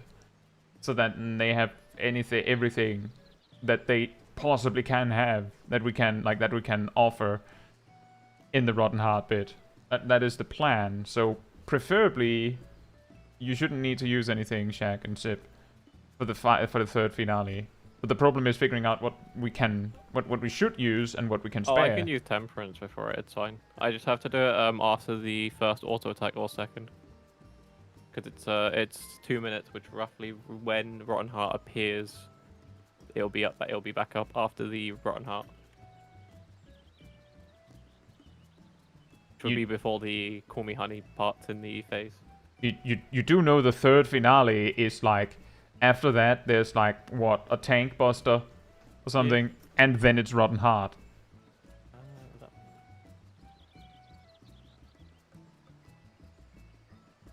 Because looking at the spreadsheet we have, it reckons it's 2 minutes. No, third finale is 8:05, Rotten Heart is 8:35, so it's just 30 seconds apart. I see. Yeah, exactly. That's kind of the problem. That's why a 90-second cooldown unit used for the third finale will just barely be usable at all in Rotten Heart. You could use Temperance and then hold the shield that it has for Rotten Heart. I guess you could do that. The question is, the thing is, that's not what we're trying to accomplish. We're trying to accomplish having it so that the healers have everything that they need for the Rotten Heart. Are you saying finale or third beat? I'm saying finale. So third beat's finale. I didn't say beat a single time in that conversation. Because I was planning on using it during third beat. Ah. And then when that, the end of third beat is over, it goes into the next phase, and then it'll be ready by Rotten Heart, is what I meant.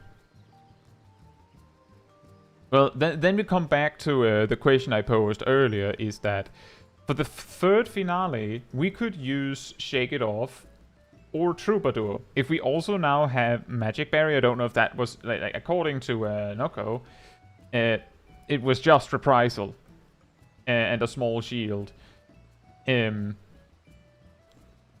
if we then also have Magic Barrier there, and then we also have Shake It Off or Troubadour, then we might be fine. But is there a preference? Is Shake It Off is a heal with a shield and a heal over time effect. Troubadour is 15% damage reduction. Which one is preferred during Rotten Heart? The heal on the heart might be the preferred one for the Rotten Heart phase over Troubadour. You would have which one? Sorry. Shake It Off. Okay.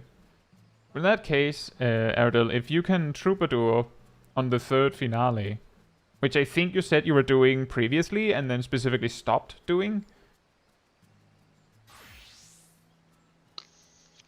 And then if we now discover that we're extremely over-prepared for it, then we'll see if we move something else. And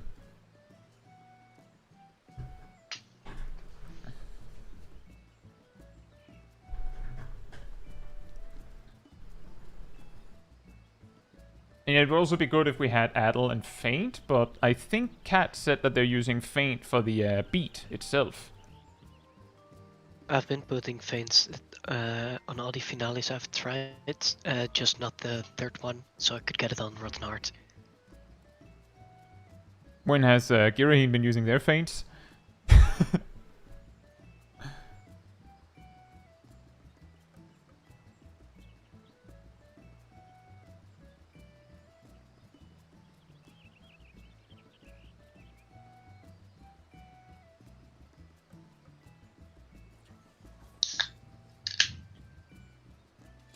I don't know if that was because of me or someone else.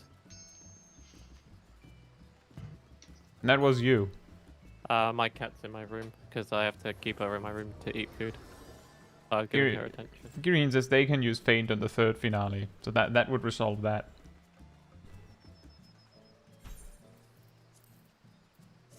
So does a shield from me, then we're good. Come again? So just a shield from me on the third finale, and we should be okay. Yeah, the plan is that no healers use mitigation for that. Like, no cooldowns, because you're going to need it afterwards.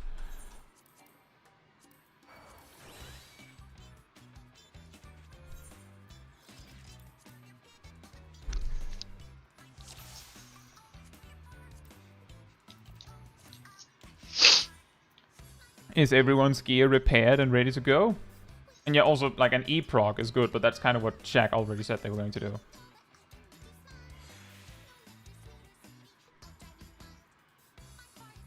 Cole says Kara should be free for the third finale, because the Rotten Heart cast is 30 seconds after.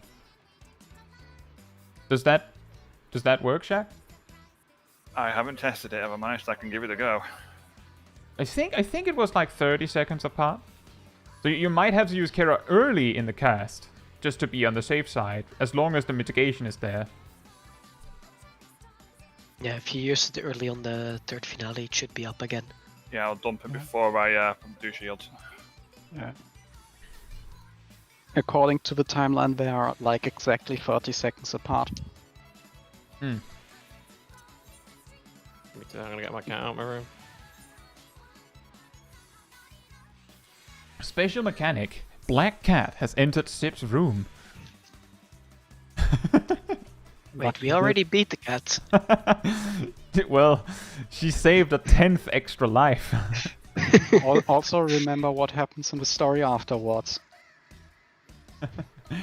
You do adopt the black cat. Fair enough.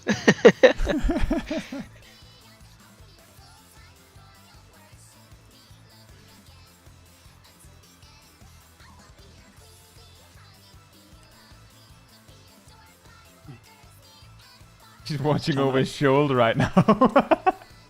This time I won't forget to place my focus target and then wonder why all of my interventions are not coming out. Oh. Sorry about that. No problem. She was gonna knock stuff down if she went to where she was going.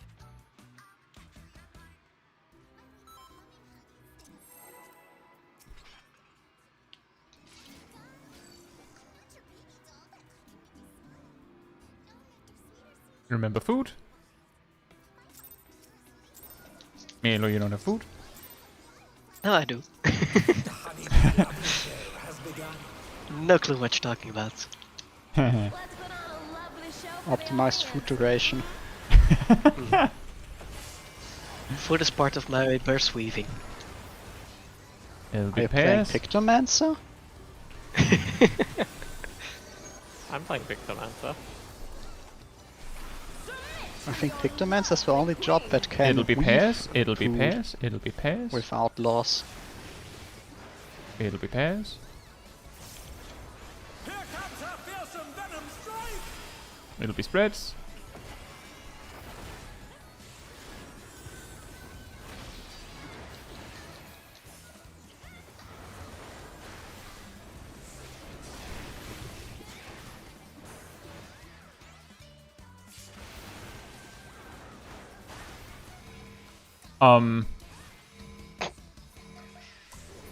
Question. What? Spreading apart. Was that everyone dying to not spreading? I'm surprised think so. I didn't die. Yeah, we got tank privilege. Red supply of Vuln. I think. I'm genuinely asking what happened. Is it everyone just being slightly too close?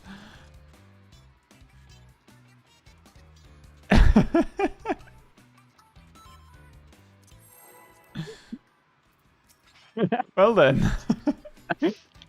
It's okay, we have her this time. The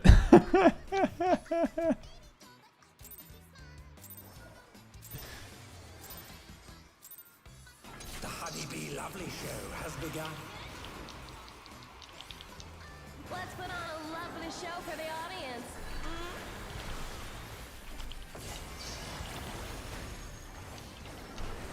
It'll be spread.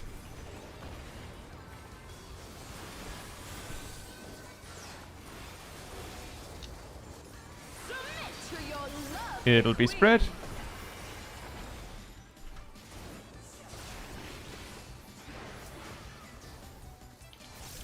Here comes her fearsome venom strike! It'll be pairs.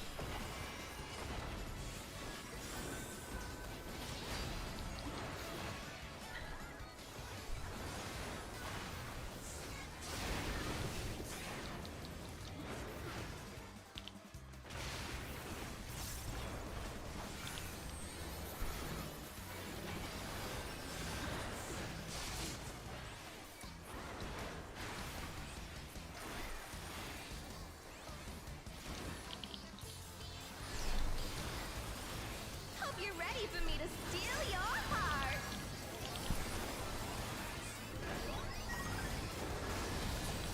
Now to savor the sweet sting of Honeybee's charms. Circle first. Oh, she's definitely feeling your love. Can the challenger resist the irresistible? I know I can't.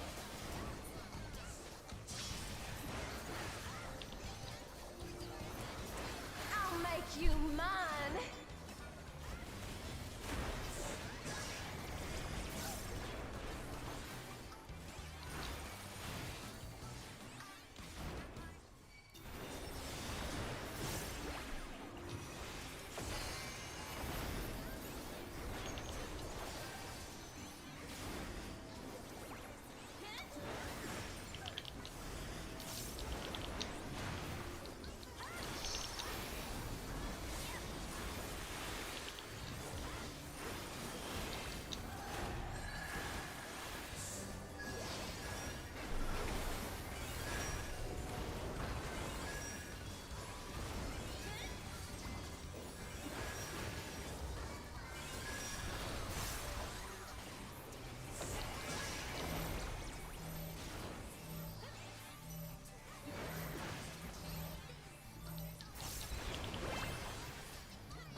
Donut first. Watch out for the hearts.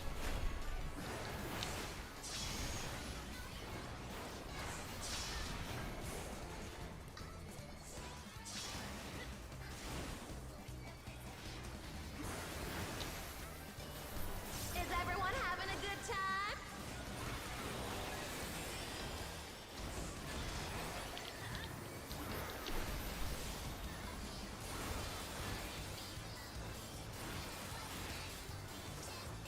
I'm having so much fun, aren't you?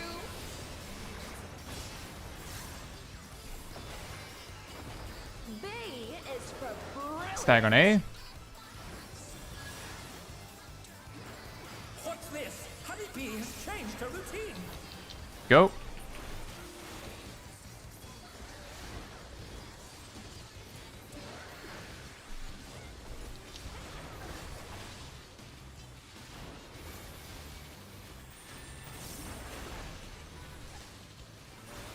Yeah, I think just wipe it.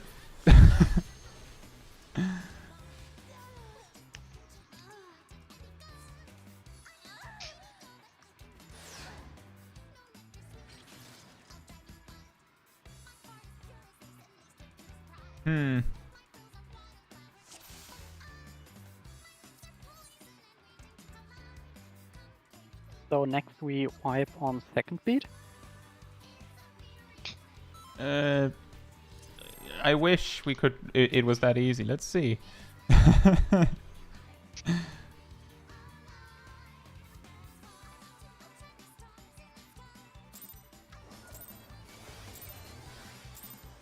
Oh no. The Honeybee Lovely Show has begun. Let's put on a lovely show for the audience.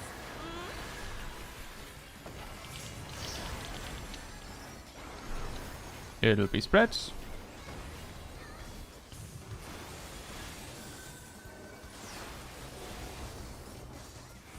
Submit to your lovely It'll be queen. spreads.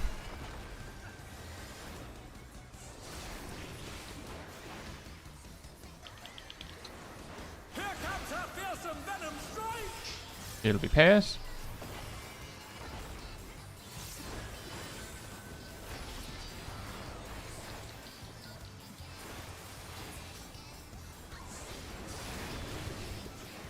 It'll be pairs.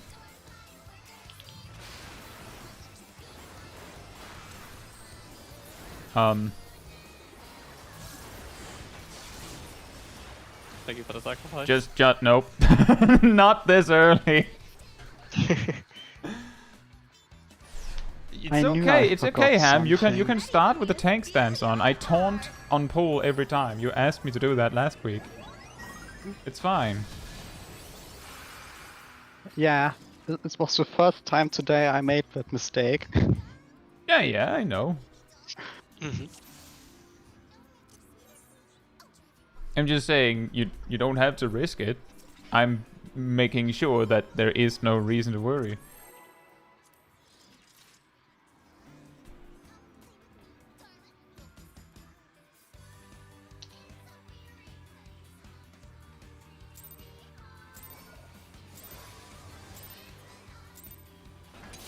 The Honeybee Lovely Show has begun. Let's put on a lovely show for the audience.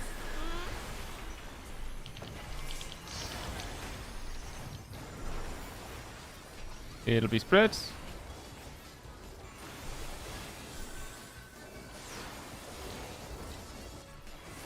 Submit to your lovely It'll be spreads.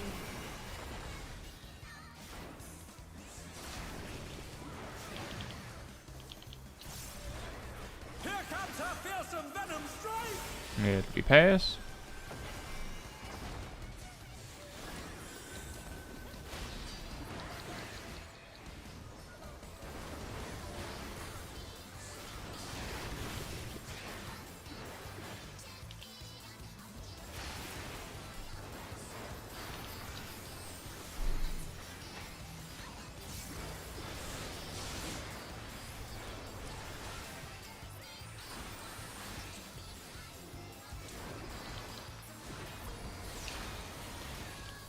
Hope you're ready for me to steal your heart.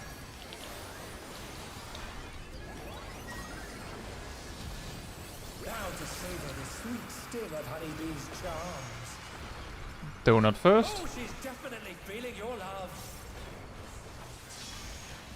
Can the challenger resist the irresistible? I know I can't.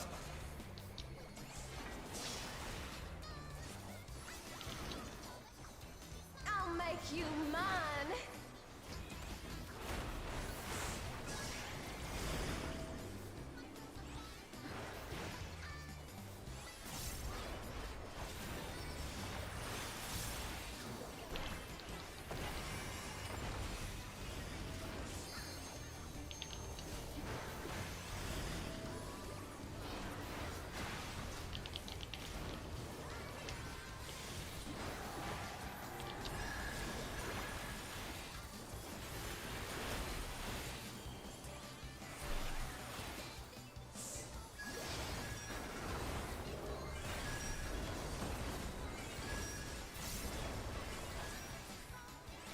It'll probably start on Aerodel. Nope, it'll start on Hiraheen.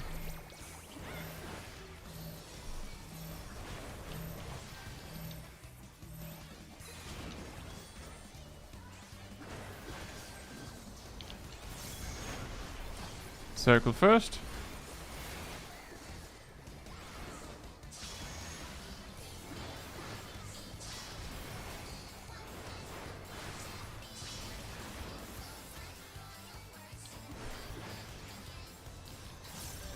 Is everyone having a good time?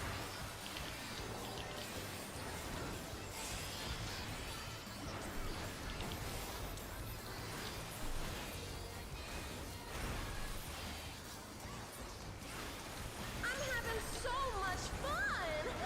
Aren't you?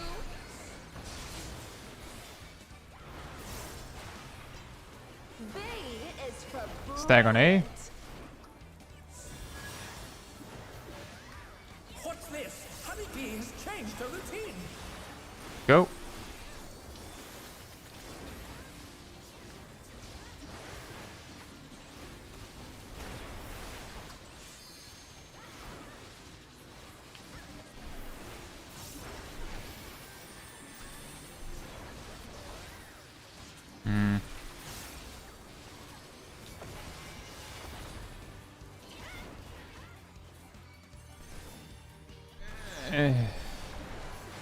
It's not exactly the greatest. I think Milo's dead.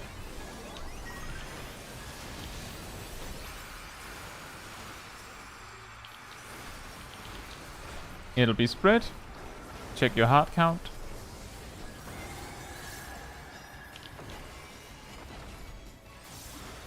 Who's my obedient little bee?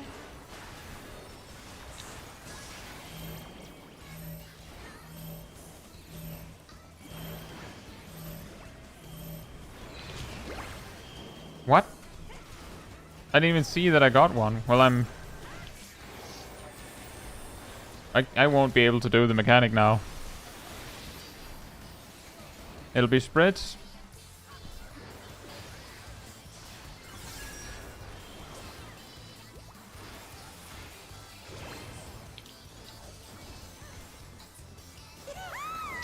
Your support means the world to me, everyone.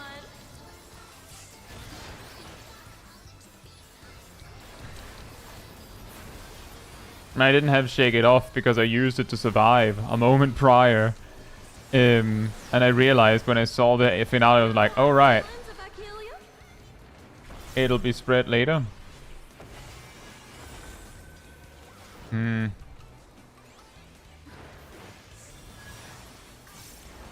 Careful now. This is very, very deadly. Clockwise.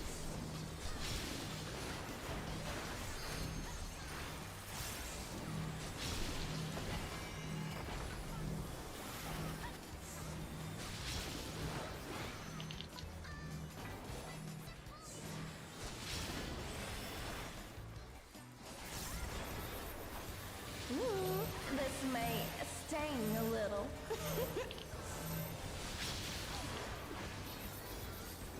What a clash! Neither side is willing to yield.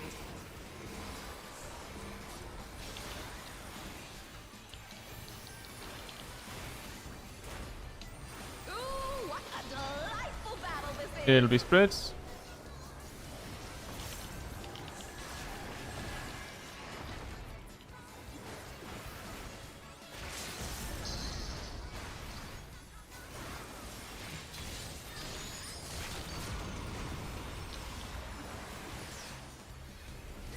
We're just getting started.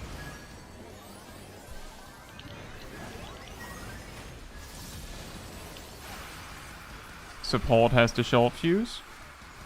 It'll be spread later. Circle first.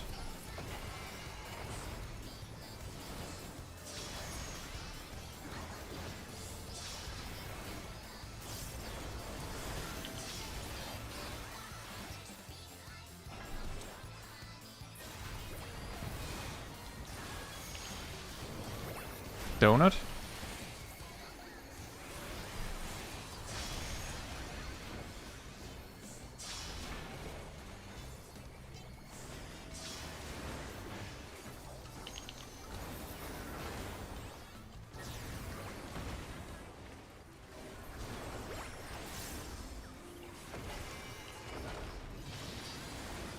It'll be spread.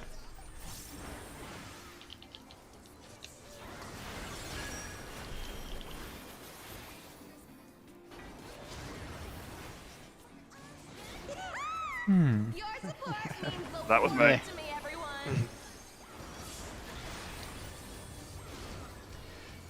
Yeah, like, look. I won't have 7 that, stacks, by the way. 7 stacks. Come Like, on, tank busters. Stack the tank buster.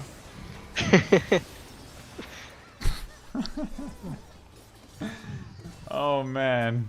Yeah, it's hard to get in position for passage of arms if you're Yeah, charmed. Nobody steals the spotlight from that me. also.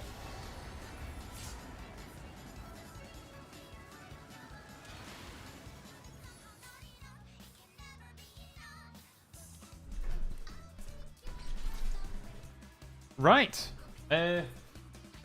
Now we're going into like the final hour, you could say. Big deep breath. Sip of water. I don't know, punch yourself in the face. That's optional. I'm drinking coffee. That's nice. That's also an option. I'm out of tea. Yeah, we are reaching the point where I'm sure there will be mistakes because people are just like swirly in the head because we've been going at it for hours. But then all we can do right now is just and try and focus up, which is always easy to say.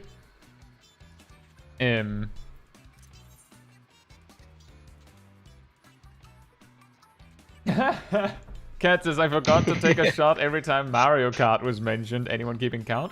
Well, actually, people haven't mentioned it, like, for hours at this point, I think.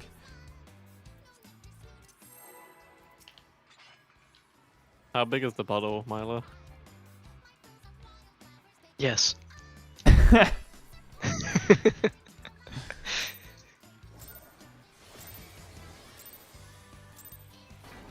The Honeybee Lovely Show has begun. Let's put on a lovely show for the audience.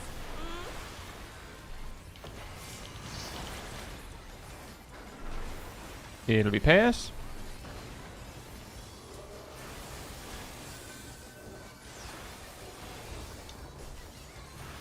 Submit to your lovely queen. It'll be pairs.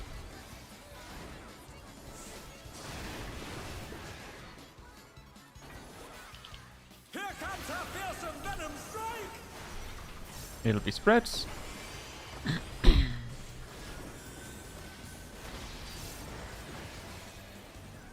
It'll be spreads.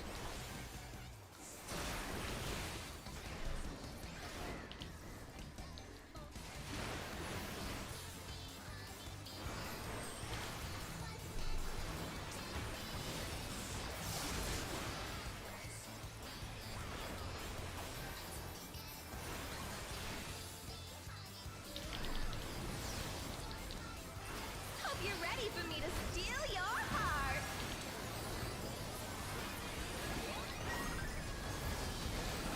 Now to savor the sweet sting of Honeybee's charms. Donut first. Oh, she's definitely feeling your love. Can the challenger resist the irresistible? I know I can't.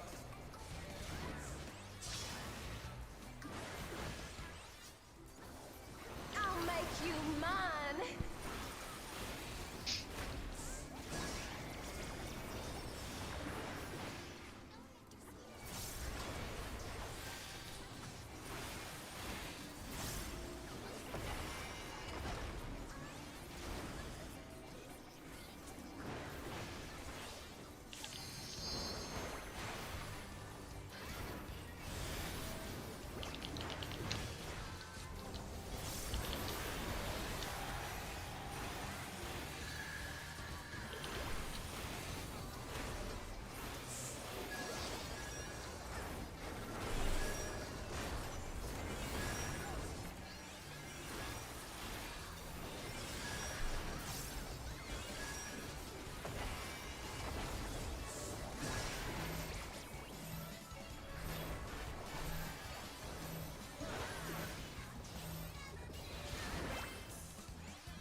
circle first.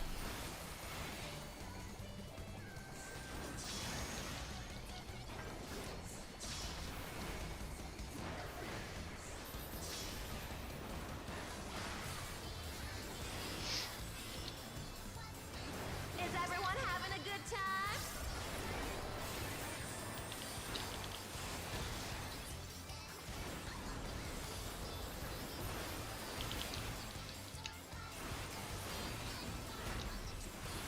I'm having so much fun! Aren't you? Stag on A. B is for brilliant. What's this? Honeybee has changed her routine. Go.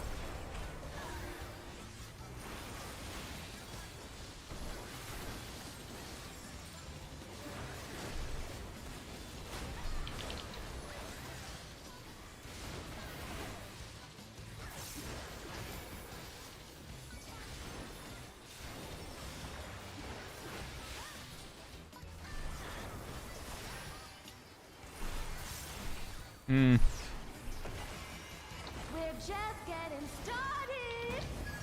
Shaq needs healing.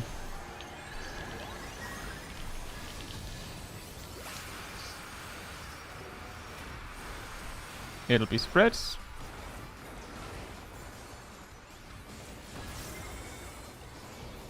Check your heart count. Who's my obedient little bee?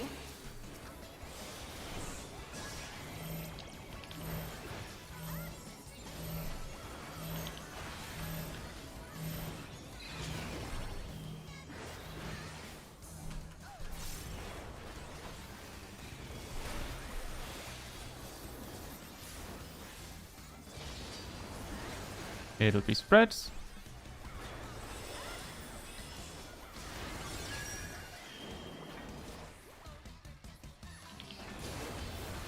That was me, my bad. Support means the world to me, everyone.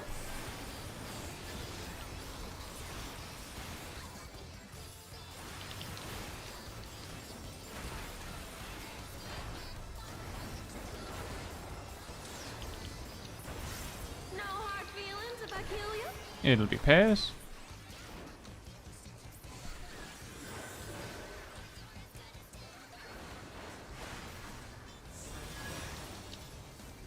Careful now. This is very, very deadly. Clockwise. You're in. Oh. I didn't see the one in the center. Whatever. Whatever.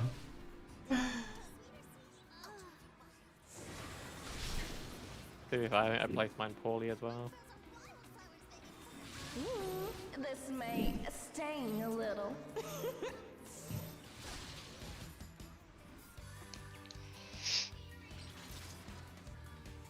It is really painful with the like the love phases where it's like, oh, you made a mistake, and then it's ruined for the rest of the fight almost.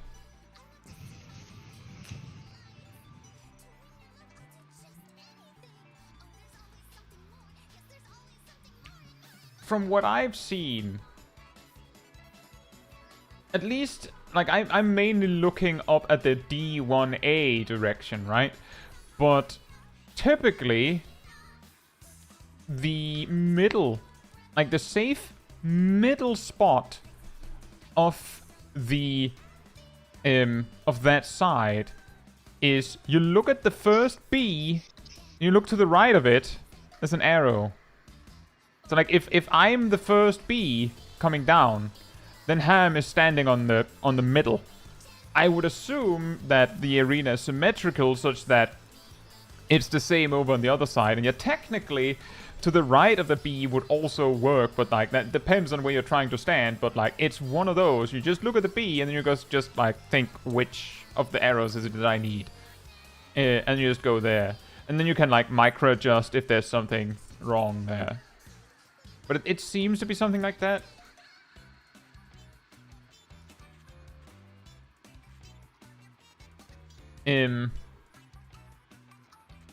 Anya, remember to check your food buffs.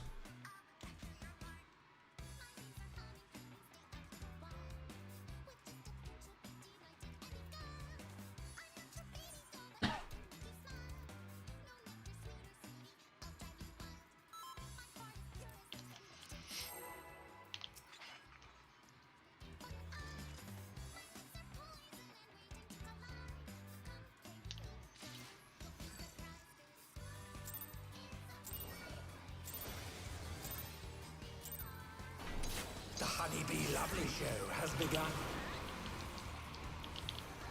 Let's put on a lovely show for the audience.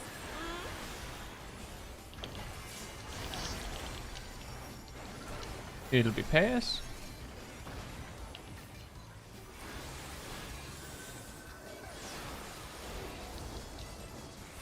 Submit to your lovely queen. It'll be pass.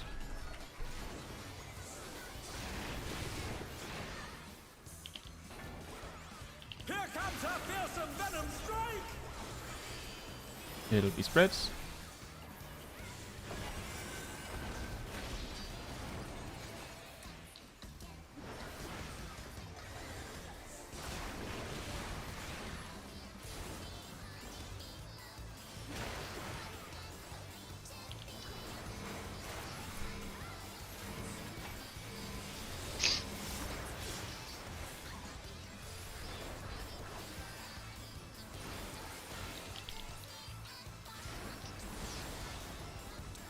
Hope you're ready for me to steal your heart.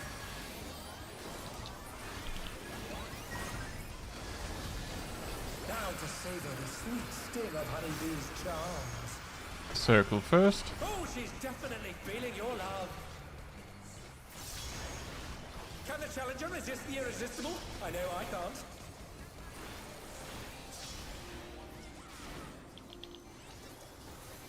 I'll make you mine.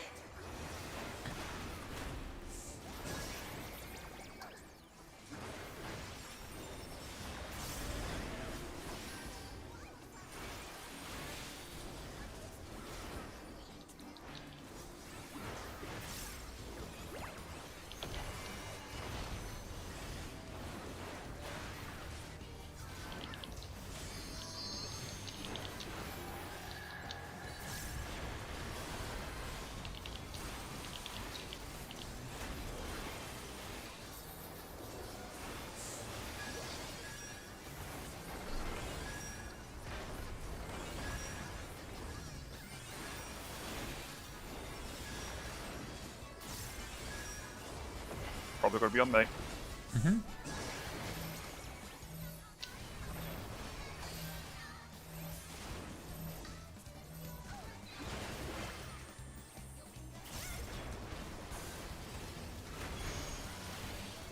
Donut first.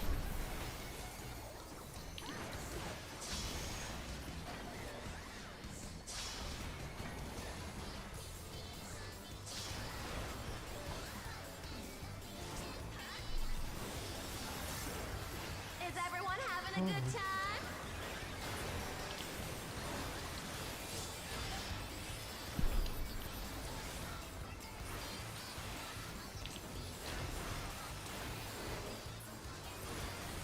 I'm having so much fun, aren't you?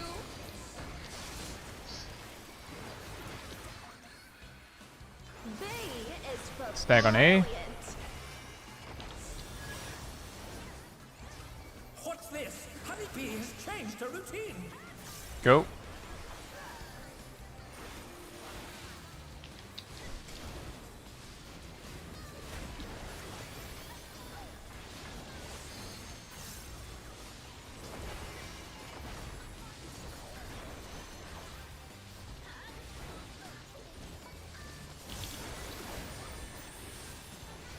Ah, so close.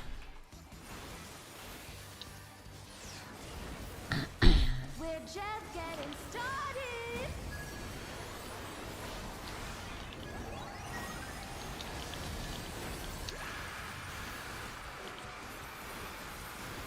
It'll be spreads. Check your heart count.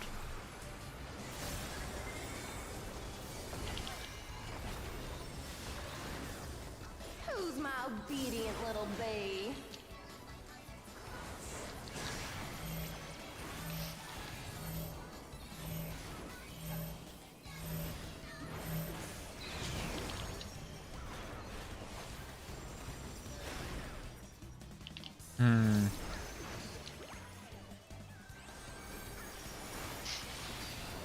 It'll be spreads.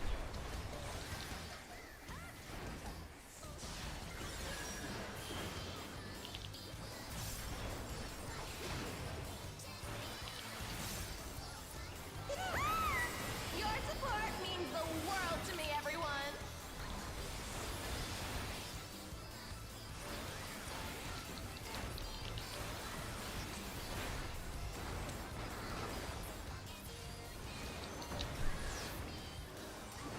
No hard feelings if I kill you? It'll be spreads.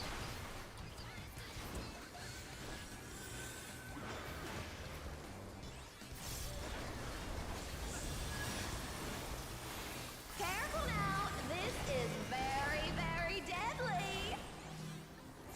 They're counterclockwise.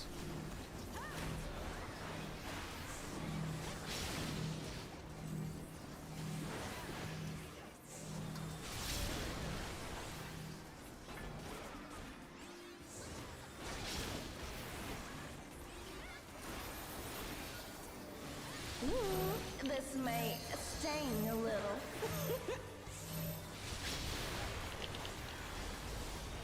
What a clash! Neither side is willing to yield.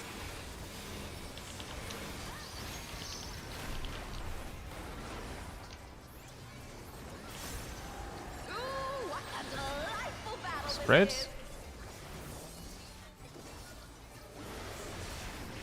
Spreads.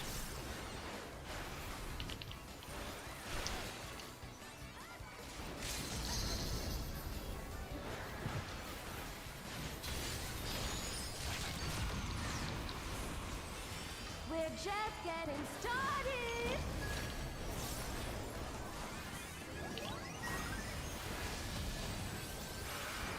Supports have the short fuse. It'll be pairs. Circle first.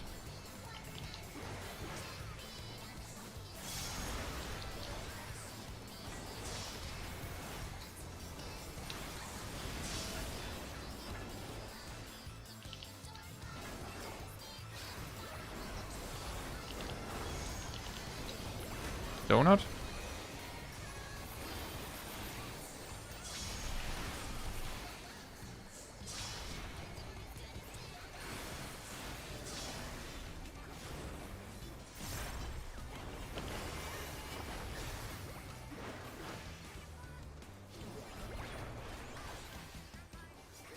Hmm? It'll be pairs.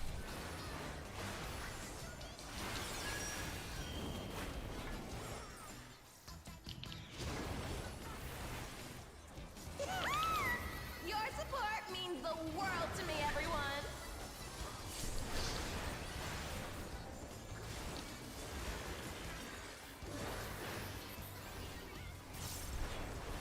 B is for break you to a bloody pulp.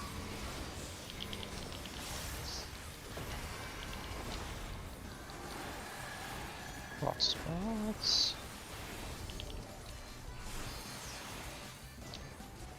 Yep, clock spots. Spotlight from me.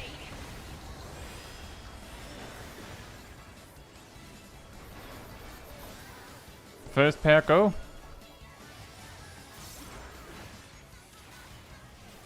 We pray that was fast enough.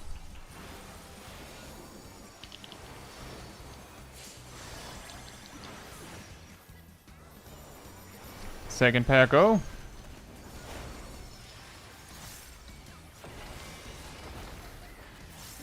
Enough is enough. Trip off my stage. Third pair go.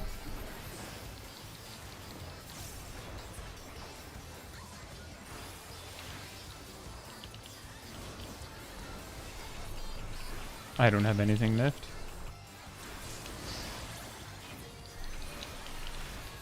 Last pair go. That's me and Ham. Hope that was fast enough.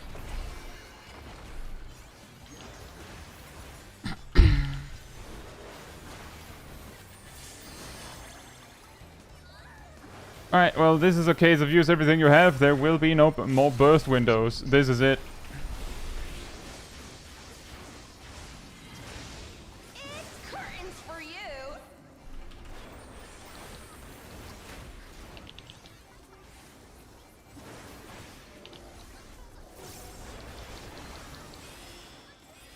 She was at 4.3%. So, on the one hand... 4% with 4 stacks as well. Yeah. Also, the time lost with someone going, yay, Simbe mode, is probably like 0.3%. We would have had it. We would have had it. But yeah, also cleanest run so far. As far as the last phase concerned. Yeah, the last least. phase. It was like the cleanest run. I think this was the first run where no one died in Rotten Heart. But yeah, that was Also- a new record. I think our Also- previous record was 6% if we subtract the 4 or 5 stacks she had. This time it's 0.3% if we subtract her 4 stacks. Oh right, the 11% where we entered with 4 stacks or something like that also got the 6% or 4% or something from the sheer heart attack. The So- sheer heart attack gave her 8%. Yeah, this time because we are all, but last week our best run was 11% died to enrage, and I'm not quite sure whether 4 or 6 people died to the enrage. Yeah, I don't know. Our best run might have been better than we thought. Also our best previous run. Check your food buffs, everyone. Check your gear isn't breaking. Congratulations, Alice. Is 30% enough? 30%? Gear. Probably. I think Zip is just not attacking.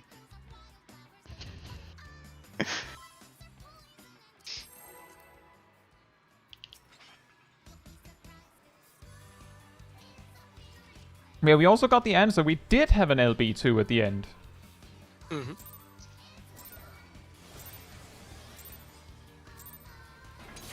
Honeybee Lovely Show has begun. Let's put on a lovely show for the audience.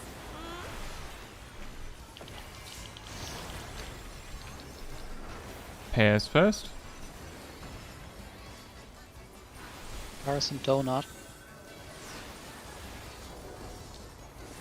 Submit to your lovely queen. Pairs first.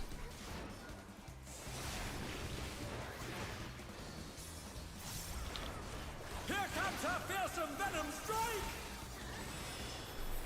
Spreads.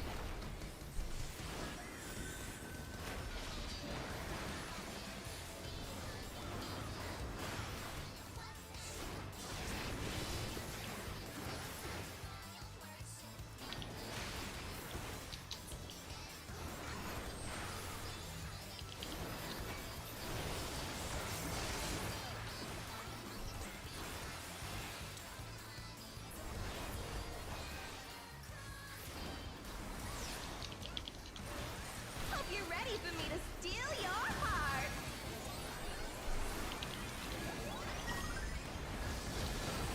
Now to savor the sweet still of Honeybee's charms. Circle first. Oh, she's definitely feeling your love. Can the challenger resist the irresistible? I know I can't.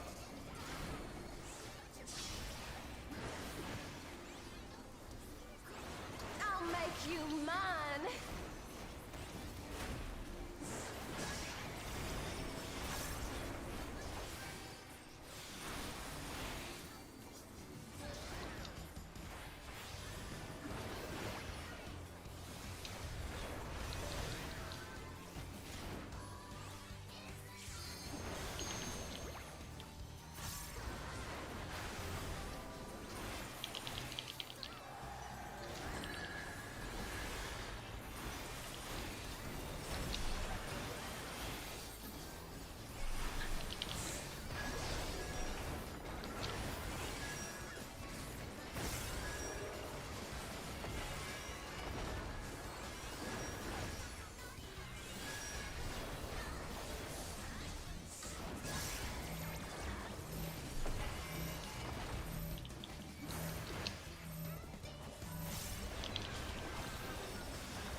Donut first, watch out for the hearts.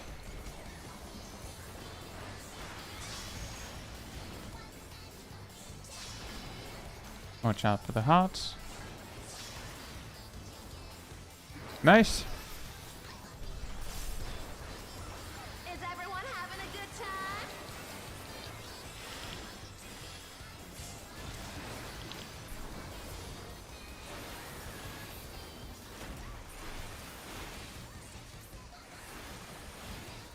I'm having so much fun, aren't you? Stag on A. B is for brilliant. What's this? Honeybee has changed her routine. Go.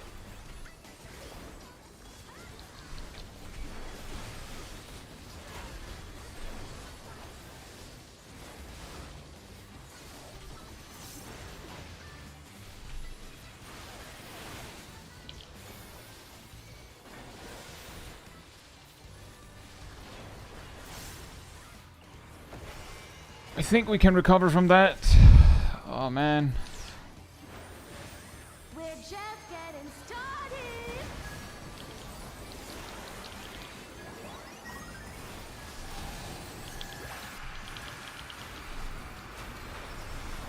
It'll be spread. Check your heart count.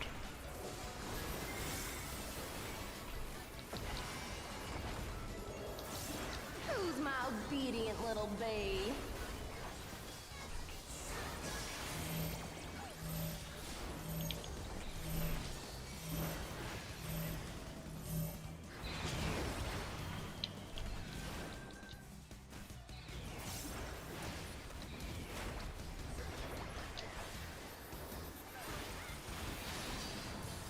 It'll be spreads.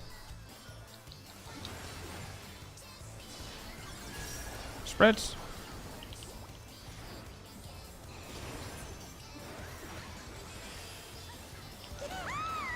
Your support means the world to me, everyone.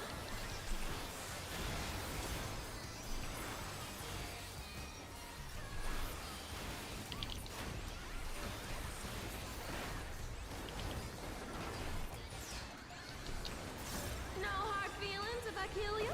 It'll be spreads later.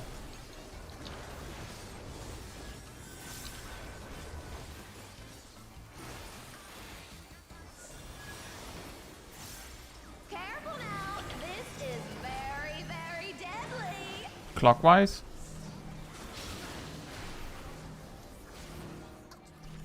The support side is a little goofed. Very goofed.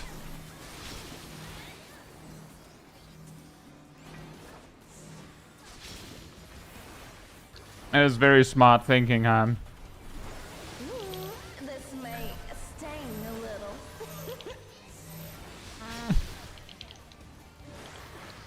What a clash! Neither side is willing to yield.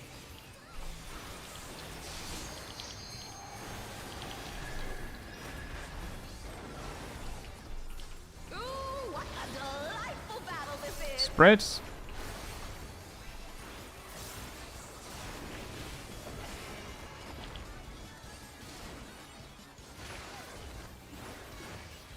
LB time.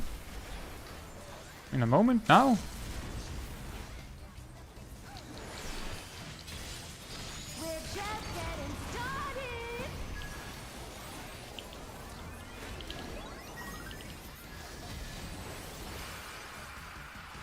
DPS has the short fuse. It's pairs.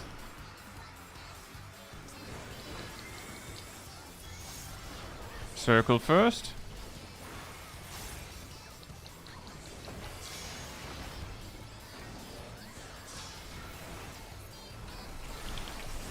DPS has the short fuse.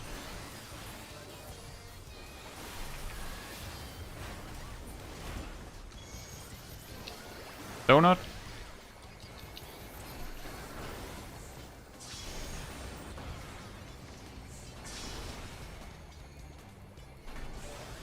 Support has the short fuse, or the fuse.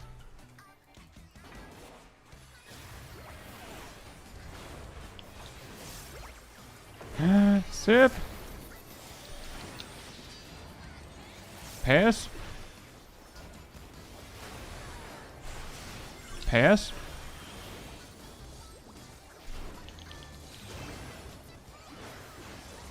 Nice. Your support means the world Here come the to big one. everyone.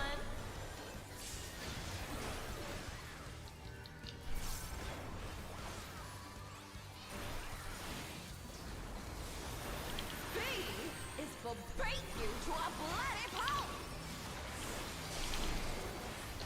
We'll need clock spots after this.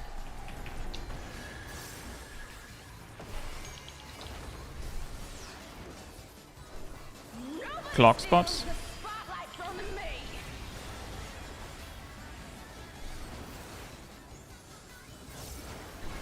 First pair now.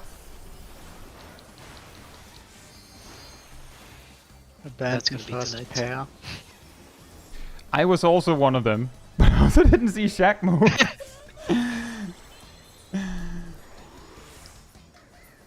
Second pair now.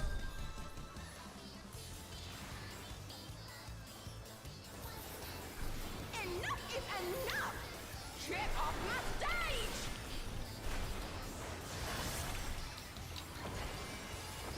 Third pair now.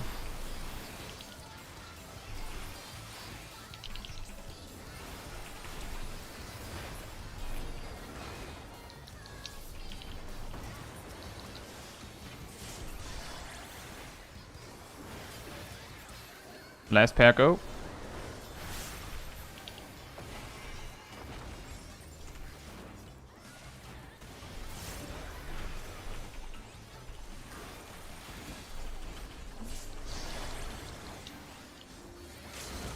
All cooldowns, anything you have. This is the time. Damage. Big damage. It's curtains for you.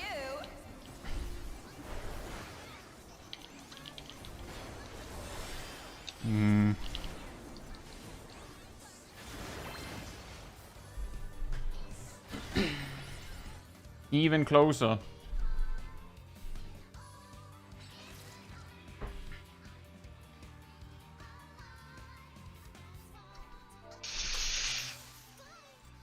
How many deaths did we have? Like 4, I would say at least. Okay. There was 3 during alarm thermite. What? And Oh. Okay.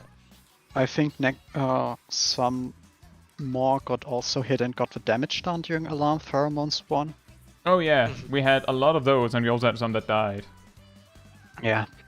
And yeah, exactly. That's why it hurts so badly when we have like common mistakes in Alarm Pheromones 1. Is because if no one had died there, it's very easy to say, if no one had died there, we would have gotten it. But how would we know that? Like 8 minutes later.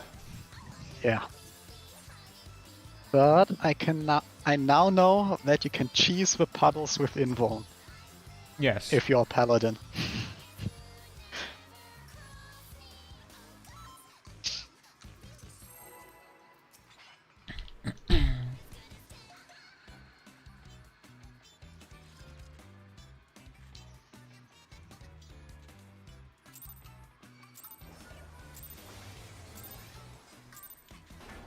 The Honeybee Lovely Show has begun.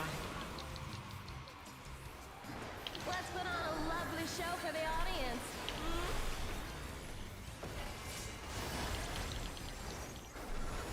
It'll be pass.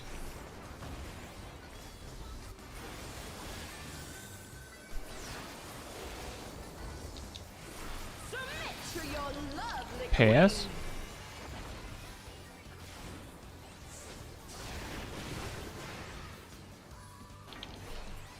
Here comes her fearsome venom strike! Spreads.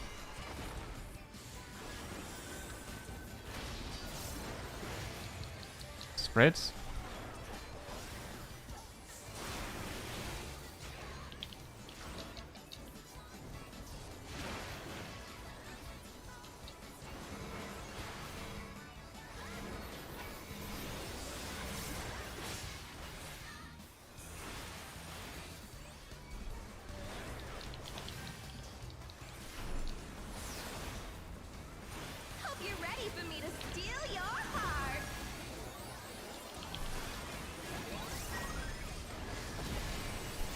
savor the sweet sting of honeybee's charms.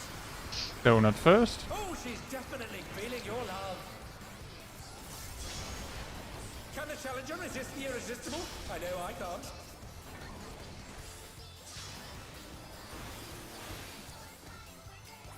I'll make you mine.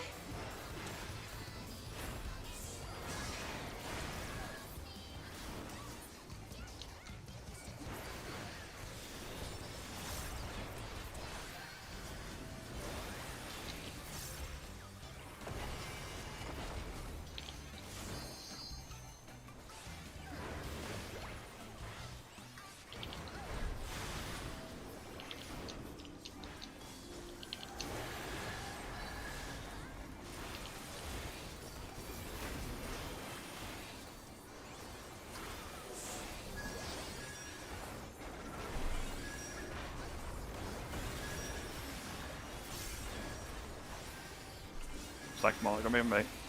Mm-hmm.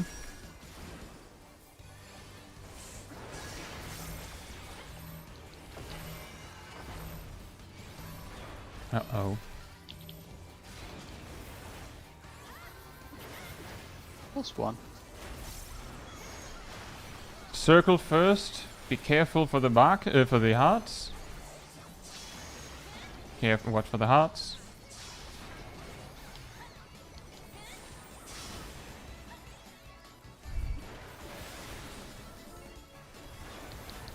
Is everyone having a good time?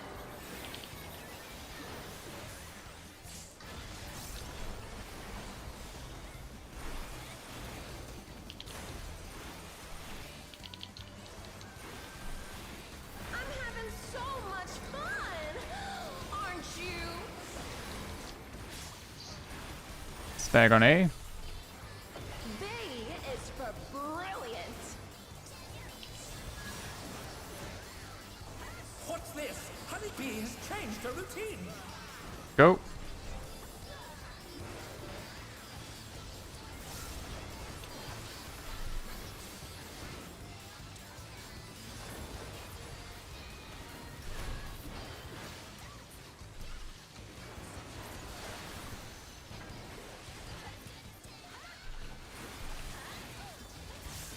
Everyone's alive? Awesome. Also no damage dance.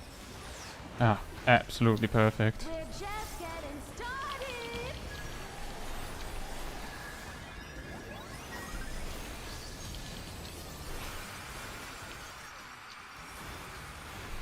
It'll be pairs. Check your heart count.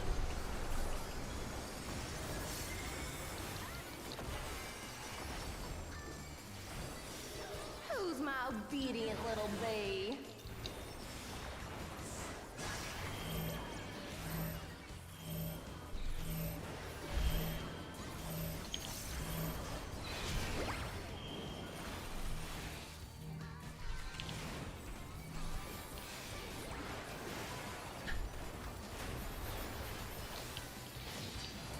Pairs. Pairs. Pairs. Not the wrong pair. Oh no. Sorry. Your support means the world to me, everyone.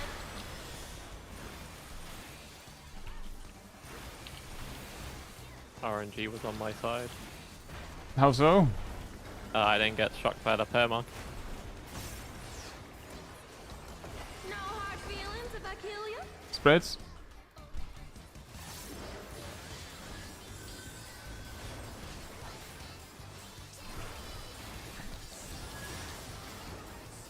Careful now. This is very, very deadly. Counterclockwise.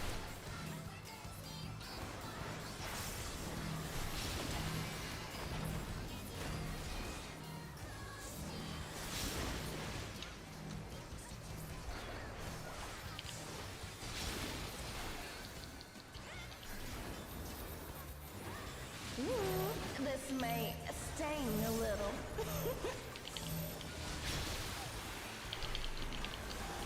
What a clash!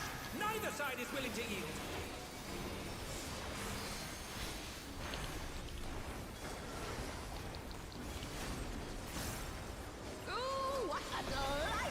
Spreads.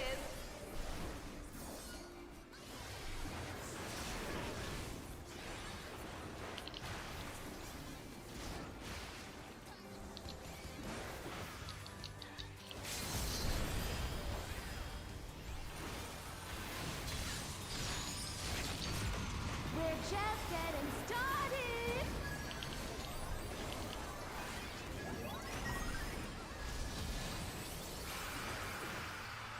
Support has the short fuse. It'll be spreads.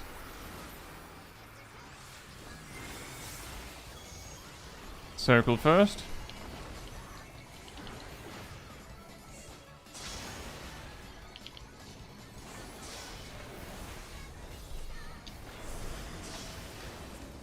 Support has the short fuse.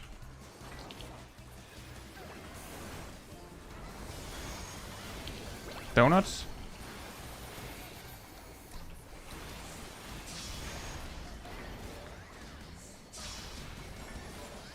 DPS has the fuse.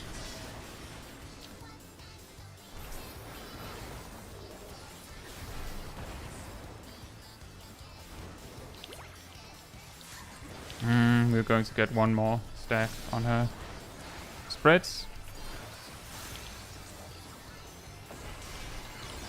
Spreads.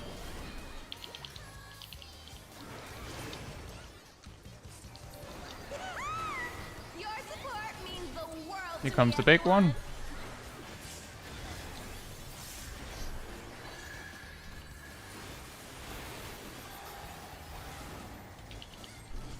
B is for break you to a bloody pulp. Clock spots next.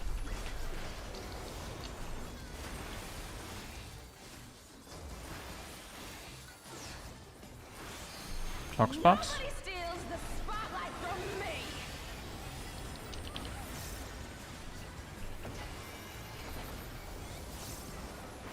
Naomi, come with me.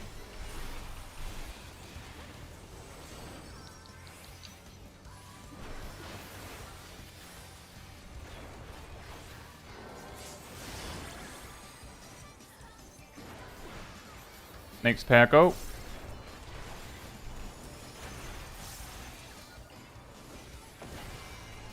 Enough is enough. Get off my stage. Next pair, go. Zip and shack.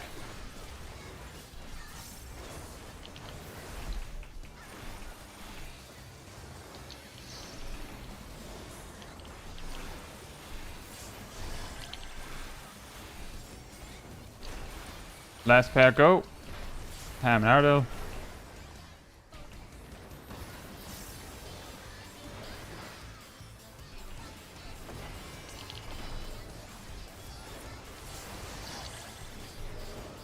Everything you've got, I got everyone. Everything you have.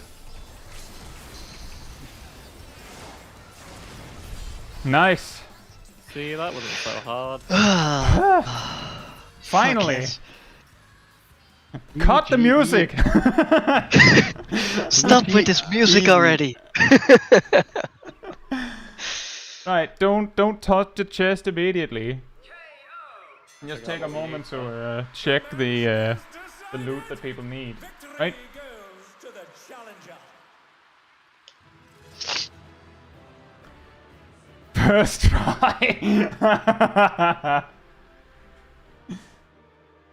We can also do G-pose, but first, step one, we talk about what loot who needs what.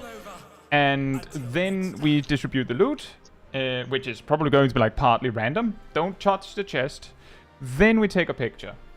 Let me see here. She drops, let's see, a hat, gloves, boots, and glaze.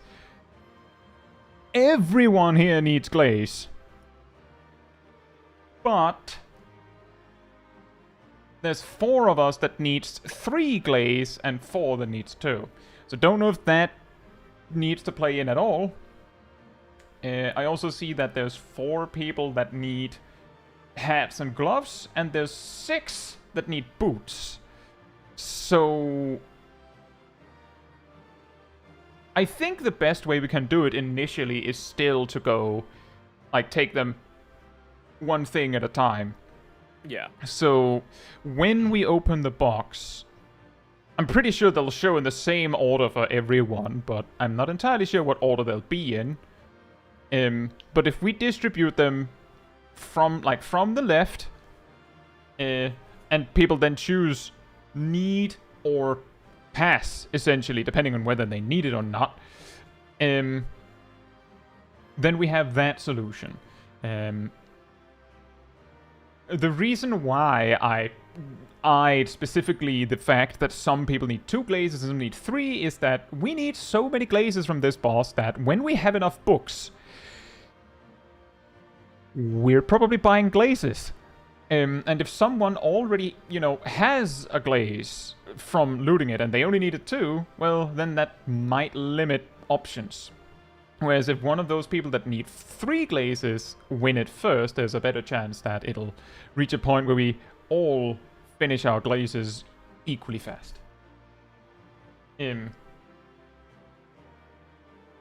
Avengers says, yeah, it is the same order for everyone. And yeah, 3 books is a glaze, that's true, but that still means we need, according to this spreadsheet, we need 20. So, at minimum, we would need to kill her 6 times.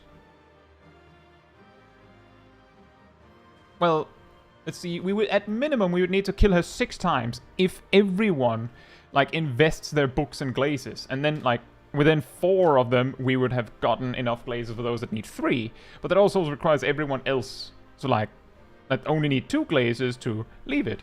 So my suggestion is, if you need the boots, then you need other boots. I know there's 6 people that need the boots. If you win something, then you pass on the rest. I think that shouldn't cause any problems where someone is like, well, now I don't need anything. That is actually a good point, Naomi. We should roll on the boots first. And... we roll on the boots... We could also just make a plan before we open it. If we roll on the boots first, then the hat, then the gloves, then the glaze. And you just... If you need it, according to the best in slot list, then you need. If you don't need it, then you pass. For the glaze, if you only need 2 glazes, then I would say pass for now. Is that alright with everyone? Anyone that is annoyed that I'm almost vetoing this decision? It also, of course, comes with the caveat that, there are 4 items, so of the 4 people that need 3 glazes, there'll probably be one of them that doesn't get something else. Right. I'll do a ready check. So what we're doing, boots first. Boots, Then... hat, gloves, glaze. Okay. Aerodel wrote the order in the chat. Boots, hats, gloves, glaze. And then you said the people who need 3 or more should need on glaze. I can also just write the names. Does that help? Well, because I know what I need. You said those with 2 who require 2 should do... We're passing basically is it for this week. Yeah, that's what I was confirming. Let's see, Okay, let's see, Sip, Shack, And we'll take it Milo, off. and Cat needs 2 glazes, so they should pass. For the rest, all the other things other than the glazes, you do whatever you need. If you need it, you need, and when you get a piece of gear, you pass so that it doesn't, someone gets 2 things I or just something wanted like that. to double check. I'll open the chest now. Boots first? Oh, right, there's also the universal tombstone. Boots first? I can see that it's the tanks that don't need boots. I assume they have skill speed then. Skill Possibly. tenacity? I don't know. Has everyone rolled for the boots? Yes. Now we want the boots. Hats? Hat next. If you need the hat, you need on the hat. If you don't need it for your gear, you just pass. I rolled a 1. You're not winning. see, Weird. Ariel won the hat.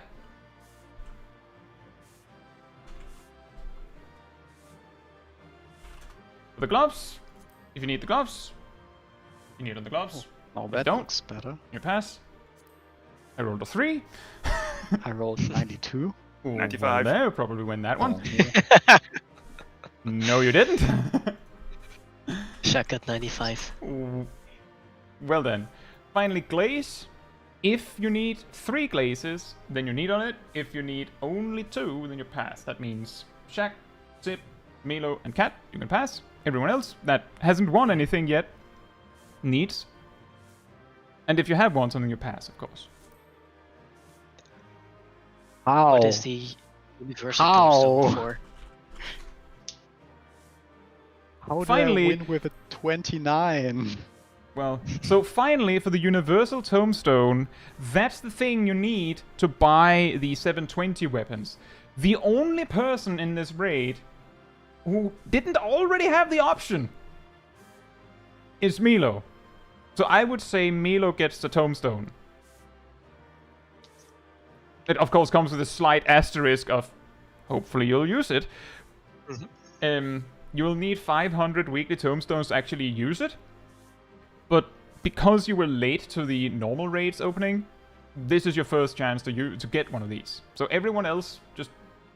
Like, I'm assuming you're needing on it, Milo. Oh yeah, I did. Yeah. Then everyone else can pass. Excellent.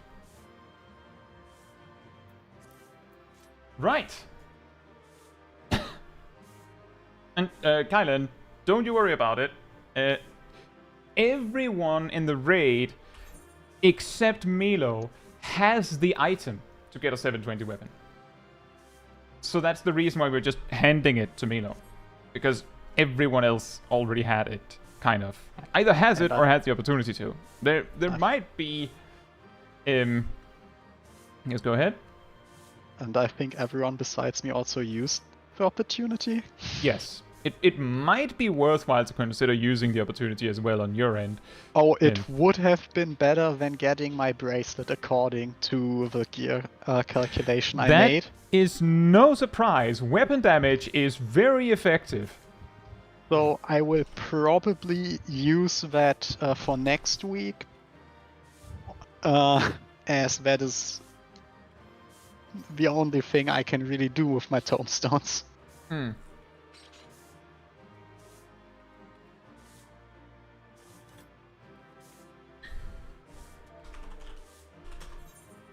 I think I'm still missing, like, 2 things?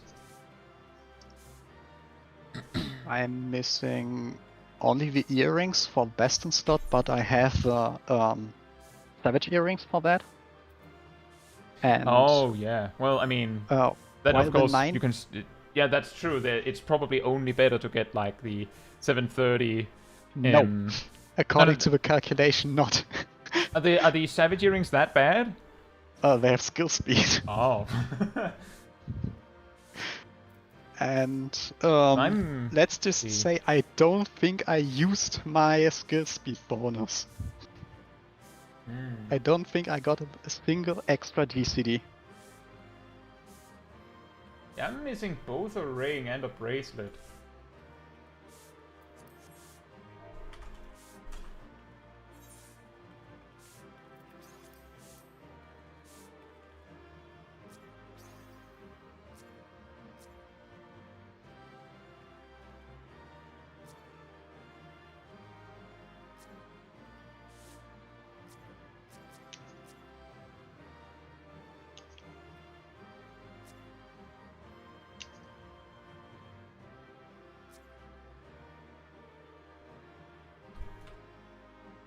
It kind of works.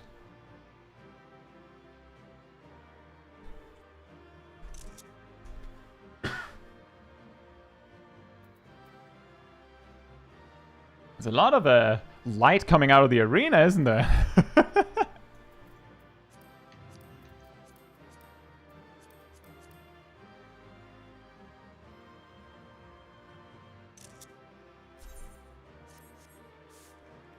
Yeah, well done. And the best part is, What was it? Did she have one? She had 2 stacks at the end, right? She got 2 simp buffs, right? 2, yes, 2. And we didn't mess up any of the alarm pheromone stuff. Did she actually start to cast the sheer heart attack, come to think of it? Yes. Yes. Was she close? I think it's like the start of the cast. I could check the stream, but I did see it start getting casted. Arena is really bright. You don't even notice Type 1 lighting. Do Yeah, bright exactly. for the color filter and see how much it hurts your eyes. I'm having to adjust the brightness.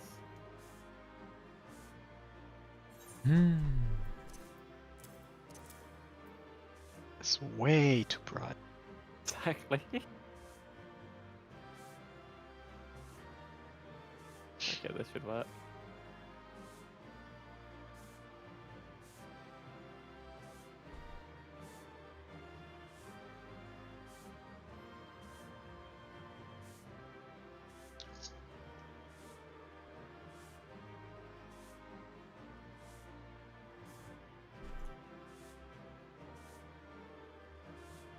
Right.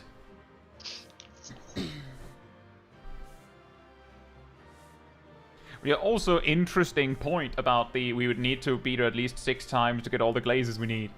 We also need to beat her 6 times to get all of the boots that we need, so... Chief Hunter says we were at like 20% of the cast bar. Right.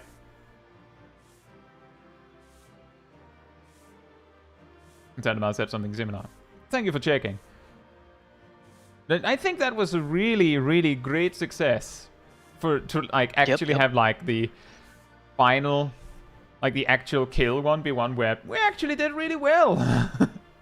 Like all things considered, we did really well. It wasn't like, you know, as I said before, the you come sliding sideways in on a completely smashed up car.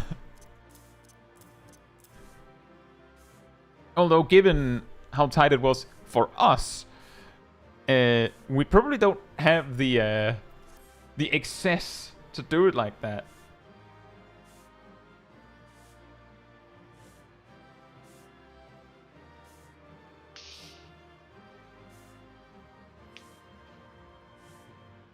Six says there's a reason to believe that spell speed and skill speed are more than...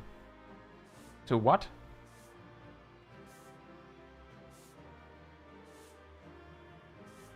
Well, the reason why we were talking about that, Six, was that...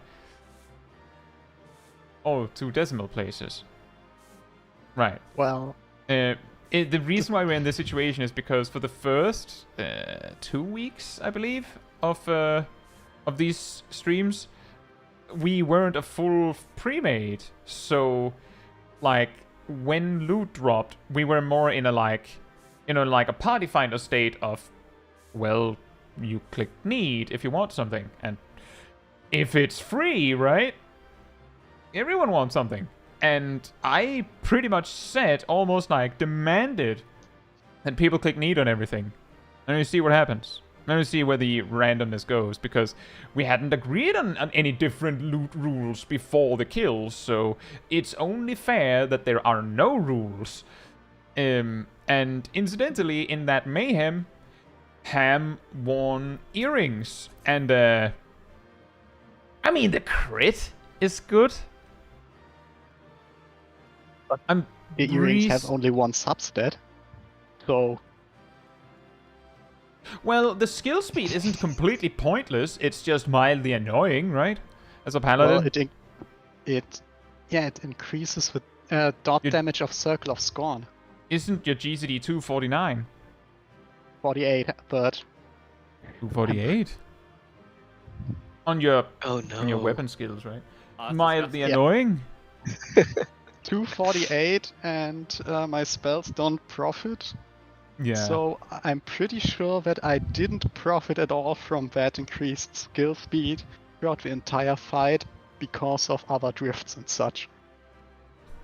That's possible, but That's maybe a little bit unfair to the skill speed. There might have been other times where you did get something out of the skill speed where you got a GCD, where like other times you lost one.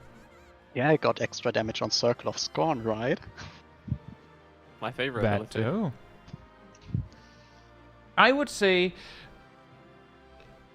like, I'm guessing you have maybe already like put this into a calculator or something to check. Yeah. Is the are the 720 earrings really better? According, where is the tab? To the calculator, I've used slightly.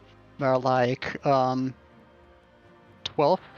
damage per potency, and according to what the calculator says as a simulation, it's I have to ask, 30 DPS more. for the comparison, are you using the augmented No, tombstone earring or the regular one? the regular. Okay, and that's an important distinction, because it wouldn't surprise me if the difference was equally reasonably tiny between the optimal earrings and the second best.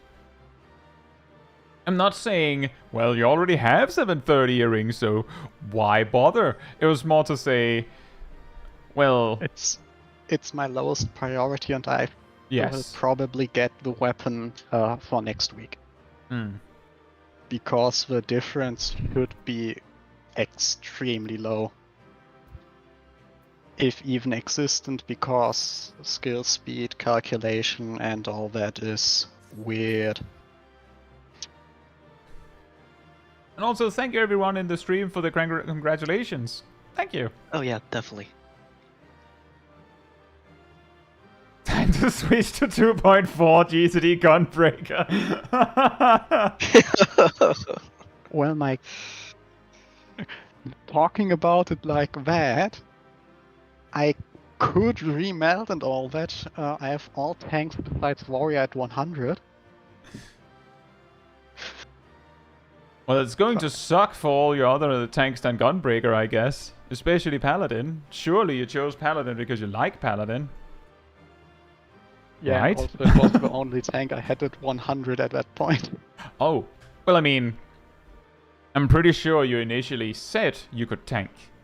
Yeah, So you would probably not have said you could tank if you were like, don't want to tank. I do prefer Paladin over the other tanks. But I could also theoretically play Gunbreaker, but I won't. Fair. I could also theoretically play Gunbreaker. Or Dark Knight. You already bought the axe. Well, that's besides the point. I could.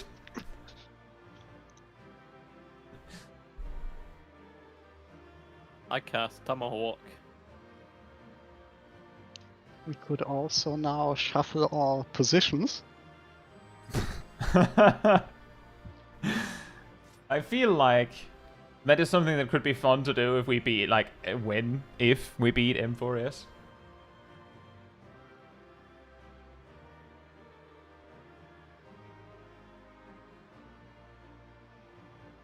But I've said this even at the start of the stream. I've said it, and I still believe in it. Is that I totally understand why Party Finder just goes, please just Mario Kart for Alarm Pheromones 1, please, because the thing is, it's presumably an enormous damage loss for some jobs.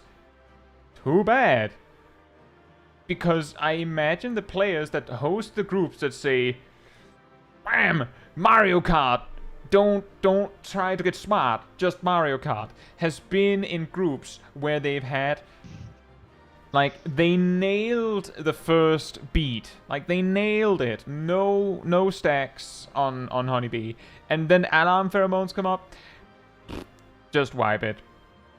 And the damage loss there is, like, from Mario Kart is, I could imagine, way smaller than anything you lose by dying. So I'm almost 100% sure that the reason why this happens is simply because It's like minimizing risk. It makes sense in that aspect. Sixpack says, I don't see the logic of Mario Kart. Let me paint you a picture, Six. One pull, we went like, so our strategy is stack on A until 4 lines have appeared. Then we YOLO, essentially. But there was one pull, like we had been trying something like kind of like Mario Kart, but close to the boss. It worked once, kind of, and then not really. And then we decided to not do that. The pull after that, when we got back to bait 4 and then YOLO, Honeybee just made it so that we just YOLO'd clockwise, slowly around the arena, like some sort of super ultra Mario Kart, like right up in melee range.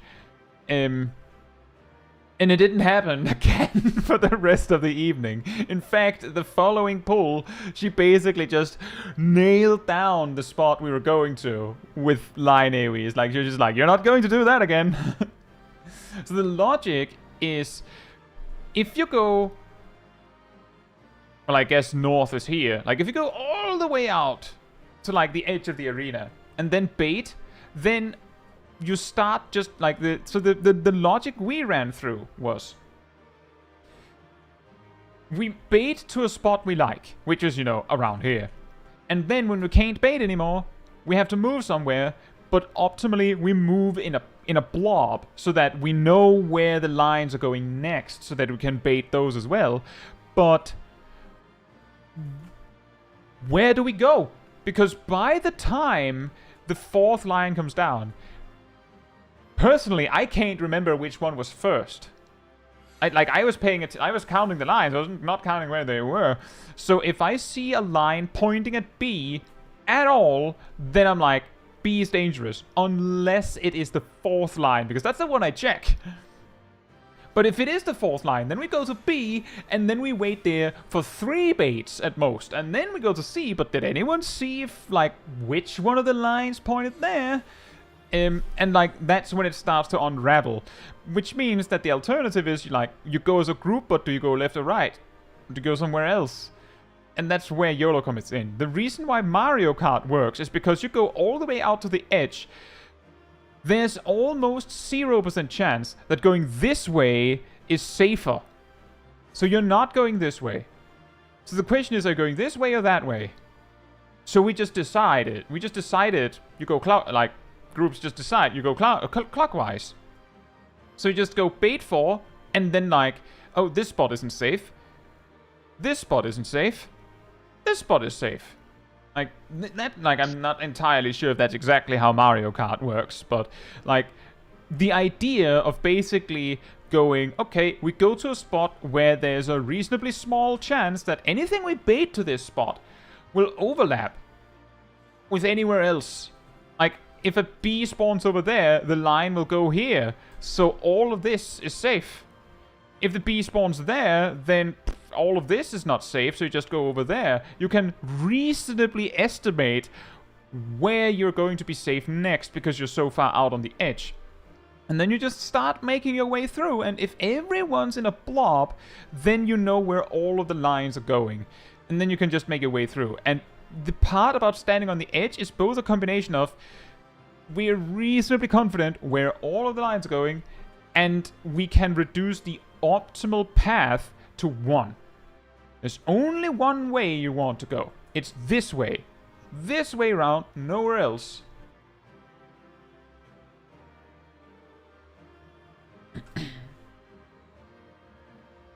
So was that 2 or 3 times mentioning Mario Kart? For asking for a friend? Well, we've now killed the bee, so we don't need to play at top performance anymore. So I guess being drunk now wouldn't be that much of a problem.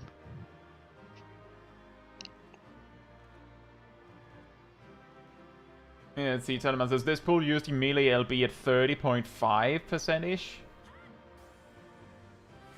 And the 1.6% in rage pool had 34 and a bit. That's really good, actually. That's a good point.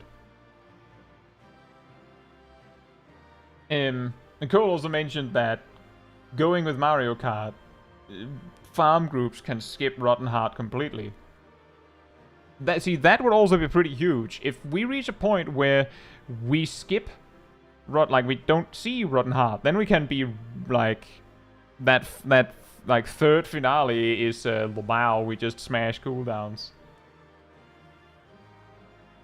Well, at third finale, we didn't feel that threatening. No, once we figured out what cooldowns to put there, it was a lot better. It was pretty funny that, like, when we had finally decided, okay, we're going to do it like this. I don't know if something was forgotten or if that was actually what we had accidentally decided on, but it turned out, I think it was Noko that made the observation that we had reprisal up and, like, an E-prog. Half the raid died. Shocker.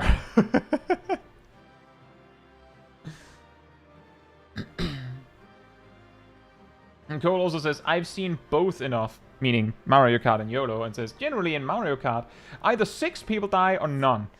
On YOLO, it seems more like runs have at least one death, but if people die, it's usually not everyone. And yeah, that was kind of also what we saw when we did our, well, we called it Crash Team Racing, right? When it was working really well. When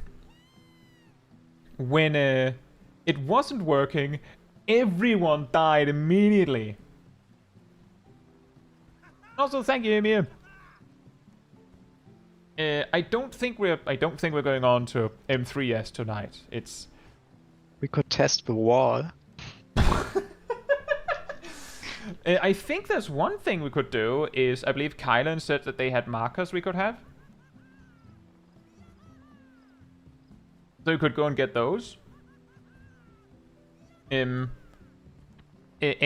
One person that can hop out so that I can hop in and grab the markers. That was 2. And it was incidentally both healers. I'm pretty sure I need... Same Unity Classic. Exactly, can't queue 4 people leaving. And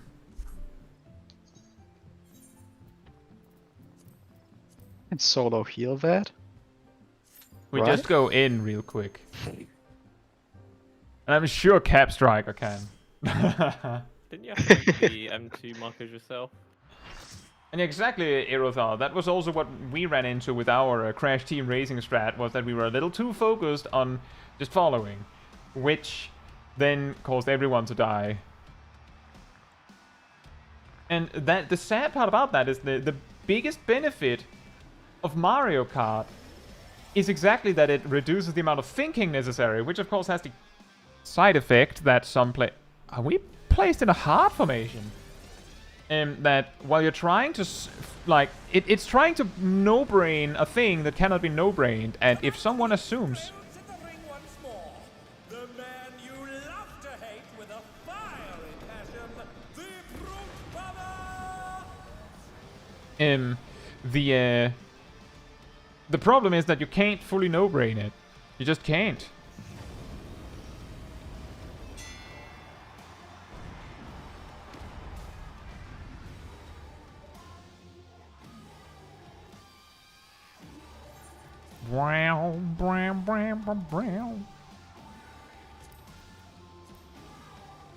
Alright.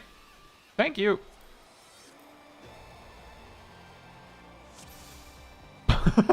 And the wall works, everyone.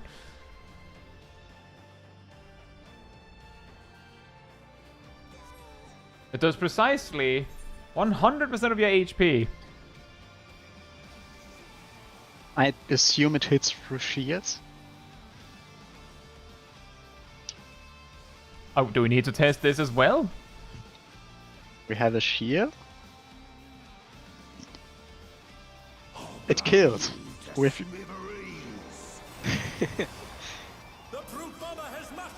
does true damage straight through the barrier. It killed me in one tick, so probably. Have fun with the tank buster, though.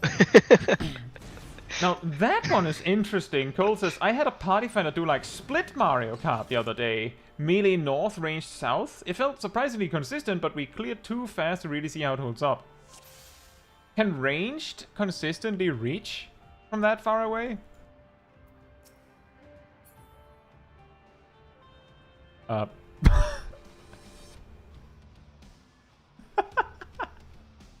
I'll blow you. Come on. Oh man! I want to get behind him.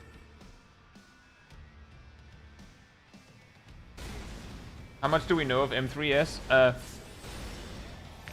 I believe I looked at a... Well, you're dead.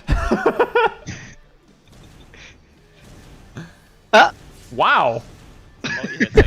And you! And you! And you! Everyone dead to the tank buster except the tank. I just want you all to know that I've survived this long by doing nothing. Oh yeah. Quadruple lariat is hardcore. Oh, he's doing that mechanic. Uh-oh. That's 350,000 damage, by the way. So with I just enough put some mid on mitigation, it. a tank could tank that.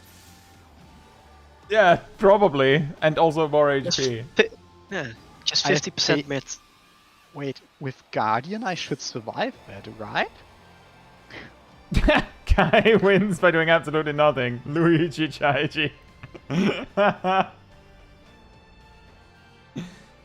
You could also just invuln it, that's true.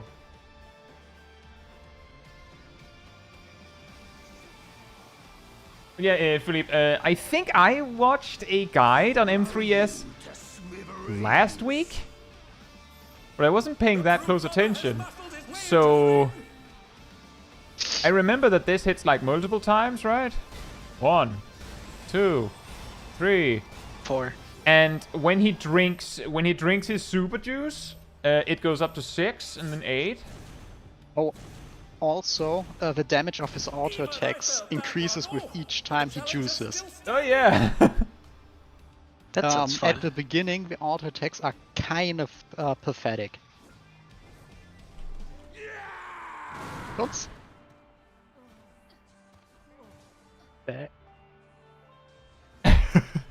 Take that. Boink. That's not a lot of damage if you're in the right vicinity. Ah, yeah. That is. What was that, a quadruple or? Yes, it was a quadruple. So it was a stack. And I Or- just took it somehow. I think it's a pair. quadruple. Pairs. Spread. Should we hop out? Are we still playing around? Does the referee get angry if we use pots? The referee should get angry if we use pots, right? But I don't think it does. Well, But perhaps we're using gem drops, not pots, so it's Yeah. fine. perhaps gem drops are allowed, but whatever that guy is taking is not. He has the super mega gem draft. It's even more unfair because it lasts several minutes. It has no duration. It's permanent and it stacks. Oh, that's a good point, Six. Well, the reason why the referee isn't giving us a hard time for it is because we're like quickly like taking it in between GCDs while he's making like a big thing out of it. Like he's like, all right, let me jump into the center of the arena. See this? Look, look, look, look, look, look, look. And then the referee is like, hey, wait a minute. Honestly, perhaps that stuff isn't even banned, and it's just a wrestling thing. Like, Oh, definitely. he is a bad guy character, and he just quote unquote cheats. Yeah, and yeah. the referee tries to step in, and it's 100%. just part of grip best that he knocks out. the referee. Obviously, the black cat breaks the ring every time. He's just like it's part of the act, going, my ring, My oh, ring. woe is me, My ring, cabbages! my cabbages. The same with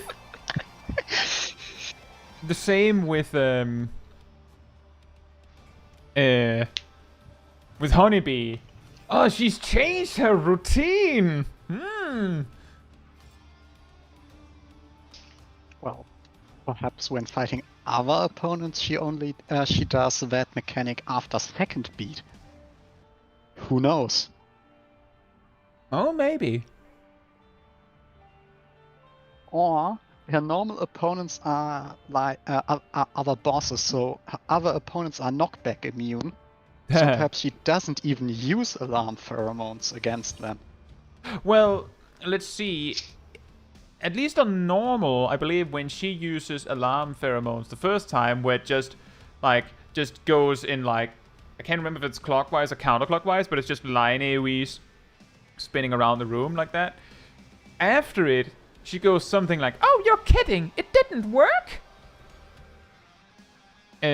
So I'm guessing that normally that's like potentially her like what's supposed to be her final act, maybe? Like, and then she finishes with that.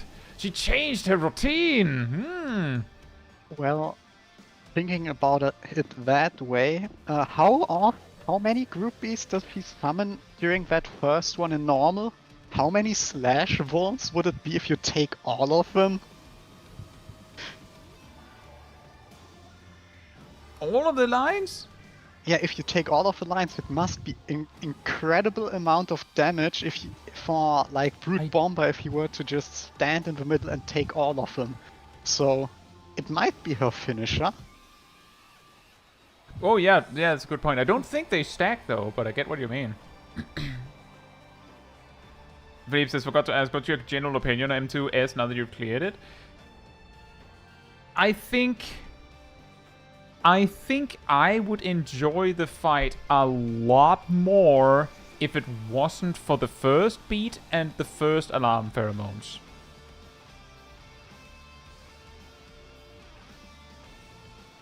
Third beat is fine, but the hearts above the stack mark are really annoying for visibility. You're that too. Like that's just atrocious. But that's also beat 1. So yeah. Like the problem is beat 1 and alarm pheromones 1. And the reason for that, for me, is that it feels like they made a fight that is reasonably systematic. Reasonably so. And then they add this phase where it's just total chaos. And then they have them back to back. I'm not even sure whether beat 1 has any randomness in the bullet tail. I'm not quite sure whether the outside hearts aren't aimed. I'm pretty sure the outside hearts are aimed. And the inside hearts are a fixed pattern. Yes. So the inside is fixed and the outside is random by virtue of us not being consistent. Yeah, so the first beat isn't actually that random. No, but because we don't have like a genius master strat to make it consistent, it is random simply because we don't know better. Like we don't know how to bait them good. And then the alarm pheromones after, like, the reason why I say I don't like those two mechanics specifically is because the first beat feels like that's the time where she ruins your run in Rotten Heart. Like, the first beat isn't what wipes you, but it is the reason why you fail the Hardened Rage or die to something during Rotten Heart. And alarm pheromones happens to be an equally cruel mechanic that happens immediately after. And the reason why that's so evil is because when you finally succeed beat 1 and nail it, then she just goes, nope, there's the random part, there you go. Again, semi-random because you can bait it somewhat. But that's the reason why I'm not a super big fan of it, is specifically because the first beat effectively feels random, and simply because it gives this effect of the mechanic that happens immediately after, Why did it say 7 minutes? Oh, it said 5 minutes earlier.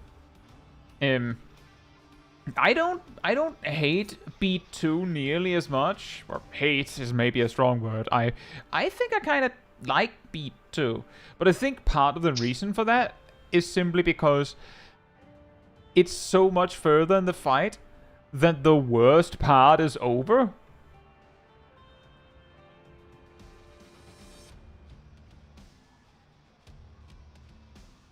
But I get what you mean, Cole, is that the mechanics where there is some sort of random element, almost, would be the most interesting mechanic.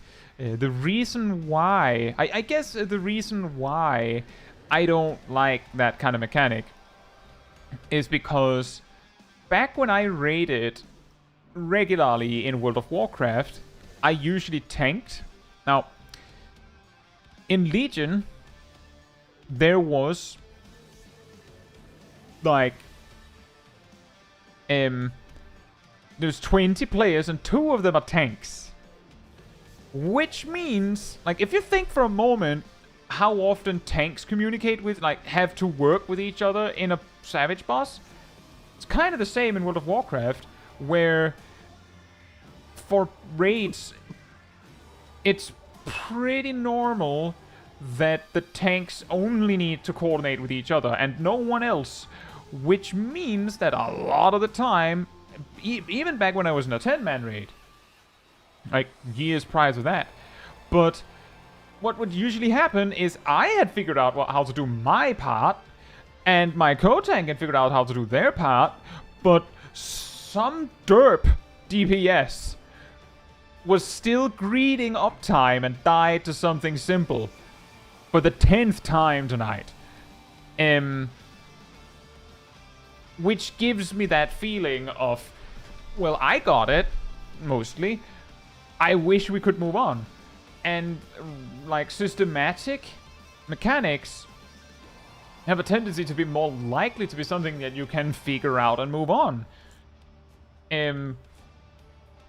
But I think that's the reason why I'm like, oh man, a mechanic where everyone's for themselves, oh dear, is because I have those flashbacks to, because, see, the thing is, when you're 8 players, there's a better chance that you brought, like, in your friend group, hypothetically, like if it's like a static of friends, you've brought the best tanks, you know, you've brought the best healers, you know, you've brought the best DPS friends, you know. If it's, and like a more like static, there's a chance you just have good players, but the larger the raid team, the more likely you will also be bringing Steve from accounting, who may or may not be good, but he's all you have.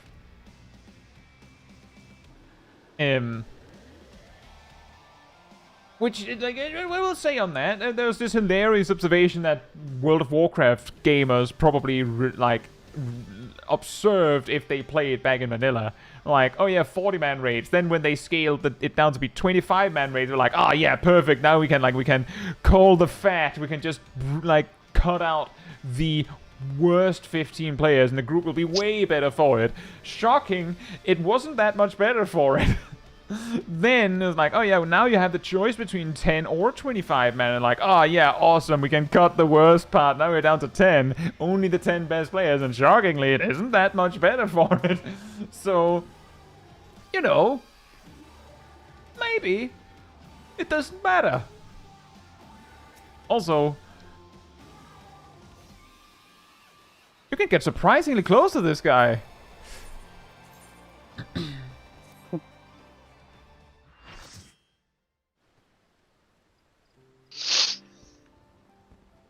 When you exactly start with less players, it makes logistics easier.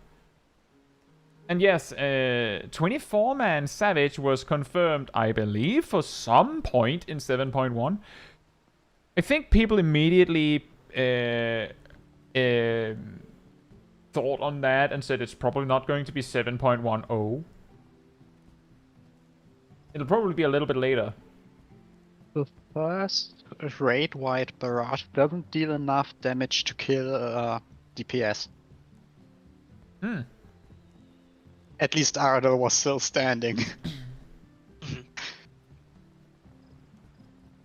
And yeah, we have no idea what they mean by 24-man Savage in this case.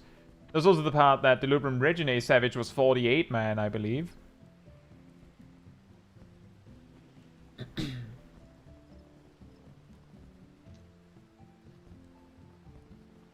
So...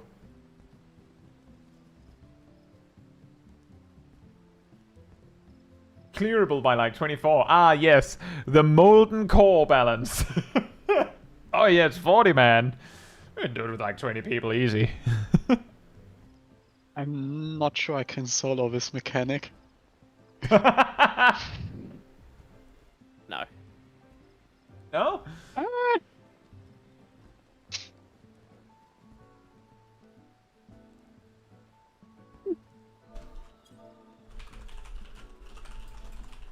Yeah, that's the band.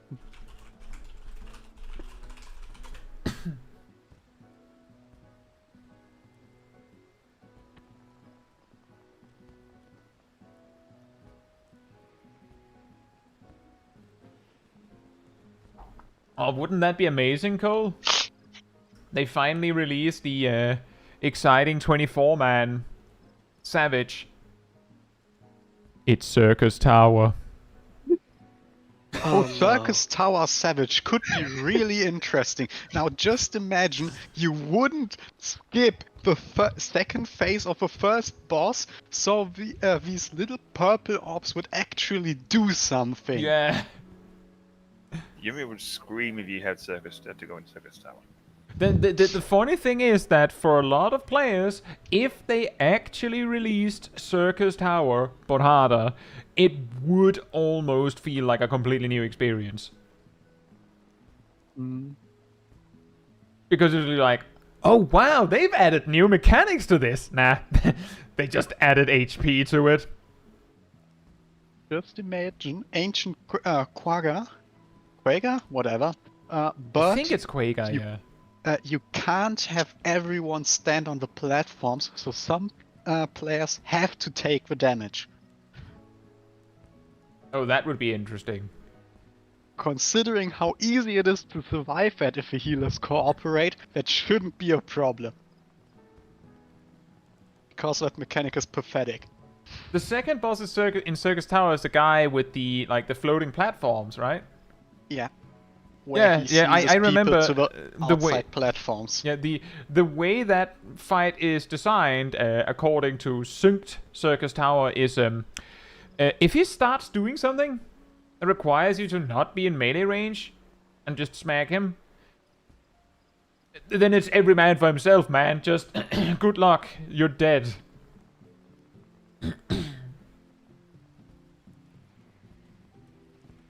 Imagine Unscathed Savage. Oh man.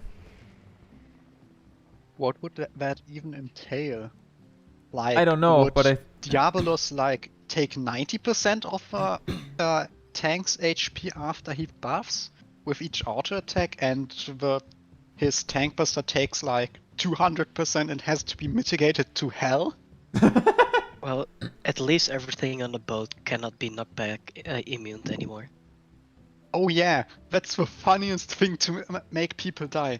Knockback immune the second pull-in. So many people will misunderstand what you are doing and die because of that. It's hilarious. The DPS check for Ultima would be crazy. Oh yeah, it would. And maybe the Savage version, kill? maybe the Savage version would have the boss they removed. And the ad on Skaha. How fast would you have to kill that guy? Well, oh boy. The thing is, I'm pretty sure the problem with that guy isn't that you have to kill him really fast. The reason why you have to kill him really fast is because put it nicely, you can convince people to come over and fight the ad for only so long. And the reason why it has to go so fast is because usually he spawns, then maybe one of the tanks goes, I feel like I've forgotten something. And then as they turn their head, they see the ad just come sprinting, like Baywatch style, towards you. And by that point, he's too close. And you have like 5 seconds to kill him before someone dies as a result. That's the reason why you don't have very long to kill him. But if you actually intercept him as he spawns and like pull Scatterage to the other side, or whatever her name is, you're probably fine to fight both of them for a little bit, I'd say. I'll say Stormy, hope you're doing well. Diablos just takes the tanks away. Oh, and also if it isn't the tank who takes the central tower on Diabolos, everyone dies. Ooh. So no cheesing it by sacrificing DPS to it. It would be really funny if they actually did. Oh yeah, we have Alliance Raid Savage, and then it's straight up just an old Alliance Raid, mainly with more HP. That would be really funny, but probably very unrealistic that it would do that. However, I'm surprised they haven't tried Alliance Raids on real. That would be interesting. Labyrinth of the Ancients, where you actually see that Phlegeton, or whatever the last boss is called, his mechanics advance with every time he casts Ancient Flare. Oh, well, we do see that, but I don't know how they advance after the second time. Well, I think his Abyssal Slash, the one that... No, not that. He has one mechanic that later makes a cross pattern, where you have to stand in the safe Vacuum spot. Slash. Yeah, that's Vacuum Slash. I'm not quite sure whether Abyssal Slash advances beyond that, and I think Megiddo Flame, so these flame lines, flame circle lines, I think he just adds more. Or something like that. I believe he adds 2 more lines after the first flare, and then presumably adds even more after the second one. I didn't actually know he added more after the second flare, but I could see why. Also, imagine the dragon, where you actually have to move the skeletons out to Narnia. It was so beautiful. Last week I had a run when the other tanks didn't try to move it. Wow. By the way, One yeah, healer, we're just healer hanging asked out, but we beat it. if he could move it, and Then? no, and the other tanks didn't react. It was beautiful. I think the saddest part about when I get Labyrinth of the Ancients and a tank decides to tank the dragon in the middle, which is fine, is it like, if you're going to move the dragon to Narnia, it has to be done before the 3rd phase, because once the 3rd phase starts, there's no point. It accomplishes nothing to move the dragon to Narnia at that point. And that means that every time we have a group where, for example, Han keeps the dragon in the middle, and then some other tank finally manages to wrestle control of the dragon, when the 3rd phase starts, what that tells you, if you know how the fight works, is this person doesn't understand why you move the dragon to Narnia. They just do it. Nobody who knows why it gets moved actually moves it. Because anyone who knows why knows that it's pointless. It has, like, the more for like times... 2 seconds. The more times I've managed to get dragon in the middle to work, the more I've realized that in your average group, moving the dragon to Narnia changes nothing. Actually, I had more moving to Narnia go wrong because no tanks stayed behind and the skeletons just proceed to assassinate all healers. Six, do you mean mechanics like the Narnia dragon stuff?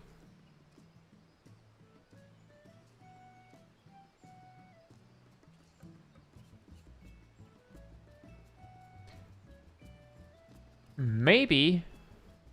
The problem is that, I guess, like the problem with, and the reason why people do it like that is because Narnia Dragon is Labyrinth of the Ancients equivalent to a party finder strat for like a Savage boss that works.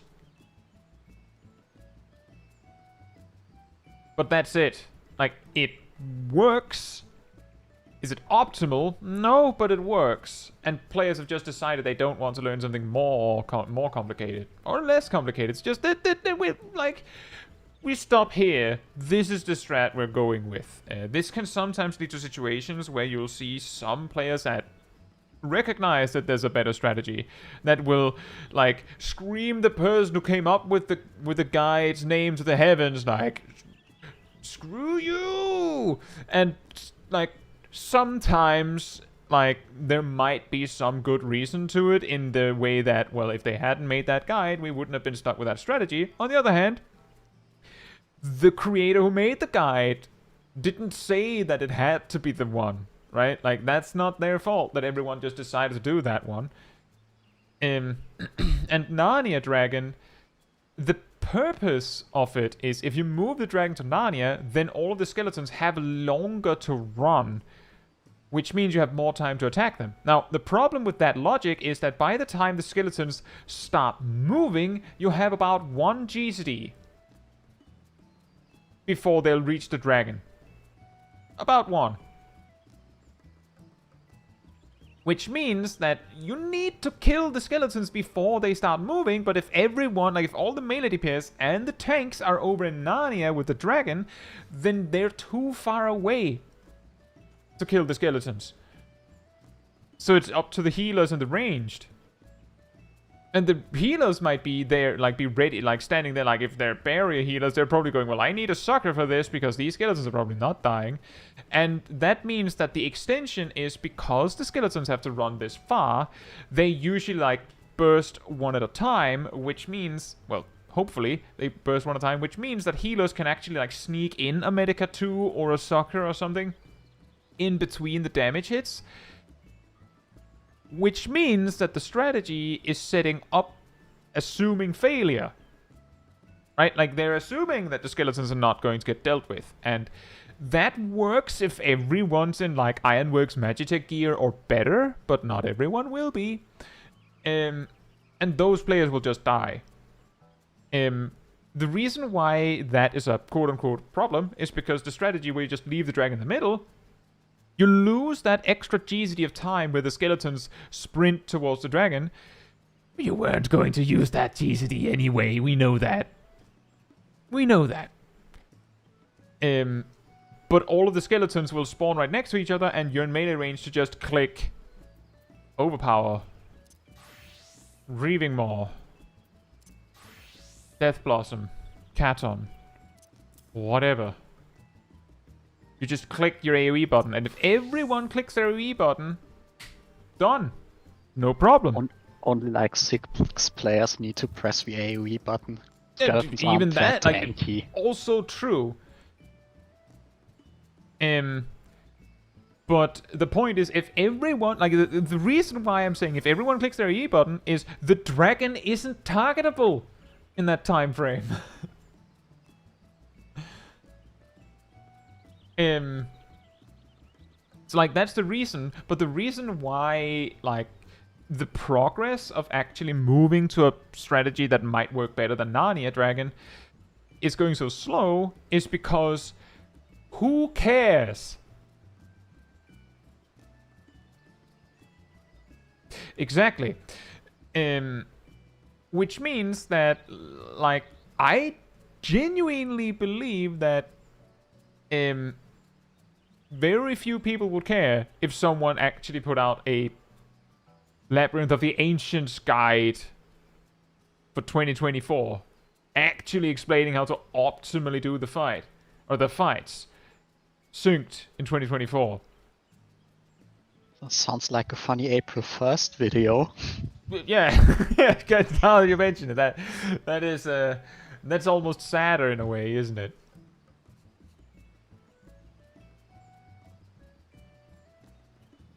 catches anytime someone tries to keep the dragon in the middle for me, it ends in disaster, so the dragon always goes to Narnia.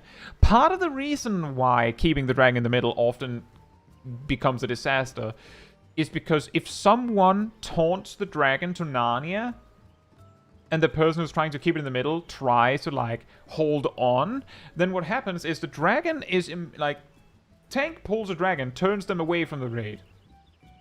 Then tank number two goes, wait, you're not running to Narnia. Let me fix that for you. And then they, like, run up to Narnia, and then they taunt the dragon. And the first tank then goes, no, and then taunts the dragon back. So what happens is the dragon runs through the first tank, turns around, facing the entire raid, and then does Dragon Breath. Blam! Disaster. And then the second thing is, yeah, that because people are used to Narnia Dragon, and they're used to the strategy where why bother killing the skeletons? That's the healer's problem. Healers adjust. That means they're not necessarily prepared to click an AoE attack.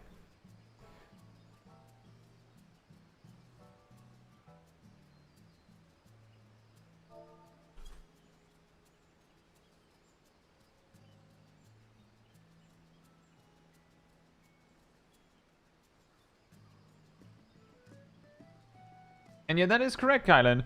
The dot that you receive while you're in like the other dimension in the Chrysalis fight, if you just keep running away from the portal, it will die out before you get forced in. And there are no mechanics happening for that time. Like, they designed it so that you're supposed to run away.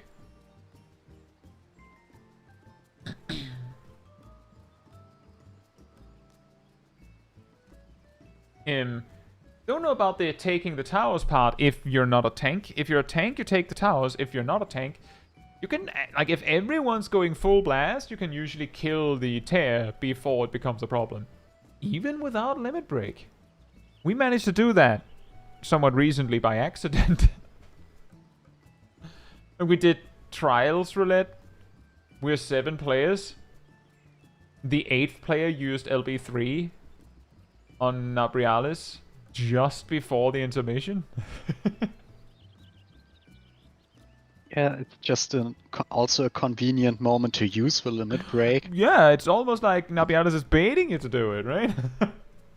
Yeah, you have to kill that thing anyway, so why not use the LB there? Even if it's not technically needed. It's also way easier to use the LB on the tear. Yeah, no mechanics that can hit you while you're rooted. I'm pretty sure the debuff, Kylan, is just a dot. So, if you can't take it with the dot, you cannot take it without the dot. There's also the part that, if that intermission is done optimally, both tanks are completely invulnerable for the entire intermission.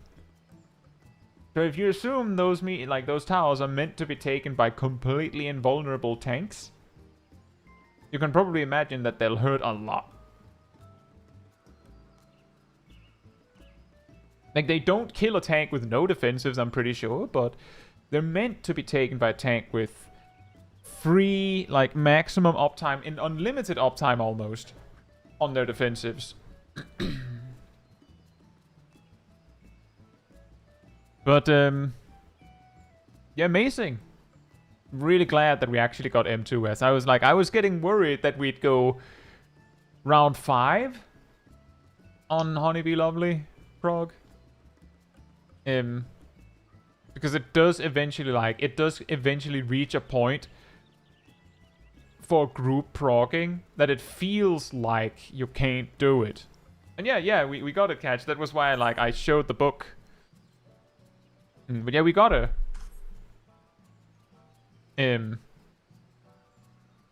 Because it gets that feeling like we've been here for like a month. We've got nowhere closer. It feels like. But having beaten her, we have progress again. And now we just have to beat her 5 more times, I believe, to get all the gear we need from her.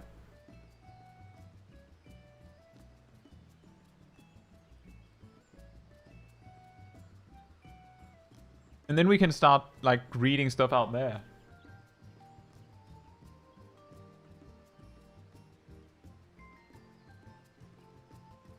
And yeah, exactly, Catch. I believe in... I remember, like, I'm pretty sure, like, my raid team in Mob had, like, we were stuck on our boss for, like, over a month. I think we had, like, 300 pulls on the guy. We also had 200 pulls on the final boss.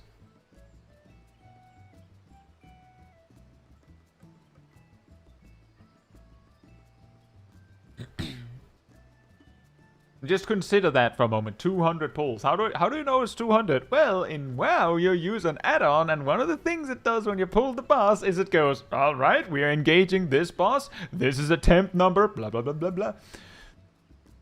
And when you wipe, it goes, all right, we're disengaging this boss. This was your attempt number this, in case you forgot.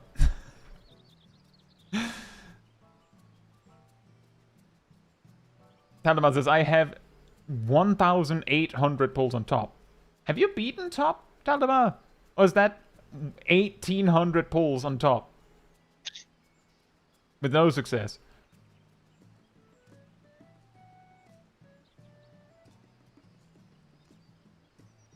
You have not? Oof. Alan says, it took me 300 pulls on M3S. How many pulls did we have on M2S? We had like 20 something this week. We had 20 for this week, including the kill, and it will take some time to dig up the data from the others. But there's a possibility we it's might like have 100. Yeah.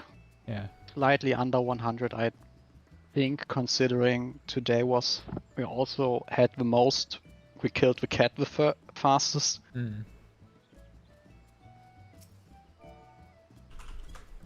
So Yeah, it adds up quickly. um And yeah, exactly. Success. If even 1,000 pulls hit 2 minutes, that's over 30 hours. last week we had 29 pulls on the B. Mm. And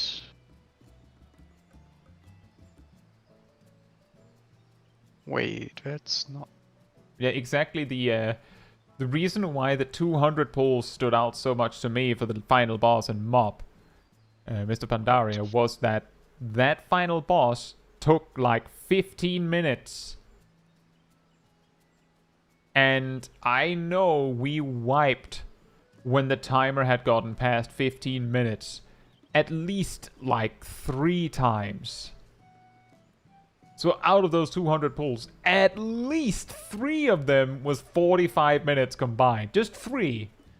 And given that we gradually got closer, many of our attempts were just before like the 14-15 minute mark. Many of the attempts were 14 to 15 minutes. And there was a mechanic in that final phase that was so hard that I couldn't get it. Like, it was a tank thing at my tank spot. Like, I can't remember if it was main or second tank, doesn't matter. My spot was supposed to do it. But I failed it 2 times. And then I turned to my co-tank and was like, can you do it? Like, you wanna try? Because it's that bad when it's like you spend 15 minutes and then wipe because Chaiji can't do it. And also my co-tank nailed it first try. Fun that. So we had like a similar solution as to how we do Black Cat, where you start tanking first because it's convenient.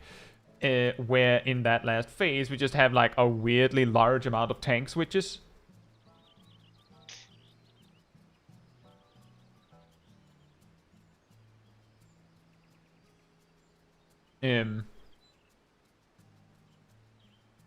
Exactly, Cyanide. Imagine, like, that's the worst part about reaching Rotten Heart when you're progging, is because that starts, Rotten Heart starts at 9 minutes? Or is it 8:38 or something?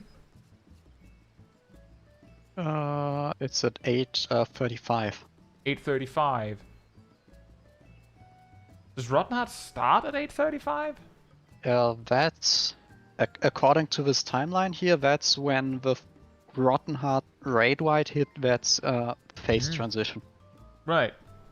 to the That new still arena. means that every time we reached Rotten Heart, I had this feeling of, oh man, if we make a single mistake, 8 minutes back in time, just try that again. Which made it even more painful when we had the attempt where it's just like, Rotten Heart, Cass. The raid is dead. Like, oh. I guess I'll just pack my bags then. I'm going back to the start of the fight. Like, it feels so far away. Now imagine a fight that is twice as long. Or at least where the worst part is twice as far away.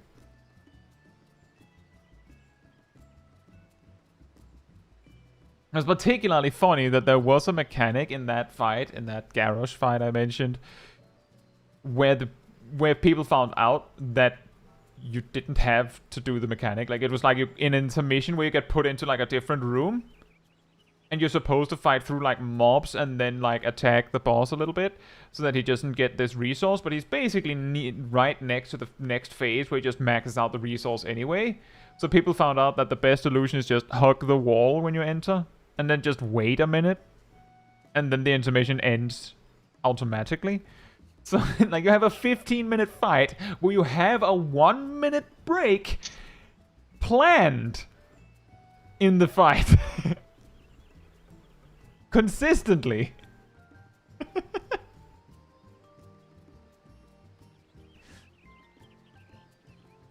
Like, that's when you know the fight is long. When you need a little, right, time to stretch. Intermission.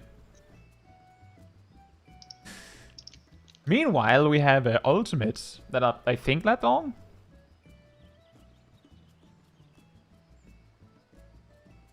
Did you happen to see the M2S tank simp strat people did? I did not, but my guess is that where you just have a tank go in and then just body block hearts or something?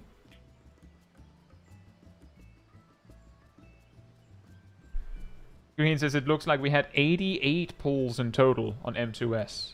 I would say that's pretty good.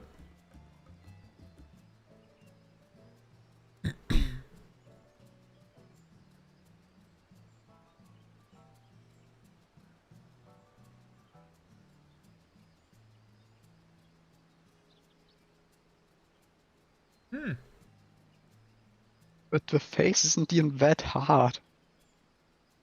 Well, I can And- see and why just- people would do it. Yeah, I can see why people would do it. It would most definitely help with a stack marker, That too. but giving up one free heart and like 10 seconds of main tank and a crap ton of mitigation just for that. Well, Like, it would be hearts from the single target outside- mitigation, which is Eh, less well- crucial, I suppose. Maybe well, it's like if- the off tank doing it. Or if you're running a paladin or gunbreaker, they could just invul dance in the middle. Yeah, possibly.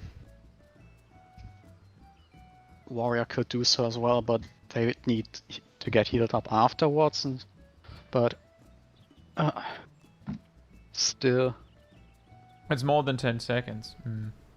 But yeah, the reason why I can see it is because if doing that guarantees that no one else gives like the simp stack thing, then the choice is if we just ignore the part where the tank stops attacking for like 10 seconds or more, whatever, you're choosing between one stack of buff on the boss or a random number between 0 and 8. Although it's usually much less than 8. it's the Mario Kart issue again. Yes, it's a way to make the mechanic simpler.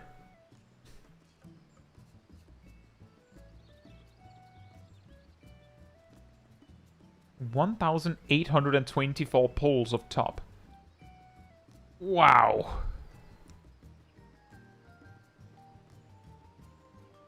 That's a lot. Right. That... Still. We did it. And I think that is also a good time to round it up. Anyone want to say anything before I say goodbye? I say goodbye to the stream.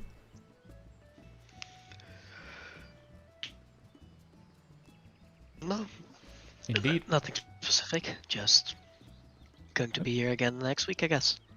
Yep. Yes? Is next week the changed schedule day? Yes. I will also post that tomorrow, but I'll probably also mention this in the stream chat before we round up. But yeah, it is the one where it's a little different. Right, I'll mute now. Right. Yeah, as the others sort of mentioned, next week I have real life stuff on the Saturday, so we sat there trying to make the schedule work, and we will start a little later on the Friday instead. So who knows? Maybe we end up spending most of the stream like ironing out M2S again. Hopefully not. But that's how it has to be. You'll see it in the schedule when I like put that together tomorrow, like. Thank you all so much again. It's very much appreciated. And I think that'll be that. So I will say, if you enjoyed this particular stream, it helps me a lot if you leave a like on it. And the YouTube stuff tells the algorithm that it's an enjoyable stream. You'd like other people to enjoy it as well, so they can also enjoy our first clear of M2S here. And if you enjoyed the wonderful company of me or the chat, remember that there's a Discord community server that you can join, where you'll find me and the chat. Most of it. You'll also find the weekly schedule, where you can see what is coming up in the coming week. And you will also see the announcement room for links to videos and streams when they come out. And if you go to the announcement, to the role assignments room, you can also grab the reminder role, and then you will get a notification whenever I post these links. And also an extra one around 15 minutes before stream starts, so you don't miss a second. And if you want to support the channel even more directly, you can become a member. You can gift memberships, you can use the super chat system, or you can also go into the Ko-Fi link in the description. It all supports me and the channel directly, so that I can focus on doing stuff like this for all of you. So, thank you so much for all the support, and I think that'll be everything for tonight. So, good night, good morning, afternoon, or evening, depending on where you are in the world, and I hope to see you all very soon. Bye bye. Remember, B is for burger.